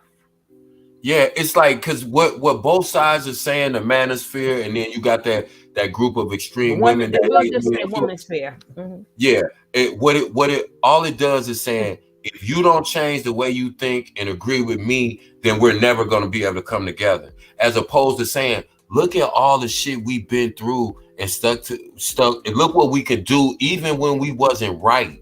Look at what we can do when we stick together, and look at all the stuff we already been through. Why don't we build on that? Because there's so many things that we could talk about, but it's like, I never hear at the end of those conversations from either extreme that, like you said, anything about unity or how we're coming together. Men are just saying women need to stop doing this, start doing this, stop be submissive, and then everything will be okay. And then vice versa. It's like that's not gonna. It's like, let's talk about why there are issues. Let's talk about why we don't stick it out and stay together. Why are we so quick to, we need to talk about those things instead of saying, you can't change how people feel the way they feel because of the experiences they went through. But let's still, you're going to get through better to a person if you're talking to them and say, you gotta acknowledge the other person. Because before I can sit here and criticize any woman, any black woman especially, before I could say anything critical of a black woman, the first thing I have to say is black women, if it wasn't for black women, we couldn't have survived, we could not have thrived, we could not have done most of the things that we're doing right now. So that should be the first thing that comes to your mind, because at the end of the day, no matter how deep you're off in that manosphere, some woman gave birth to you and raised you. And for that, you have to get past the point of everything that the other person does wrong. We could do that all day long, but it never comes to a point where we're saying, okay, we're coming together on this point. It's saying I'm right and you have to agree with me, or hey, it is what it is. That's crazy to me. It's like people don't, our parents and our grandparents, they have problems in relationships, but they stay together and they like all the people to hate. We choose to hate each other. I'm like, are you serious? I'm like, we're the only people that do that. Like out of all the people we choose to hate, we choose to hate each other. We should hate a whole bunch of other people, but we'll hate each other before we hate anybody else that would probably justifiably deserve being hated. But like you said, it's so easy for us to hate each other. That's what I don't get. That's the part that blows me, that I just still, for the life of me, as old as I am, I don't understand why we have so much hatred toward each other.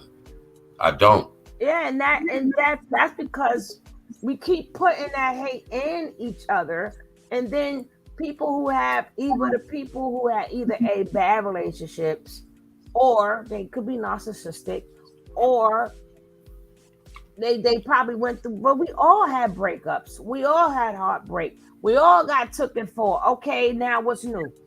What's new? And then they came with this. Well, hold yourself accountable to who? Nobody answered that question yet. Well, to men, I didn't do nothing to men. Who? Like, that's like me saying, well, men need to be held responsible. To who? You had to maybe by that woman or them when you need to hold yourself accountable to your kids and the people you did wrong. You don't owe the whole female nation accountability. Right. Like, That's what I'm saying. And then the crazy part is, if we just hold ourselves accountable for our family and our responsibilities, then if every single person did that, then that would solve. Then the whole community would be on one. See, you don't have to try to change the whole manosphere. If you don't deal with men who are not dealing with you fairly, who you don't feel are encouraging you or are positive in your life, there will be no such thing as a manosphere, because they'll be out there by themselves. They'll be out there. You ain't got to argue with them. That's just everybody can't come. Everybody is not going to be.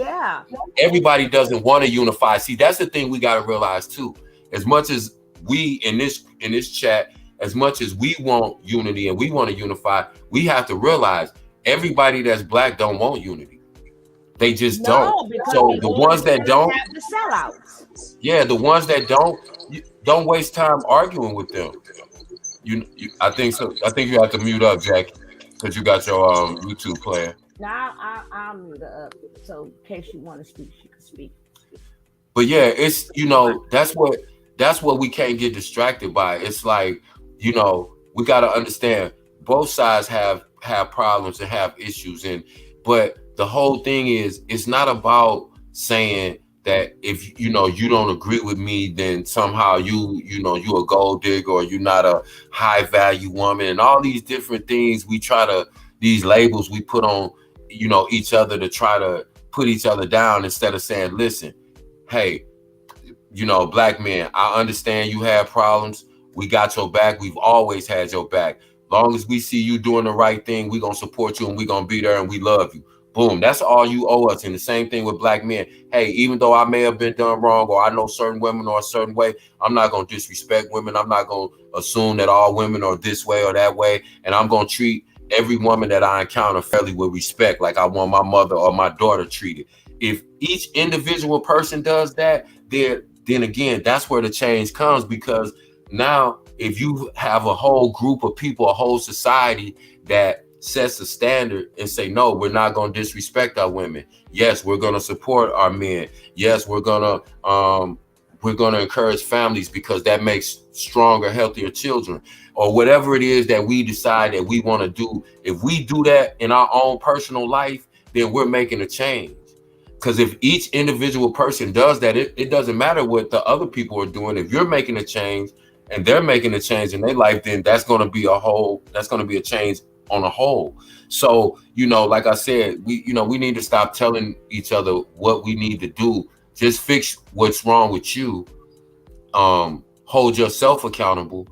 Allow your family and your loved ones close to you to hold you accountable. And that solves the problem. But as long as we keep talking about who's right and who's wrong, like, we could argue about that all day long. And that's what happens. That's all I see on these different podcasts. You'll get, people on there, you'll have like 3 women and they'll have 3 men on the other side, and they do nothing but go back and forth for a couple hours, and nobody. That gives me a headache, because It gives me everybody's a trying big to headache. prove a useless point. Now, Tiffany says there are a lot of hurt people in our race who just do not know the first step of self-healing. First step of self-healing is stop following behind people.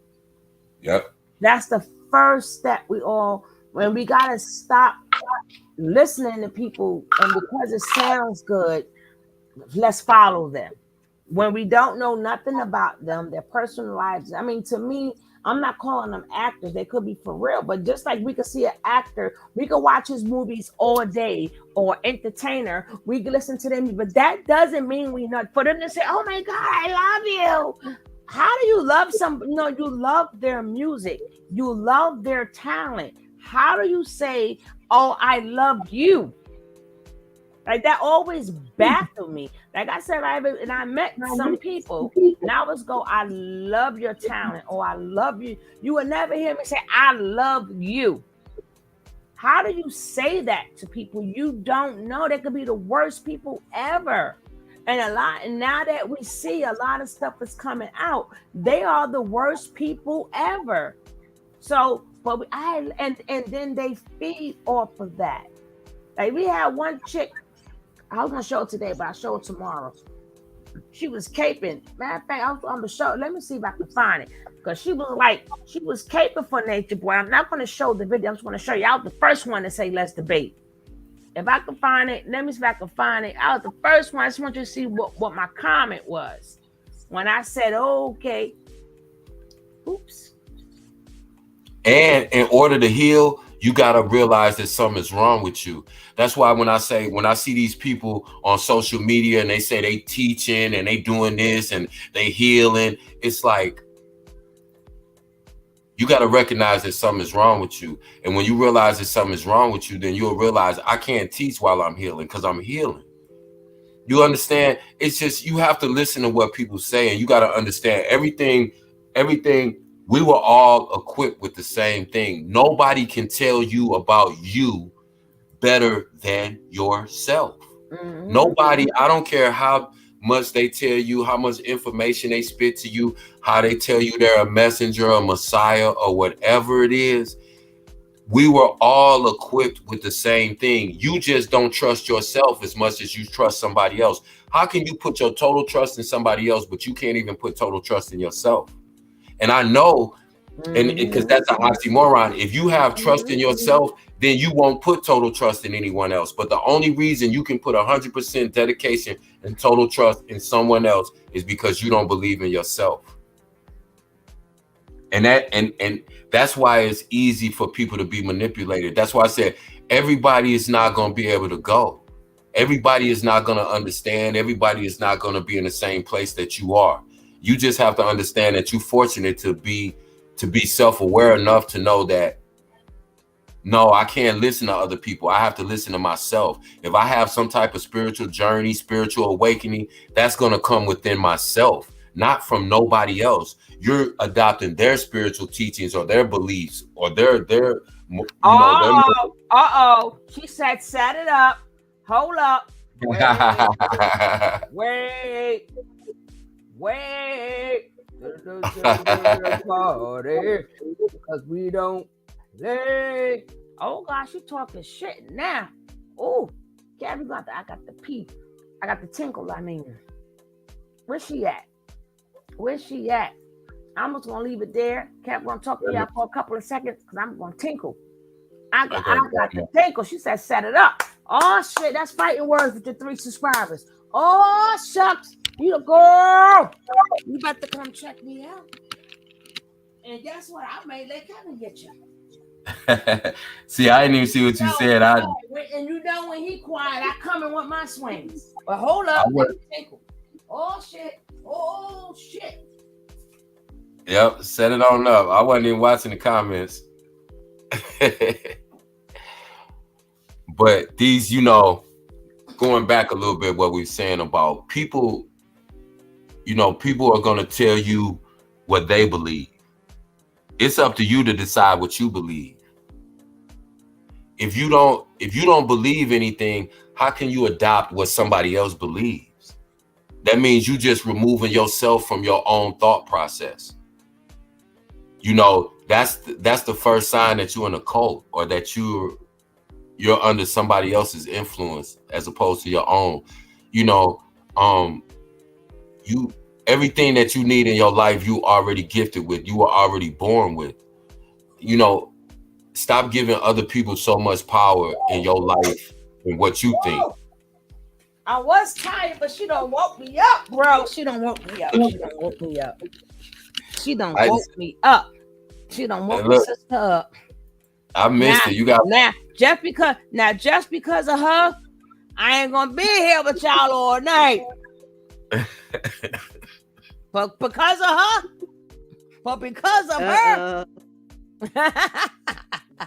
but I ain't been here with y'all all night. Well, here we go. Because I want you to know this bitch did odd, but she did. Now that's what she was saying, right? This is one of his concubines wanna be. Free God. I'm gonna show the whole video tomorrow, but I want you just to hear the part where she said and where I chimed in, and this chick answered back. Oh shit! Don't be scared now, bitch. Tomorrow. How about matter of fact, come on right now. But let's go. Gotta reiterate that, because that's how I met you. That's how I met you. That's what I'm trying to tell these folks, bruh. If it wasn't for him, like, people be like, oh, he's not the source, he's not this, he's not that.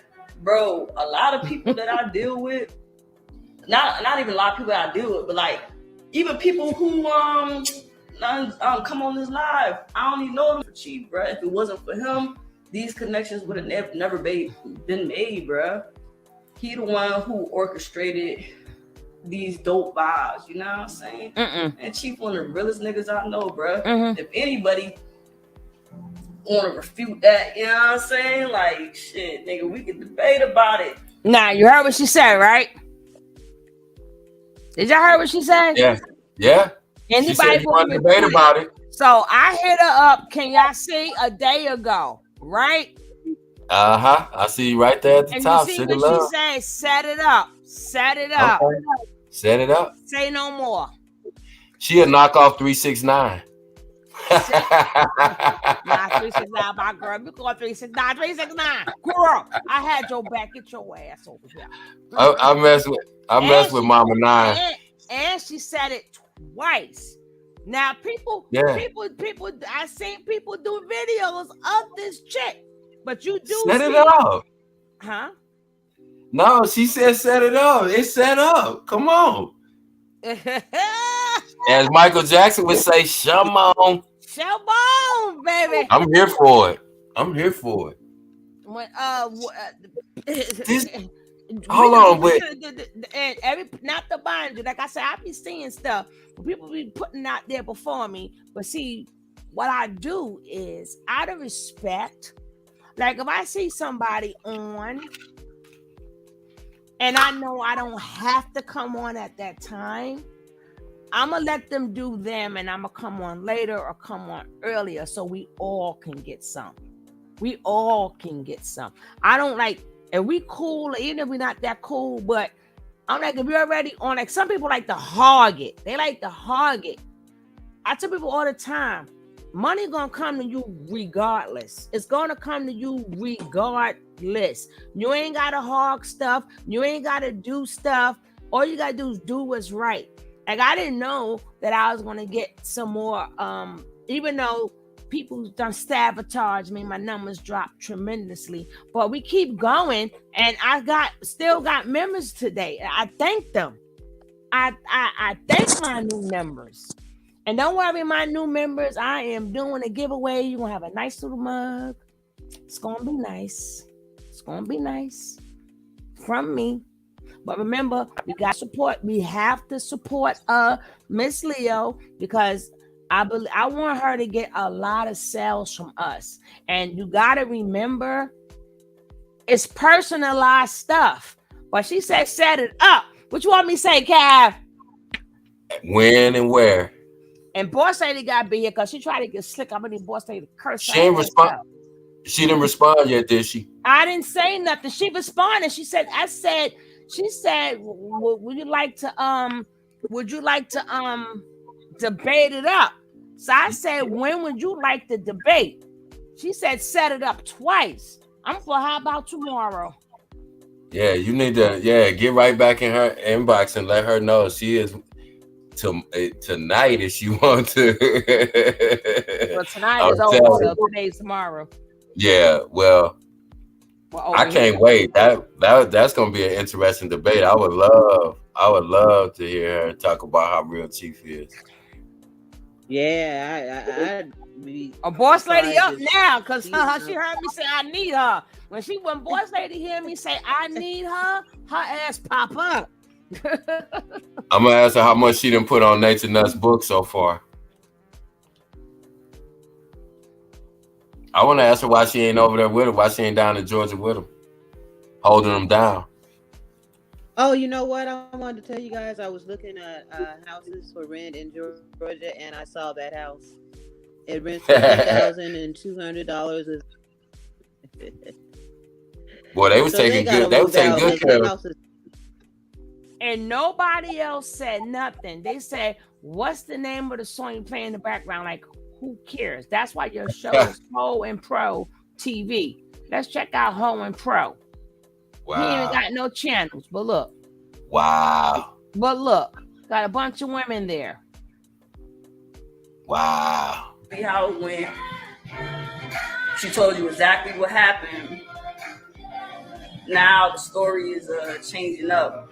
Now you got this man locked up for no reason behind bars, just sitting, wasting this man's time. But you know what? Now the thing is, I ain't gonna have the time to be hitting her with the video. She answered me back, Kev. I said, how about tomorrow? I meant to say, how about today? Today is Friday. Let me go back up in there and remind her. Yeah. So did she answer right back? She must be watching. Hello. Can't wait for you to come over and visit. It's gonna be fun. That's why you only got 3 goddamn subscribers. How you like that? And you only had. She said she connected with all these people through Chief though. and let me tell y'all something important, right? Let me just explain something to you. Now it's crazy that Nature Nut said. Let me show you how to work. Let me show you how things go. Nature said we're going to be seeing a lot of 3s and 6s, right? Which we are. That's all I've been seeing is 3s and 6s and 9s, right? And you know what God told me? You see, she got 6. You see, she got 3 subscribers, right? Can y'all see that? Yep. Can y'all see?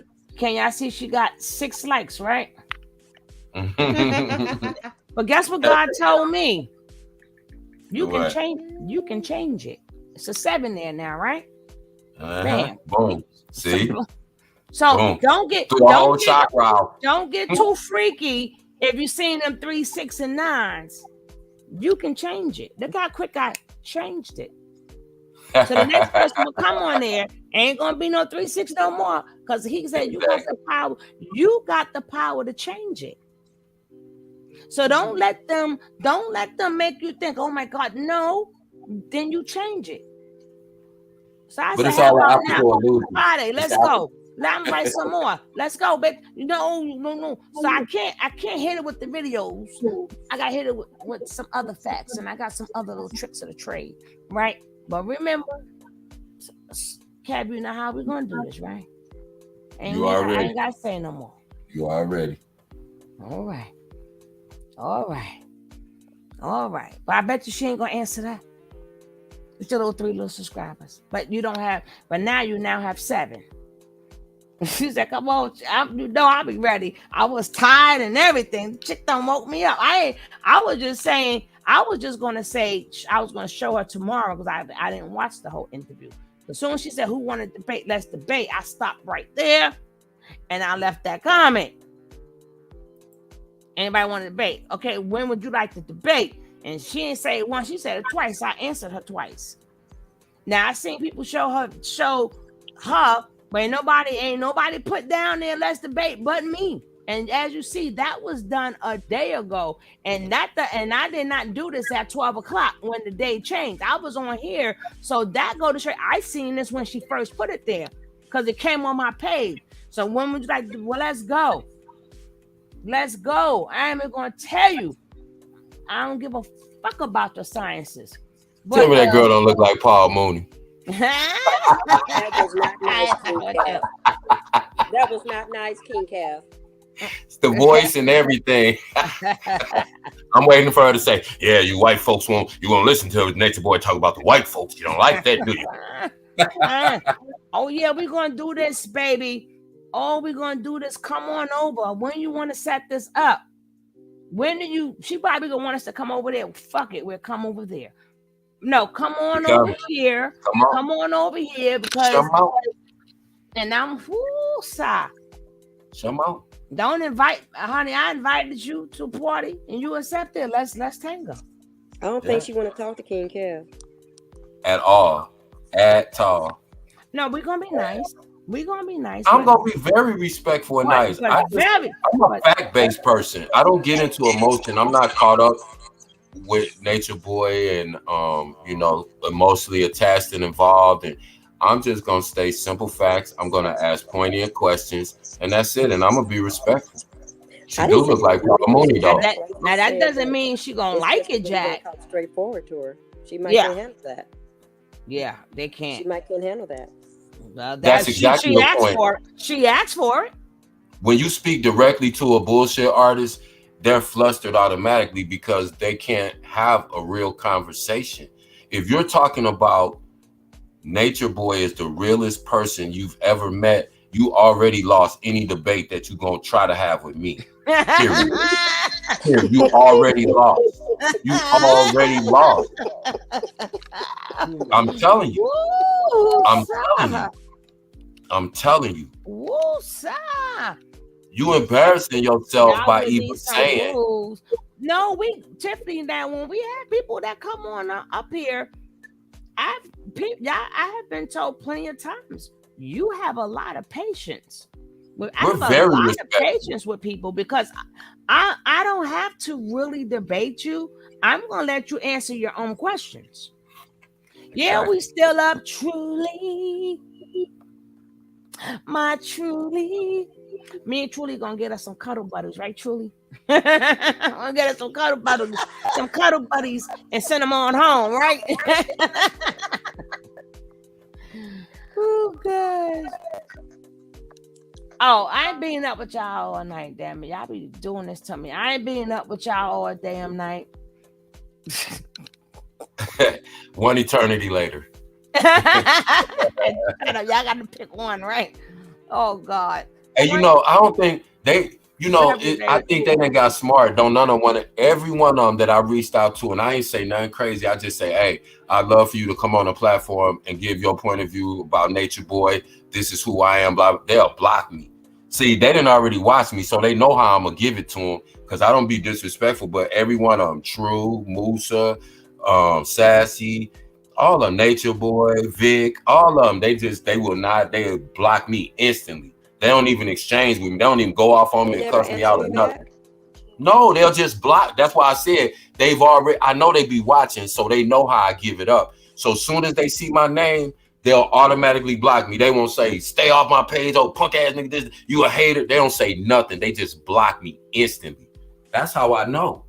They be over here in the bushes, and I be telling them, hey, I'm a stomp on your throat until you stop all that bullshit. I'm not with it.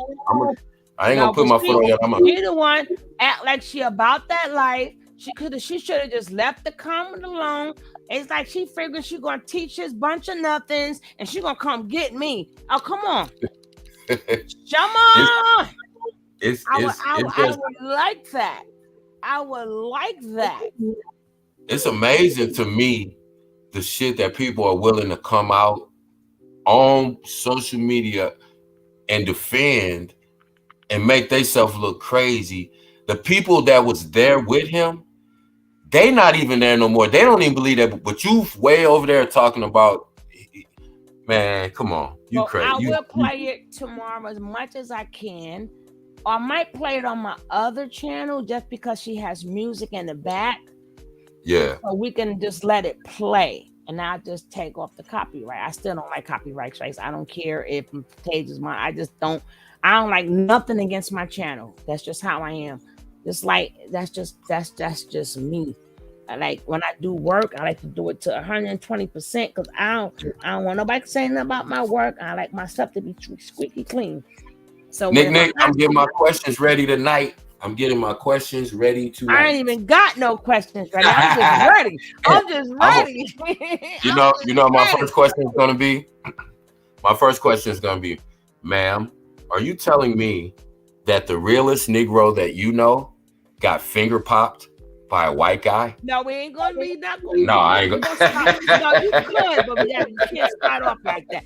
First thing I'm gonna be like, Billie Jean is not my lover. He got finger popped. If that's the realest dude you know, boy, if that's the realest dude you know, she looked like a realer but you nigga. Gotta understand, even if you ask them that makes him seem more realer because he's telling, quote unquote, telling the truth.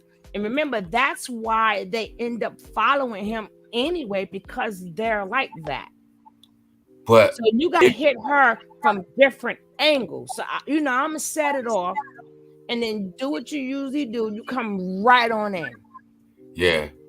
I just had a it's like just man certain things that is despicable to us, they're despicable too. So we got to put it in a way of things that has never been said or said in that type of way, because they're already anticipating what we're going to say from what we have seen online. But they dumb. So me, you know me and the way I do it. I'm coming in. I know how you do it. Right. So I ain't saying that. Girl. I'm gonna have a whole gallon of grape. I know I love my Ruby Red grapefruit juice. It just does something to me. I'm gonna have a whole gallon of grapefruit juice. God damn it! Act like you want some of this if you want to. I don't trust the Timberlands, the wife beater, the throat tattoo, and the Paul Mooney Scully. I don't trust none of it. It's just awesome. It's giving me early 2000. It's giving me late 90 lesbian vibes. She got on baggy jeans, a wife beater, a throat tattoo, and she's talking about Nature Boy. The realest. Hey, I cut the thing off, but I will be showing that tomorrow because Billie Jean, Nature Boy, is not your lover. What's her name? Just the girl I was just talking about. Yeah. I don't even know. I gotta go. I clicked it off. I'm gonna go back. I'm gonna go back. Let me go back in there and get it. Damn it.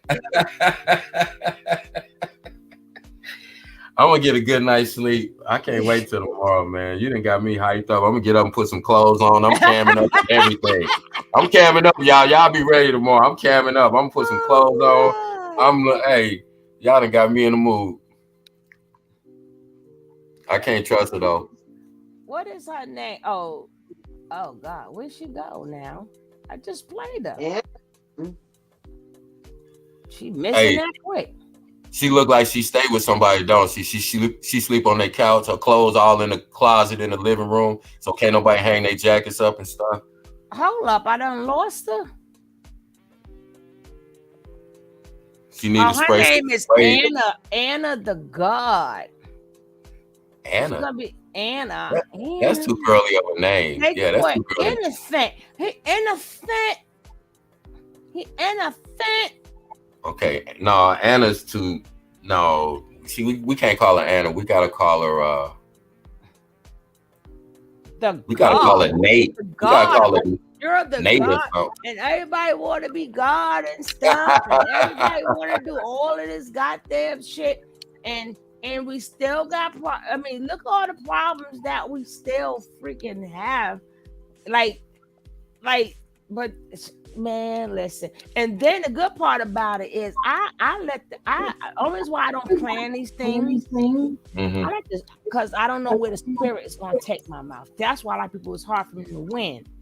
Because I speak, I let the spirit take over. So I don't plan these things. I don't plan questions. I don't plan nothing. The spirit just go. Because you know how when you make plans, it always goes the wrong way. Or always go different than what you planned. So I just let them. I always say, I love Eric B for saying. I just let the rhythm hit him. I let the rhythm hit him. Let's go. Yeah. Let's go. Shit, I know her ass ain't answering. She probably sleep now. Wake your ass up, Anna. Anna, wake up. You have a great night, a great morning, Rain. Here, have a great morning. We love you, Rain Doe. Rain Doe was another from a day one. She's another. What's up, Rain? She getting out of here too. She came in and got right out. Your birthday today, Rain? Today her birthday? She said birthday today. Birthday is today.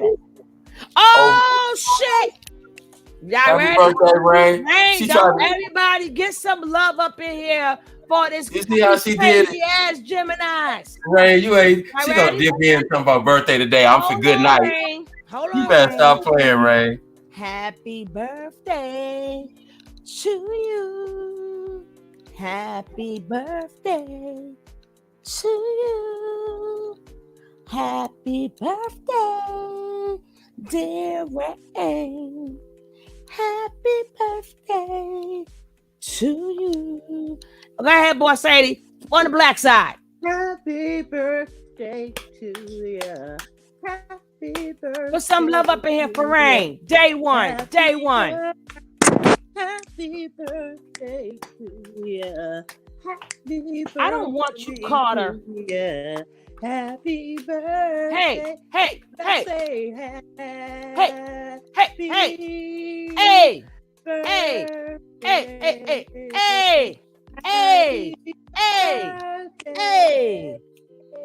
Happy birthday. Hey, go Rain, go Rain, go Rain. Go Rain. It's a birthday. It's a birthday. It's a birthday. It's a birthday. I done drank all my juice. Many more. And many more. And many more to come. We appreciate you, Rain. You crazy ass Gemini, you. And we wish you many, many more to come. Can we get some champagne glasses out here? Let's get her fake drunk tonight. Let's get her fake drunk tonight. Get them champagne glasses out there. Let me go on here and see what I can conjure up for her. Y'all know we love birthdays in here. We love them.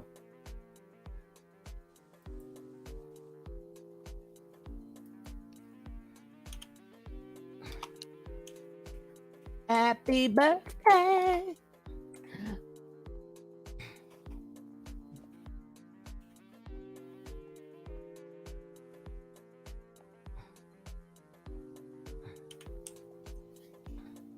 Nicole ain't put up no wine glasses. She gonna put up some shots of, I don't know what's that, Henny. Hey.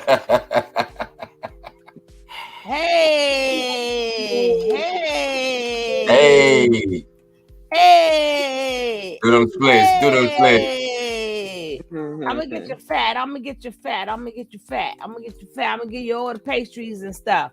Hey, Nicole got the class. Hey, Nicole. Make sure y'all send me that on my birthday. I want all the shots.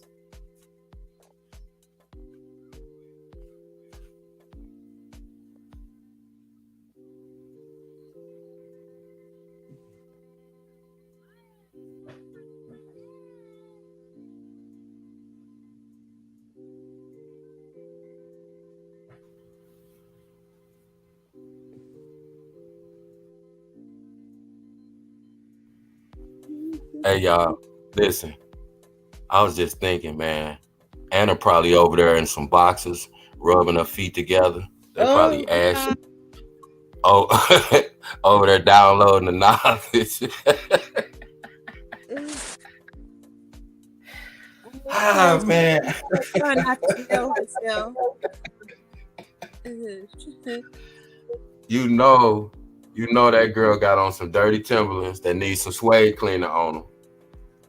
With no Socks is sweaty, no deodorant, hair under her arms, head looking like I don't know what up under that thing.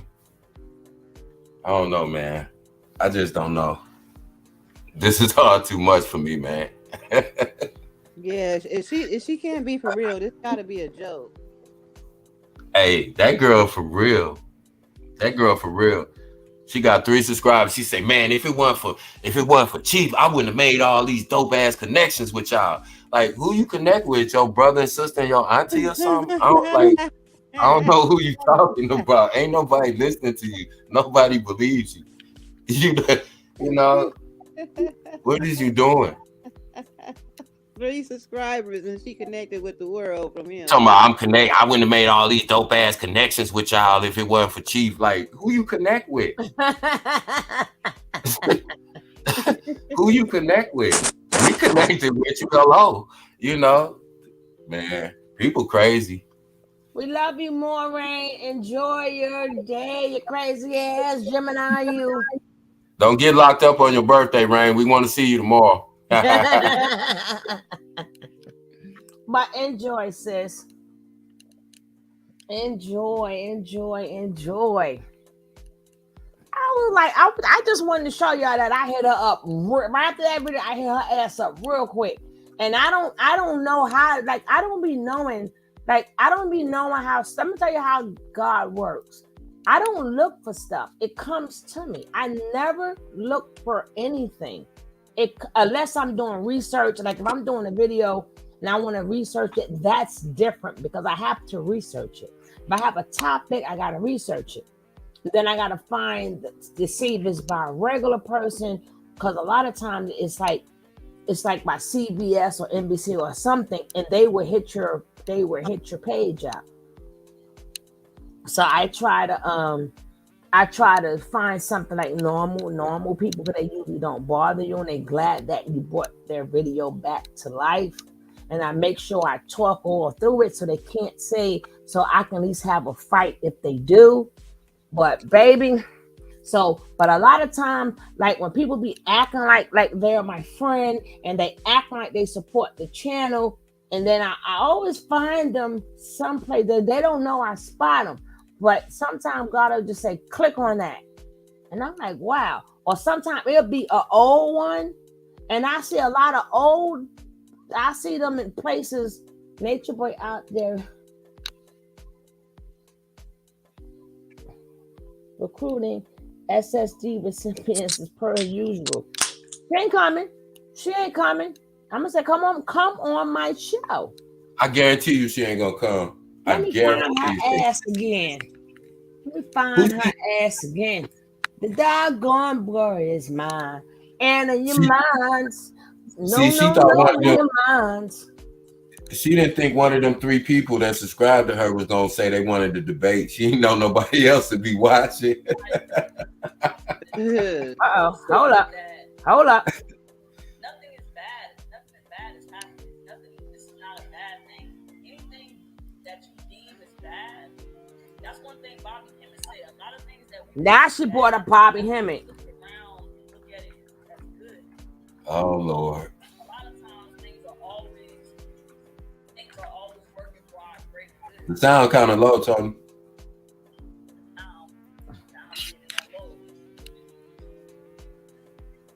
But yeah, a lot of times, like the things that we think is bad is actually unfolding and happening for our great good. A lot of things that we think is bad. No, a lot of things are bad. They are bad.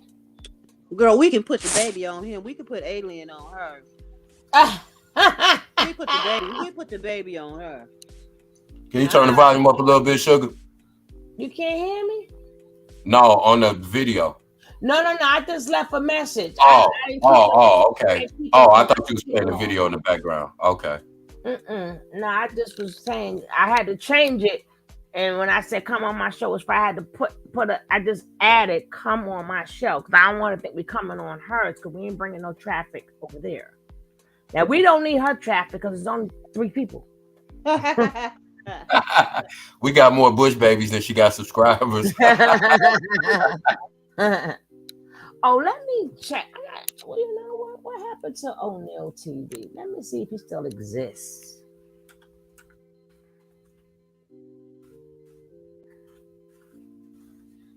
They say our girl Tracy and locked up, but I don't know. I looked. Last I looked. Wait, he only got 3 videos. What's up with that?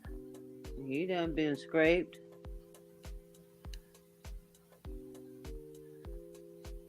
A few people been scraped.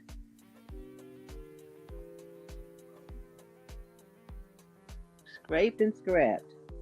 Let me see something. Yep. You right, boss lady. That's why we got to keep our numbers up, y'all, because they be trying to come at us because they see, they be watching. They see what we doing. And instead of supporting, they'll just be like trying to sabotage. So, long as you keep the likes up, keep the subs up, keep growing the channel, they can't mess with us. But, they be trying to do what they be doing. Yeah. Mm-hmm.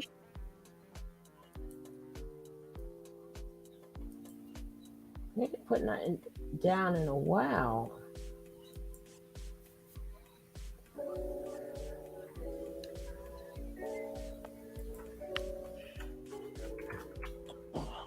Oh, shit.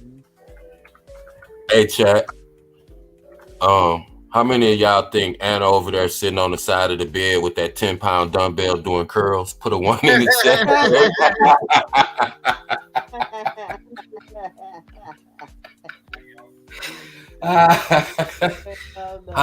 Shit, man.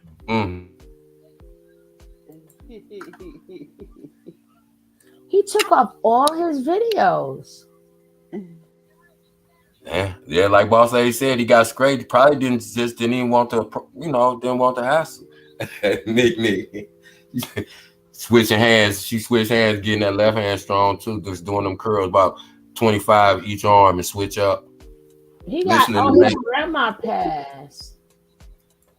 Oh, okay. That was only 2 weeks ago. Okay. It's another page. How many pages you got now? His face do not fit his voice at all.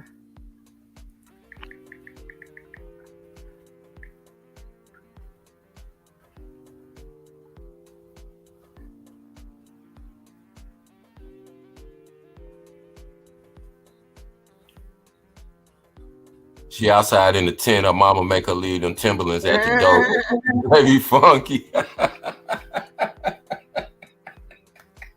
No, but it's sad that a lot of people who've been doing this for a while, that they just stopped. I know. I like the variety, man. I like the variety. Yeah. It's like, I see a lot of channels disappearing. Need to go. She need to go sit on one of them yoni tubs. Mm-hmm. Probably Give smell her a like spiritual. Give her a spiritual bath. a lot of trash. You know she work in the warehouse. I'm like, you girl, you ain't even get your download, did he? Oh Yeah, man. he got different. He got different channels, but this one is as of 2 weeks ago. So as of 2 weeks ago, but his grandma passed and he's heartbroken. But I And rest cannot in peace hear the to his story grandma. of his grandma because I can't take hearing them type of stories. Yeah. Oh, now he's back to Dr. Umar. Hold on, let me say something to him. Fellas, it's time to take care of down there. Guess I have let my bottom half go. Use Manscaped's Lawnmower 4.0. Columbus, Ohio. Get me some flyers. So I'm Twin Cities, Minnesota. I heard y'all might be having a cool team. I don't know, Kenneth Jackson. Is Minnesota having a June team or a cool team? Chicago. I heard the Chicago June team is at Chicago State. If you are affiliated with Chicago State, just go up. Oh, he got information man stuff on.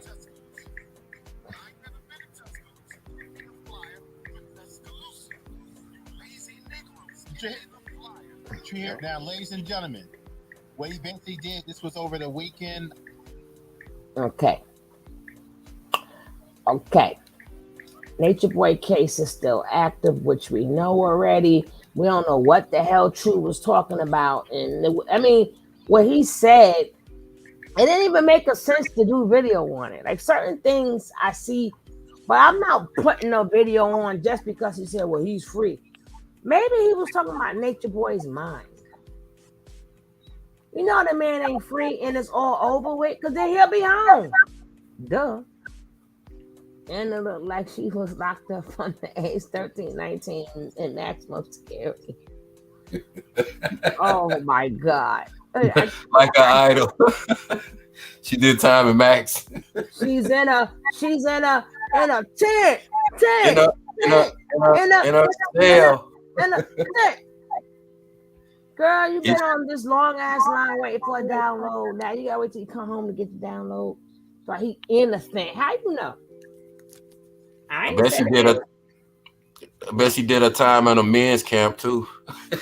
I was gonna say something like that. Oh my God.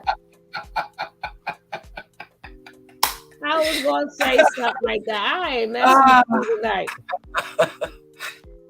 I ain't effing with you. Do.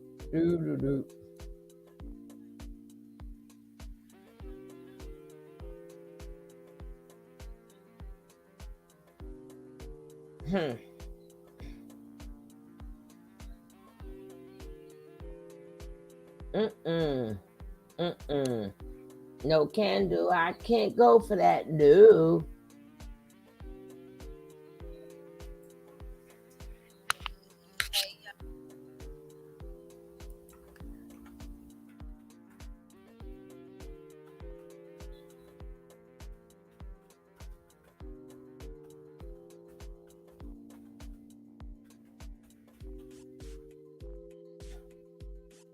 Want to know? I know she ain't answer that because she must think I'm joking. Now it would have been okay if she would have wrote it once. This chick wrote it twice. I'm trying to find her page right now. Cause you ain't. It's only 3 people. Look, she farther down in the algorithm than me. And it's waiting for God's download popsicle. What's the name of the channel? I don't even know. Let me go back again. I tell y'all we're gonna show it tomorrow. Okay. But I'm gonna show it to you today. I'm gonna give it to you. So I get it from you. I told you, Anna the God. Oh wow, literally. Okay. Yeah, Anna the God. But you still might not find her. So let me copy. I can just take her link. And I'm gonna copy the link and put it in the chat. So then you can hear how she speaks. Yeah, do my background research. 'Cause I want to do a real in-depth interview. That's not far. Y'all in depth. It won't have to go. And I don't want to think that. That's why I said let me start off first because I don't want to think that we jumping on her or nothing like that. No, I'm gonna just say, can you explain the knowledge to me as if I was a 6-year-old? Yeah, maybe 5. Because we don't want to use the word 6. But you know what's kill me? That for me, even though they claim stuff have meanings, a number is a fucking number. So they make it seem like it's only 3, 6, 9. Them are all odd numbers. Even numbers exist too. Numbers that doesn't equate, like 2 and 2 is 4. You know what I'm saying? Everything exists. Stop putting stuff out of existence. Every They damn be thing making up exists. shit. They be No, making but up it's shit. not just them. You know, it's a lot of people who does that. Even our entertainers, everything up with the 3, the 6, and other things exist too. Like 2. There he goes. Like how does 0? How does 0? How did you get 1? How does 0? Well, obviously there was never a 0 now, wasn't it? If 1 never existed, you couldn't have 3, 6, or 9. Without 1, without 2, you couldn't have those numbers. 1 and 2 does make 3, yeah. But remember, Natureboy go riddle me this: how did 1 come out of 0? Because obviously it probably was never a 0. It was always something. For something to be here, it was always something. It was never 0. Exactly. And if it was 0, it couldn't have been. Even if we wasn't here, the galactic would be here. Even if it was nothing but sun, moon, and stars. Even if it wasn't no land. Even if it was just all black. It was always something.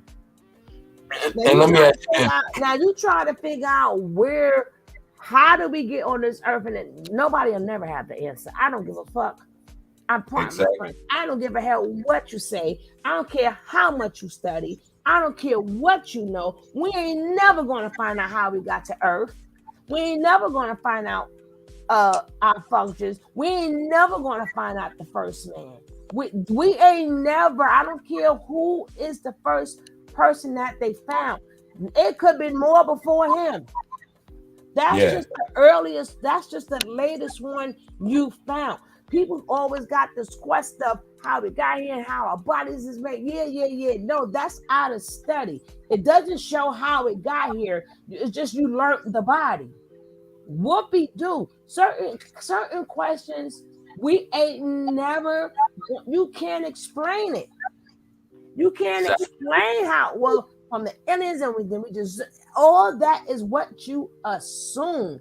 That there is no proof of the first man and how we literally got here. Like, how is everything done so perfect? Like, why do we have the 2 eyes? Like, how do we get to here? How do we get the eye? Like, who formed us so perfect when we could have been formed many other ways? What said that this is what, you know what I'm saying? We would never know that. You can look that up all you want. You ain't gonna find it. Like certain things, we just gotta leave it just like that. Right. And anybody who tells you they have all the answers to the universe, that's how you know they're lying. Because there's no way that no human being will ever be able to tell you exactly when we got here, how we got here, and what created us. Those are facts. Though everything that they tell you, everything that's even in history books, all of those things are hypotheses and guesses and what they call deductive reasoning, saying because of this and this and this is the most likely way. But they can never tell you. So that's why I try to tell people, don't get so caught up on that type of stuff. Get caught up on the stuff that you can really do something about and that you can really change. And when you hear people talking that crazy nonsense, it's like, those people, like I said, I would have no interest in interviewing any of those people because I know what they think. they think what they think for a specific reason, not because they believe it. It don't matter what he was saying, but because they're going along with the lifestyle that he showed them how to live by living off other people without having to work, they'll co-sign anything he says that's quote unquote spiritual. He can say, "Oh, we believe in this now," and they'll say, "Oh yeah, we believe in this," and then he could change it tomorrow, and they'll change it. And it's not about that. And then Yeah. you can't break down Yeah, to yeah. me. Uh-huh. Boss lady. I bet you she's sitting over there with her breath smelling like peanuts. Over there eating sunflower seeds and pickles. Just like you never could explain what is spirituality. You can't explain that. You can say what you think it is. You can say being closer to one, being closer to God, but all right, you can do that. That's not spirituality. Like what truly? Let me look this up, because a spirituality is really is one's belief. Exactly, and this is the thing too. But like I'm when gonna look it up. she said, they're trying to say Chief is not the source. The source of what? The source of your belief system? He's not the source of this world, because that would be impossible for him to be sitting in jail if that were the case. It would be impossible for us. As they say, they crucified Jesus. Number one. Well, again, if they found people who are 5 million years old, Jesus is supposed to walk on this earth 1,200 years ago. But we don't have to do all of that, because he's God. Yeah, so that's what I'm you saying. Bring up that they crucified? Doesn't matter. Isn't he the new one? He's exactly. That's my. And then you confuse yourself, because now he went from being Jesus to being God. He went from the Messiah, the messenger, to the Messiah, and now he's the actual God. So we can't throw in that crucified. No, we don't want to hear about that no more, because he is God. Remember, y'all said he's the end all and the fucking be all. But I guarantee you, just like the rest of us, when we long and gone, the world will continue. Right. He said that nothing exists outside of you. Everything is just a mental projection of your own mind. So why are you still sitting in jail if you don't want to be in jail? Now, spirituality involves the recognition of feelings or a sense or belief that there is something greater than myself. No shit. Something more to being human. There is nothing more to being human than sensory experience. And that the greater whole of which we are is cosmic or divine in nature. First of all, nature is nature. Nature is nature. Air is air. Water is water. Humans is humans. And technically we need that. It doesn't need us, right? But it still needs. We all still need the 4 elements, which is true. Us, the trees, they need water, they need sun, we need water, we need sun, they need food, we need food. They die off, we die off. Then here comes the next one. So no, I was just gonna say, like, it's either, he said the definition said either cosmic or by nature. What part of us is cosmic? But they have to explain to me, why do people go looking for it? Nothing is, if you can believe all of this, but you will have to explain to me, how do you go looking for it? Yeah. You understand what I'm saying? Yeah. How do you, if you believe this, that means it's in you. This is the things you believe already. So how do you go looking for it? People are so fake and phony. Yeah. You don't believe what you think, but you're so willing to believe that somebody else is Like you willing to go look for it. I'm like, if it says it involves recognition, so you didn't have to go look for it, you recognize it of a feeling or a sense or belief. So I'm like, people don't even look these things up. Okay, what are examples? Can y'all see this? I'm gonna make it a little bit bigger for you guys. What are examples of spirituality? Asking deep questions about topics such as suffering and what happens after death. That's the dumbest question you could ask. What happens after death? Nobody has never came back to life to tell us. What alive person can answer what happens after death? How can you even study that? Like, what would be your point of reference? That's where people lose me too. That's where people lose me when they start telling you about the afterlife. Who have you talked to that told you about the afterlife?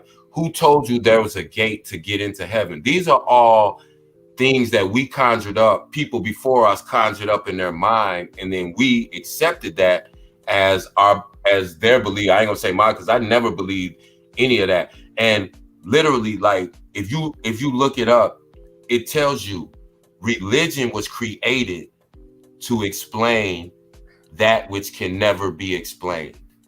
That's the whole entire purpose of religion, is because if you're not convinced to believe that something happened a certain way and that you are controlled by a certain force, then that group that seeks to control you doesn't have control, because you're not afraid of any deity that they've created and that they've told you will do X, Y, and Z to you if you don't obey them or it. Exactly.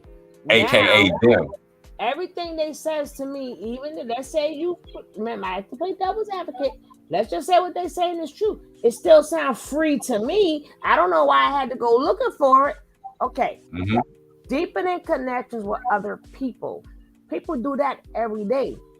They have connections with people, they help people, they feed people. Exactly. I don't care what your connection is, even if it is feeding somebody. And then they got experiencing compassion and empathy for others. You had to go follow Isn't that a natural human? Mm-hmm. That's a natural human characteristic. Okay, what are the beliefs of spirituality? Spiritual beliefs include the relationship to a superior being and are related to an external perspective on life, death, and the nature of reality.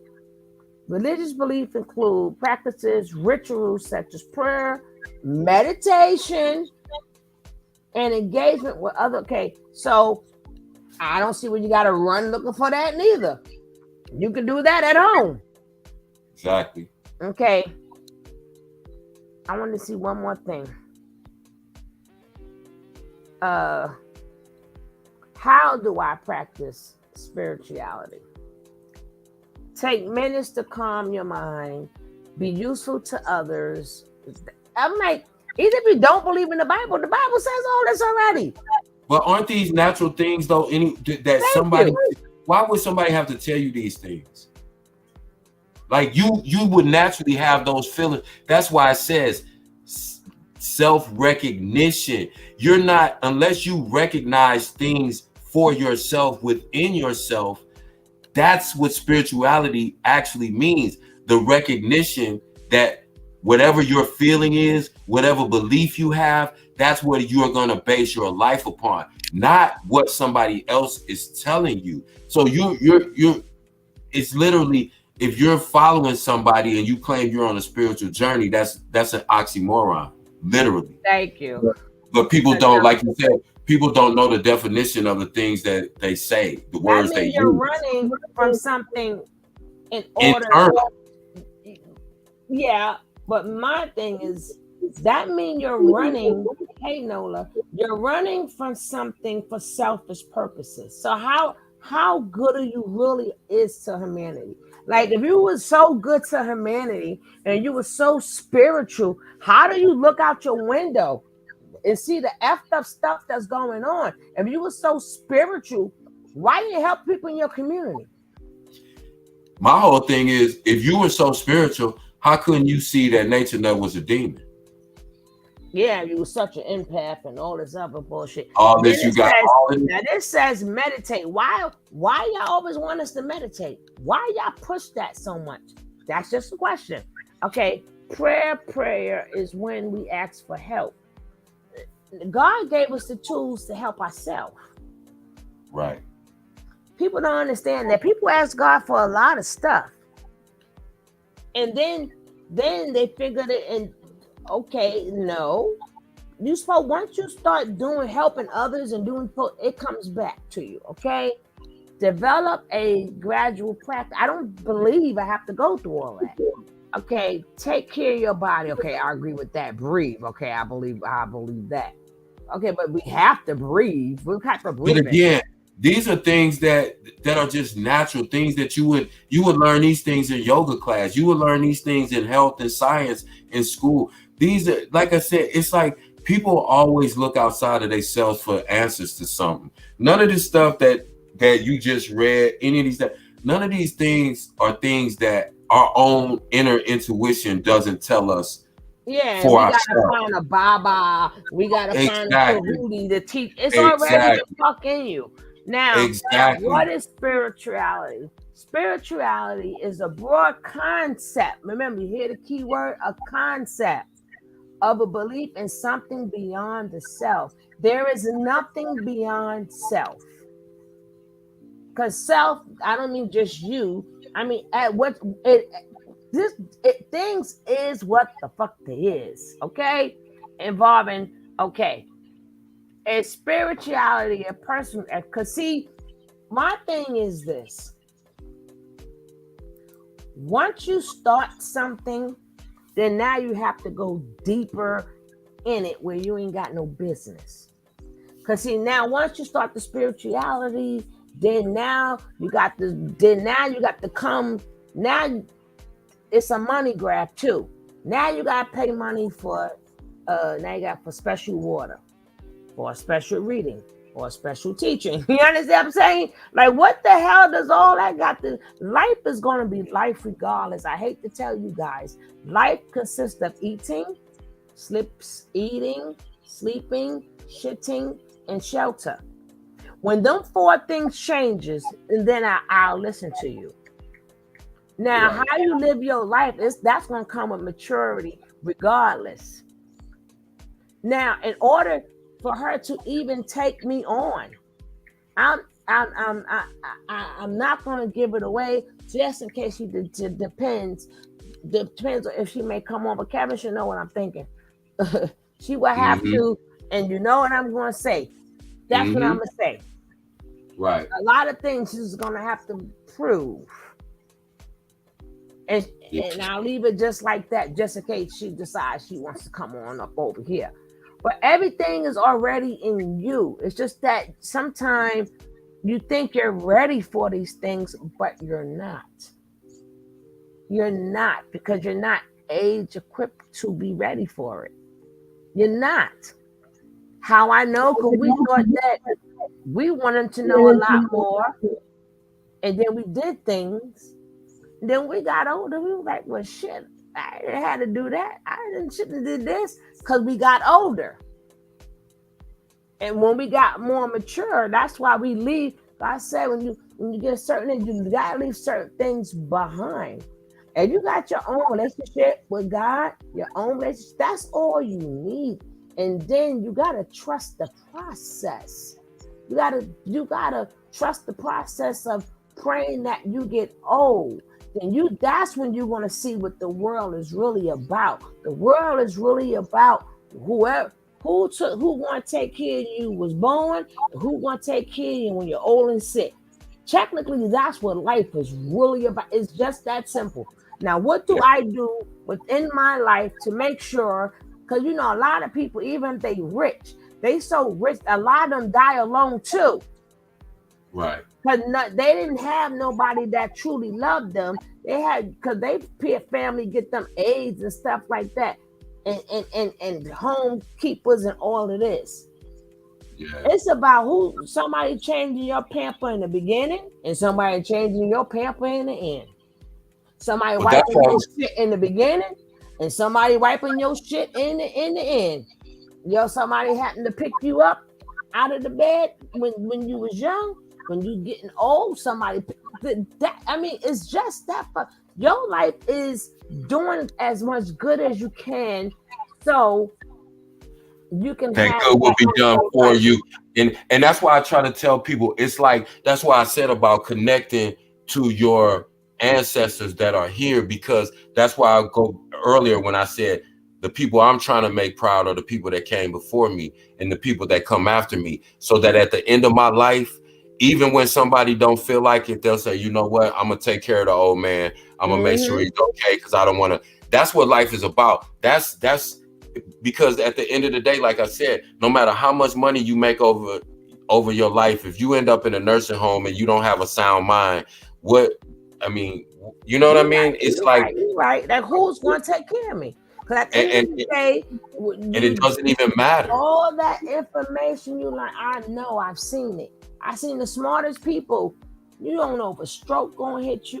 You don't know if you're gonna get old and dementia and Alzheimer's. All that shit you're gonna forget anyway. Yeah. You're gonna Yeah. forget all of that, and it's gonna be right back to the basics. Somebody It that's might. gonna love you when you old, to take care of you and make sure you're good when you're not able to do it yourself. That's what life is really all about. When you wasn't able to do it yourself when you was young, and when you're not able to do it yourself when you old. So you don't want it. That's why a lot of kids, people don't take care of them. They get abused, and the same thing happened to our elders. Right. So And that's why I said, that's why you got to have a connection to your direct ancestors, so that you feel that love to take care of them and so forth. Because that's how we measure what we, because long after I'm dead and gone, some of the people that I affected, they're still going to be affecting other people because of the effect that I had on their life.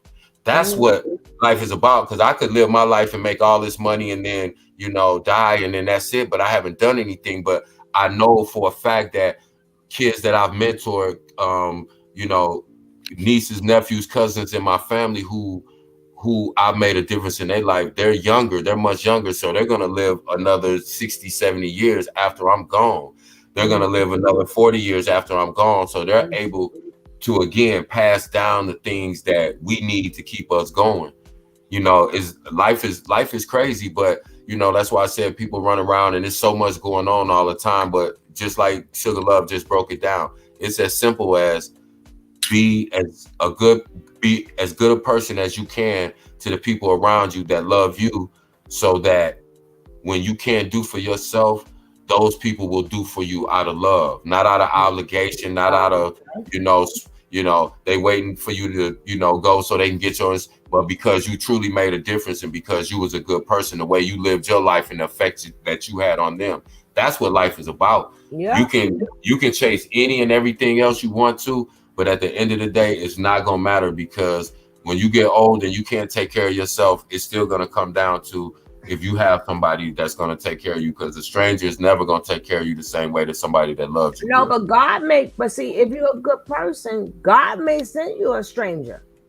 Right. Well, somebody that's going to take care of you. I should say that, right? Because it's not always your family. Sometimes it's just a person that is sent to you to make sure that you was cool, because then that's your way of knowing that, however I got here, whatever created me is pleased with me, because now that I can't do for myself, I have somebody that will do for me. Because you've done, that's because in your life you've done for people when they weren't able to do for themselves, even if they're adults and that person may be homeless or that person may not have any food, and you just take them a couple bags of groceries. That's taking care of people. That's helping. That's causing an impact on people. So that's what your life is going to boil down to at the end. It ain't going to be standing in front of somebody and they reading off all your deeds and your rights and your wrongs in life and deciding.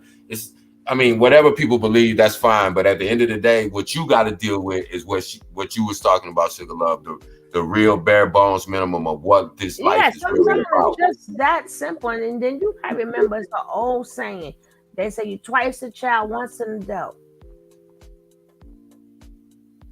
You Those are twice a facts. child, you once an adult. Facts. So Facts. you're only gonna have your good time or whatever, but don't forget to take care. Cause you remember when you get old and you by yourself, especially for a lot of these men, I don't have to go back and forth with them because I know for a fact when they get old, like where my Exactly. children? Like, where's my children? Like it's okay that you miss so much of your children. It's like it doesn't bother men to when you see your kid, it's like you know it's your kid, but now you gotta look up at that kid, or you see the little mustache. Like now they're men. Like it, you don't miss none of that. And like you said, a lot of these men they make sure they stay in their kids' life because they want to see them grow. You got some men who just when they met their kid, they were grown already. It's like you miss so. It's like us kids shouldn't be hurt. We hurt because we wanted to grow with them, but they should be even more hurt. Yeah. They should even be more hurt. I'm like, that's okay with you. I don't have to argue back with a man because when you start going back to being a child again, you don't have no support system. You know, I see that. Everybody wait for you to kick the bucket to see what. That's all you got. They're gonna come all around you just to see Yep. what I'm gonna get. Yep. And I see that already. Not even being, being my age, I already see that because you got men that never were in their kids' lives, and now they got, kids that are in their 30s, and they sitting back like, man, my child never calls me. They never, but you didn't come into their life until they was like 27. So it's like now they're understanding the ramifications of not being in that child's life, because if you don't have a relationship with your child, then that means quite naturally you're probably not going to have a relationship with your grandchild. And so you just erased your lineage right there. You just erased exactly all the things we were talking about earlier. You erased all of that. And all then of the that. craziest part is that I forgot. Please, men, please let me explain this to you. This go for women too, but in a different type of way. When you got a grown child, nobody want to hear about your mama. No, nobody want to hear about their mama bed. No, nobody want to hear about their mother. Either you're gonna build with me, you're gonna build with me. The excuses about that child, that's the only person that child know, good, bad, or ugly. Good, Right. bad, or ugly. Even that mother was the worst mother. At least he know what the mother looked like. Even if he does hate his mother, it's a reason why he hate her. He has no feelings about you. At least hate is a feeling. Hate is an emotion. He has no feelings almost. He doesn't even know you. And I try to tell men that all the time. You're never gonna win an argument, or you're never gonna win favor with your child, whether they're a young child or whether they're an adult. When you're talking about their mama, you're never gonna win that conversation. So why would you even go there? Because, like you said, that's what they know. That's the person who fed them. That's the person who sat up with them when they were sick. You're not gonna win that. I tell men that all the time. You could sit here all day long and try to tell your kids, "Oh, the reason I wasn't in your life because your mama this, that, and the other."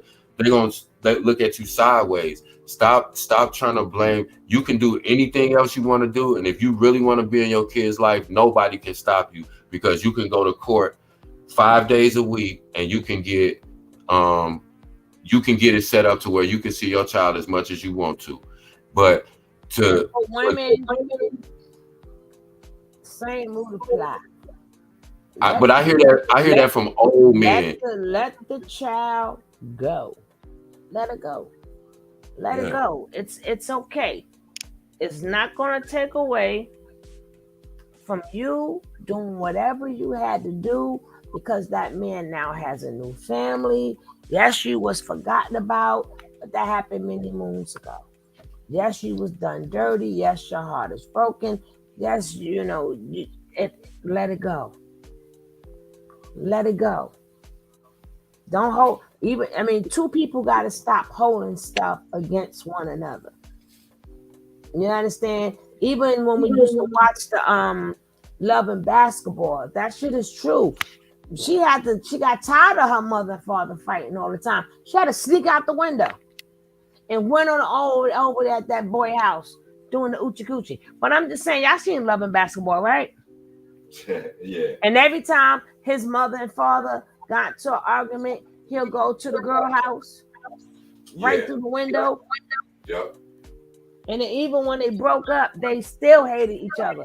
Y'all can still hate each other, but that's between y'all.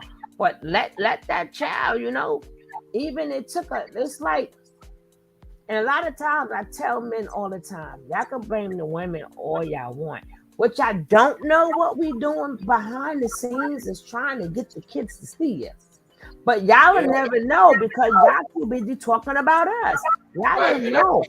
That's why I tell them all the time, you're not going to win that argument. You're not going to. You know how men find out the truth? When the child itself, like LL had to learn, my mom's had to like call your father, making amends with your father. You understand? But I'm quite sure LL father was saying, oh, she's bitter, she's this, she's that. After he done shot the lady and everything, he had a tumultuous lifehood. And then even Shaq, when his stepfather passed away, he said he went to New Jersey, saw his father, and left. He said no. He said his mother, after a while, y'all men don't know how hard it is, especially when you got grown kids and they feeling a certain. It's a lot of the mothers that be like, call your father, get to know your father. You might like him. Maybe he's a changed man, but y'all don't know the work we do behind the scenes for y'all. Yeah, I see it. As I got older, and that's why I said a lot of times, men, if you, like I said again, I just keep emphasizing that to men. If it's important for you to be in your child's life, you're gonna make a way. Me and my little one of my little cousins came out last summer. They was out visiting me, and they at the time they was like 11 and like 7. But anyway, we driving down the street, and this dude came to pick up his child, and he came on the bus, and his child's mother's like, nah, you ain't taking my baby on no bus. If you ain't got no car, you ain't finna take my baby, blah, blah, blah. So the dude was mad, but he left, and I'm like, man, that's kind of messed up.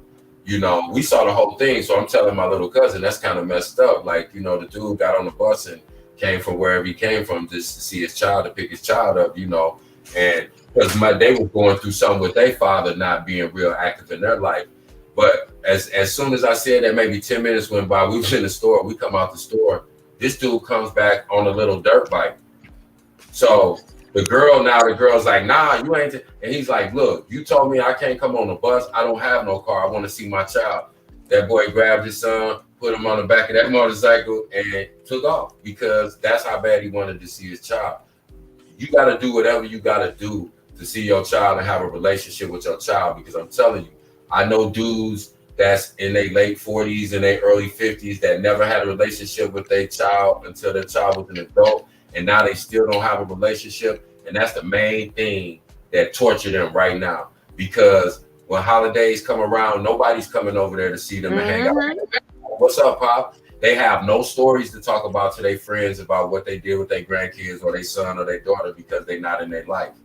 And so they reduced to tricking their money off to some young girl just to have somebody to spend time with. I see it right now. Pictures, or going on Facebook to the mother's page and stealing pictures. And and I see it. Like I said, I see it. That's why I talk to them. I tell them all the time, like, and they don't be realizing. I said, as much as you may have not been there, if you do make a sincere effort to reach out to your child, and this is what I just seen from my personal experience, I don't care how much of a deadbeat the dude was, that child always want to know their father. And if you make a sincere effort to reach out, that child is going to accept you in. But it seemed like once they out of their child's life for a while, they just be like, wow, I've been out for this long. I ain't been in their life for this long, so I'm just not going. Nah, you can't do that, because you don't realize what it does to that child. Even when they're an adult, You'll see grown men that met their father for the first time as an adult and will break down crying. Why do you think that is? Why do you think, and I don't think a lot of men see that, and I try to emphasize it, you don't know what it means to be present in your child's life.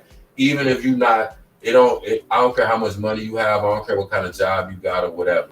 If you present in your child's life, your child gonna love you and look at you like a superhero, because it's just something that they miss if you're not there. Straight up. Now, in a perfect world. First of all, a child just wants to know that they was made out of love. And then if a child was not made out of love, the next thing they want to know is how you made it work. Yeah. Even if y'all went through stuff, that's why a lot of girlfriends and boyfriends need to mind their fucking business. That I hate to see that. You did not make that's that man and that woman kid. You're just screwing him. You're not the child's mother. Who is you to say, oh, I know she lying, or I caught? No, first of all, we ain't got nothing to speak about. I wish the next woman would tell me anything about mine. Yeah. We will have some problems.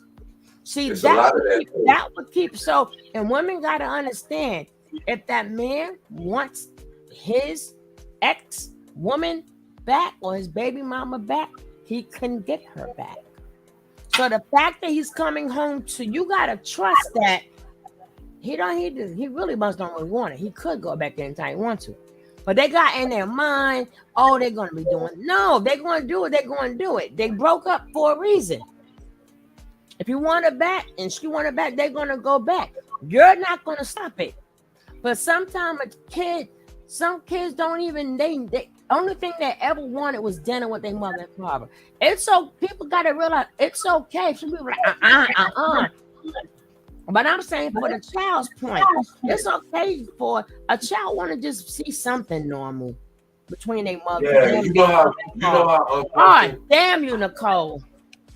You know how uncomfortable it is for a kid to like be at their high school graduation and their parents don't even speak, so they can't take a picture with both of them. They got to take individual pictures because one or both of their parents refuse to take a picture. They can have the child in the middle and stand on each side, but I've seen parents that just won't even do that. Yeah, because his girlfriend, why she in the picture? Or her boyfriend, why he in the picture? And on top of that, they hate each other. They don't understand. Kids never saw that. Yes, it could be a thing that mommy's good, daddy's good, but it's bad enough they're not going to have a true family relationship. But they would like some pictures. They just want to see normal sometimes. Like I know some men, when their kids get sick, they go over there and they stay there. And the baby, their girlfriend blowing their ass up. Sometimes that's needed to nurture the child. Right. But that's the same thing you would want him to do for your child. So why would you not want him to do that for a child that he has that's not yours? You have to be fair about it, because just as you may have a child, you may get pregnant with him. You want him to take care of your child and be a present father, whether y'all together or not. So allow that man to do that and don't interfere with that. You don't have nothing to say. And that's with men too, because they always, he ain't doing this, I don't want him. You got to be like this. You got to understand that, it's regardless of how you feel, that child wants a relationship with their biological mother and their father.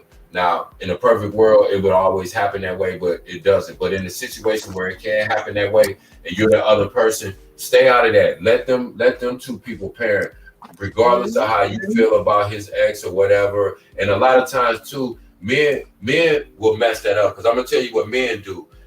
When they break up, right, and then they meet the new girl, now they want to tell the new girl everything wrong that the ex did. And so now by the time the ex meets the mother of the child, she's already got a preconceived notion, because this man done already dogged her out. And I tell you that too, that's your fault. If your new girlfriend and your kid's mother is into it, it's because of what you just said to either one of them about the other one. Because they'll tell their baby mama, yeah, she don't like you because we got kids. And then they'll tell the new girlfriend, yeah, my baby mama still want me. She be trying to sleep with me when I go over there. She won't let me see my kids unless I, mess around with her. Dudes do that. Like, they do that. So that's why I tell the other person, the girlfriend or the boyfriend, stay out of it. Let them co-parent however they co-parent. Don't say nothing, and you'll see whatever you need to see out of that. You'll see if they messing around. You'll see if he really take care of the kid. You'll see all of that. But like you said, I hate when the new girlfriend or boyfriend try to jump in and try to make all these rules. I don't want him. He don't need to come in the house to pick them up. He can blow the horn and all that old. Meet him at McDonald's and all of that. Yeah. Like, God, we ain't gonna make this crazy and abnormal. We're gonna do this the normal way. Everybody should be, but that's what happens though. We, I don't know. I don't know why we do that, but we do that, and that messes up a lot of the that messes the child up more than it does the parents, to be honest. The parents they keep on going, but the kid, they never, like it's that doesn't teach them how to, resolve conflicts. It doesn't teach them how to you know what I mean? Sometimes when you don't get along with a person, you still have to get along with them. It teaches them none of the skills, because all they see growing up is, I don't like your mama don't like me, so we always into it. They don't know how to make peace. They don't know how to be cordial. I like Nicole, blow me up. I'm eating a cookie. But that's the worst thing you can ever say to a child. It ain't about much. I don't give a fuck about his mama. I don't give a fuck about my kid. And they're trying to figure out, you hate my mother that much, but y'all just had sex and had me. I would never say to myself, so I don't give a fuck about that nigga. You can do whatever. I know it sounds good and it became a cliche, but do people really listen to that train of thought? I don't give a fuck about your mother. I don't give a fuck about my kid. That's that child's mother. How do you say you love me? I've heard people say that. But I don't give a fuck about you. Don't give because you gotta remember that's still their mother. So now you put them like, you don't give a fuck about my mother. You just can't say, say That's something. That's what I'm saying. You never gonna win that. You never. I'm sorry, I didn't mean to cut you off. Yeah, you never gonna win that conversation, because that kid loves their mother, and this is what they don't realize. Also, they don't realize what it does to a child when they see you disrespecting their mother, cussing their mother out, but then your new girlfriend, you treat her like gold. That does something to your child psychologically. Also, you don't even have to be with the mother, but you also want to still have a relationship to where your kids know that even though we're not together, I still respect your mother, and I'm not going to disrespect her, and I'm not going to, because that's your mother, and I love you, and I wouldn't do that to hurt you, or I don't hate her enough to do that and hurt her or you. You know what I'm saying? You don't have to, but if you don't show that to your kids, they never know how to have a decent breakup. They don't know how to, they don't know how to resolve conflicts or diffuse an argument, because they never see that. They just see you fighting, going at it. Y'all hate each other. So when they grow up and they have relationships, that shit is normal to them. It's normal to them, and that's how they have relationships. Like I said, if you live long enough, you'll see it all play out, and it's like you see what it is, but it's like you wondering why it's so hard for people to really just get it and be like, nah, we can't do this no more. Now you want to jump into the bandwagon, parent. I'm gonna eat one more cookie. That's that, and I'm gonna close the bag. Y'all be all up in my snack business. Hey, I'm gonna say this one more thing, and I'm gonna leave it alone. I bet you, if Anna drop a cookie while she eating it, she gonna pick it up and kiss it up to God and still eat it. I will get it right. I'm gonna pick this motherfucker up. Anna is eating it with the 8-second rule. She gonna eat it. She gonna kiss it up to God, and she gonna eat it. Yeah, well, we're gonna be doing more conversations like this, because especially on the upper station, because we gotta try to heal. And we're truly talking about healing. I was gonna say 3 seconds. If we truly want to heal, or do we don't want to heal, or do we want to play the hate game, or do we want to do the gender war? Like what? Like black people, what do you want to do? Right. I mean, Let's decide we what have fight to we're make gonna a have. not what will heal us. Not no. What do you really want to do? So then we'll know we won't bother y'all no more. If y'all hate the woman, then you know what? Y'all going to screw each other. Leave us alone. Right. That's what I'm Y'all saying. don't want to be bothered, or y'all want to chase these fucking invisible spiritual things they're giving you. So now you don't need people no more. Or you know what I'm saying? What do y'all really want to do? Y'all Right. want to buy the place? It's enough. Everybody's not gonna change. Everybody's not gonna get it. It's just like I tell women all the time, like that. It's a waste of time. Like, why do you give like the whole Kevin Samuels? Don't. Why are you giving that energy? It's like that. You are never gonna be with that man. You're probably never gonna be with a man who thinks like that. So you ain't even gotta argue with that. Just let that be where it is. What that is, they gotta have to figure it out, because at some point they're gonna have to be with some woman, like Sugar said, unless they're gonna be, doing it to each other. But so let them figure that out. Let whatever woman that want to deal with that. But you don't even have to pay attention to that, because don't think that he's out here influencing all of these men, because he's not. The reason it seems like that is because it's some dudes that think like that, but they always kept it low key because they knew they would never get no type of action from no woman if they came out and said that. Now it's kind of just like Natureboy. Uncle Kev gave them permission to say it out loud and say, yeah, women are this and that, and you're a low value woman. But that's not, trust me, dudes that are running around out here going to work every day, that's a dude that might be working as a shift leader in a factory. That dude is not sitting at work for 8 hours thinking about how to oppress you and how low value you are.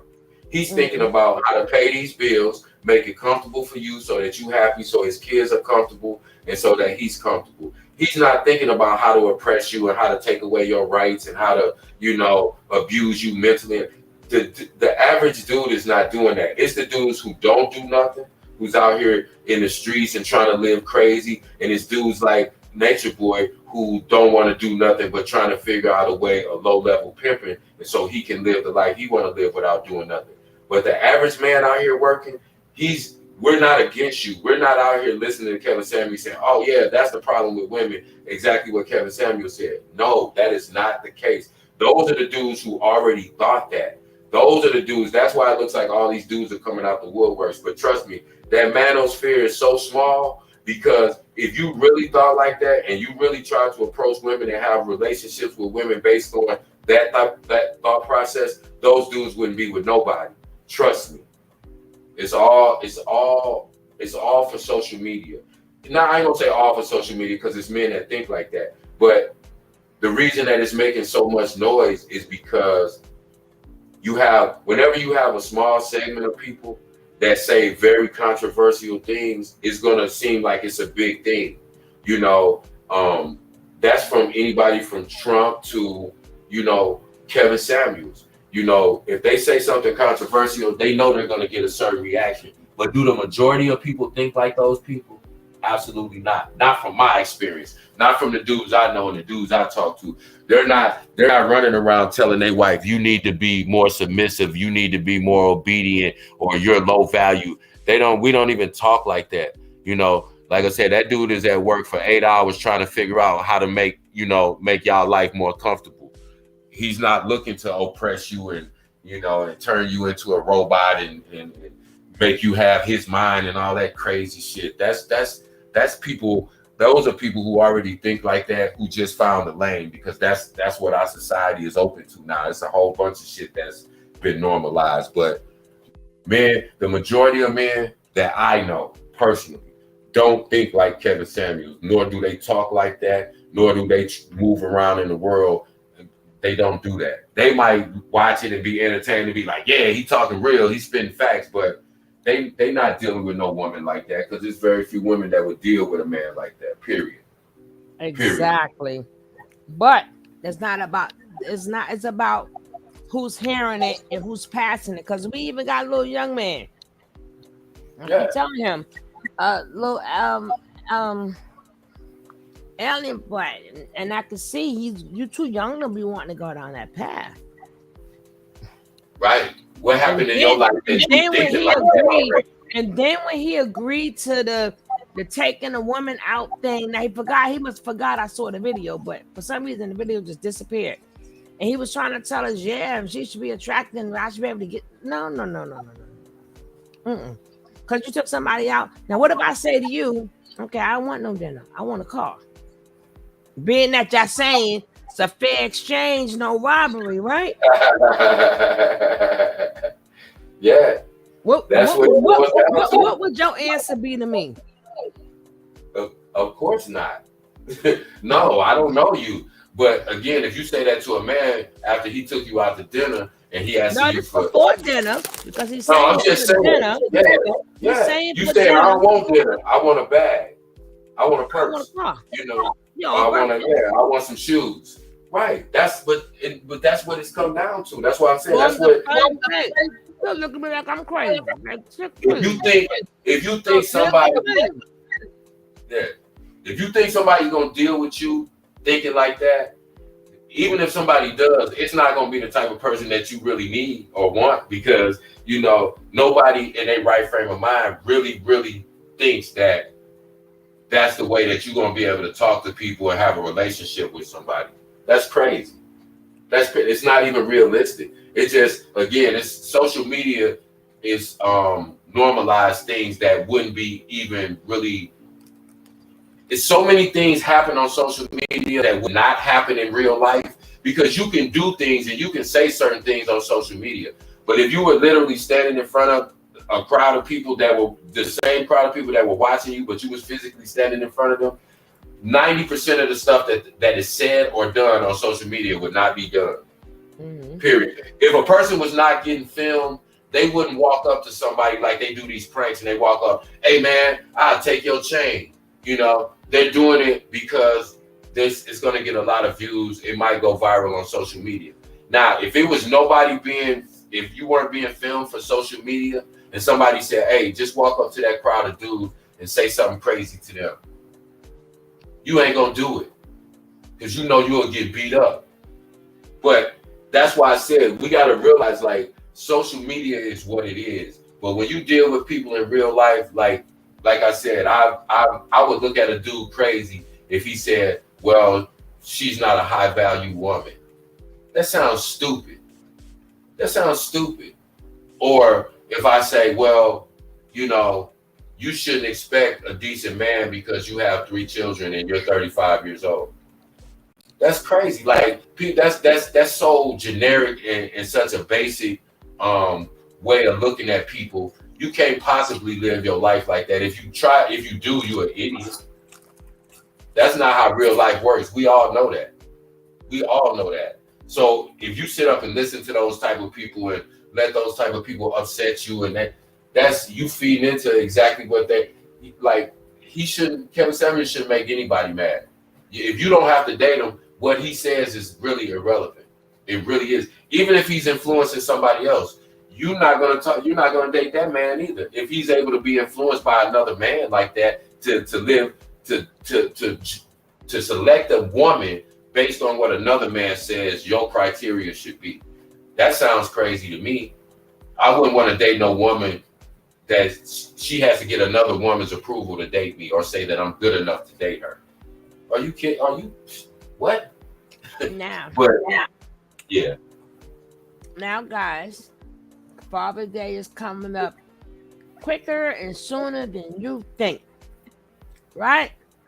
So we're gonna check out my sponsor, Fragrance Signature Creations. Remember, it's your creation. I guess these are the balloons that she has done for a prom. Beautiful. Super Dad. Don't forget the phone cases. Don't forget the class. She makes the bags. I forgot what their damn name is. But you have a head changer, whatever.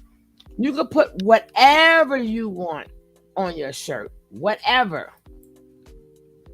This is a nice onesie. Put whatever you want on your onesie. Put whatever you want for your balloons. Marcus is turning 6. Put the hedgehog. That's what it is. Put whatever you want on your bag. Happy birthday. Beautiful. She did a whole party with Head Checker. She does a phenomenal job. Super Dad. Remember, Father's Day is coming up. Get your orders in. If you put an order in before July 1st, you can get 10% off of whatever she said. This is a pillow. It's the Queen of Spades. You could be the Queen of Spades and get your people behind you, your picture there, your picture in the cup with your family members. Remember, she will show you what the work will look like first. She will show you. And you can get whatever, put whatever you want on the cup. I'm the man, I'm the man, I'm the man. You can give her pictures. She works them pictures. God bless her. And you guess what? All you gotta do is send it send it to her, and then she'll make a magic out of it. But being that it's Father's Day, we're showing you the Father's Day stuff. So maybe you want to get your dad something. Well, this is our sponsor.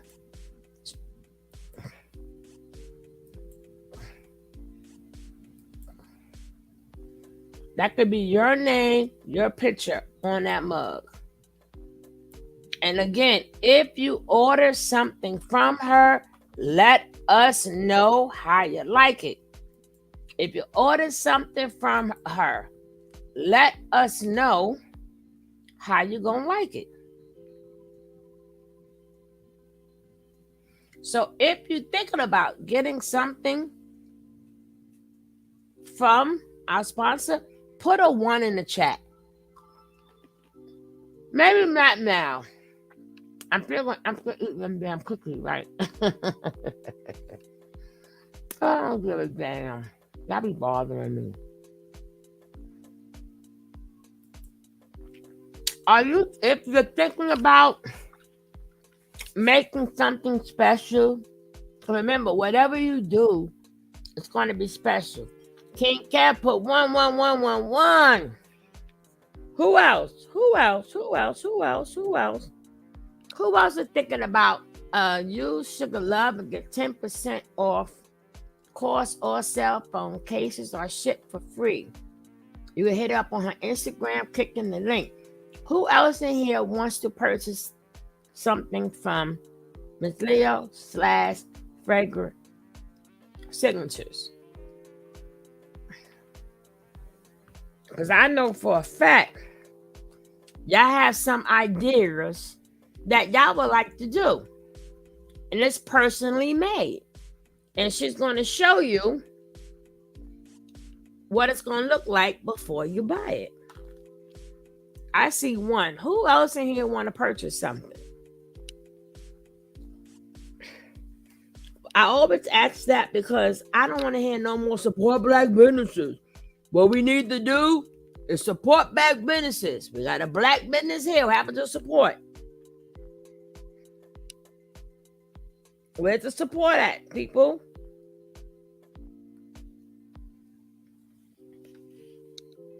So I guess we don't really want to grow as people. Ain't no damn Cookie Monster. I'm not even supposed to be eating this. I'm supposed to be sleeping. But y'all got me up all night. Shoot. I haven't eaten cookies in about a month. Nothing sweet. But I had a cookie tonight. I wish this was some peanut butter instead of the vanilla. You tear them cookies up. How many cookies you done had so far, Sugar? None of your business.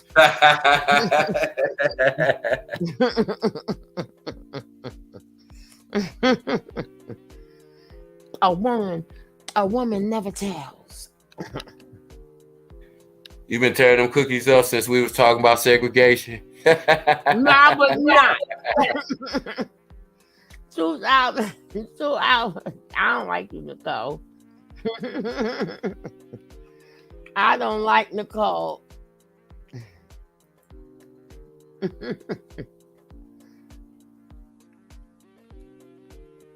I'm going to bed after I finish my cookie.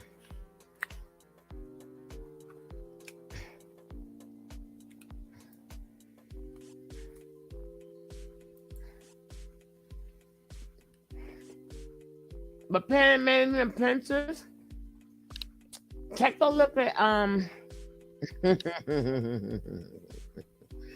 she said 2,000 more hours for sure. P.I.M.P., if you would like to, take a look at Miss Leo's stuff. Click on the link. See if it's something you would like to order. Anybody in here, if you like to order something, take a look at it. I mean, it ain't gonna hurt nobody. And you might have a design in your head. I sent her a design that I wanted. Hopefully she got it and see she could do something like that, because I'd rather give her my money.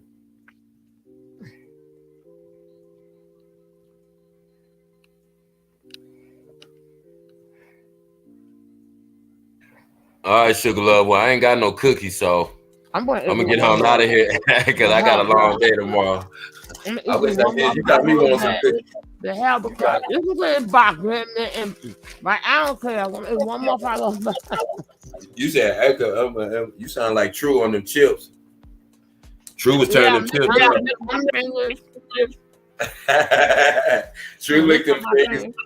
He sure licked them fingers. He said, "Oh boy, took him to." Hold on, let me see if she answered first. Baby, we go. She ain't gonna answer. She in the bed. Yeah, she got a mouthful. Oh, shut up. I ain't listening to y'all anymore. She got her wave cap tied down real tight. She laid up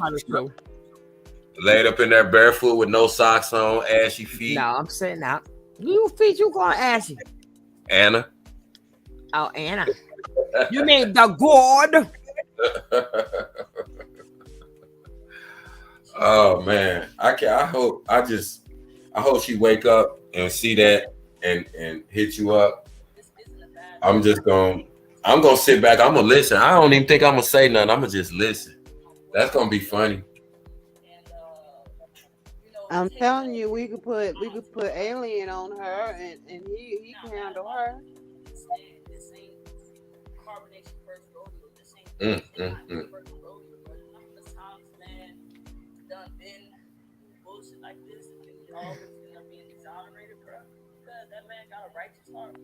When you got a righteous heart, She's trying to act like Mama Nine.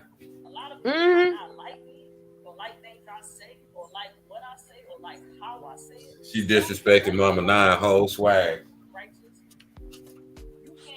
They gonna have her over there wearing hair wraps and kente cloths, and she take her ass over there too with her good self.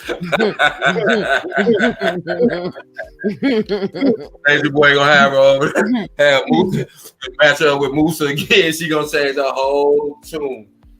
Go over there if you want to. She ain't gonna say nothing. She ain't gonna say nothing. She ain't gonna answer. She ain't gonna answer. She ain't crazy. When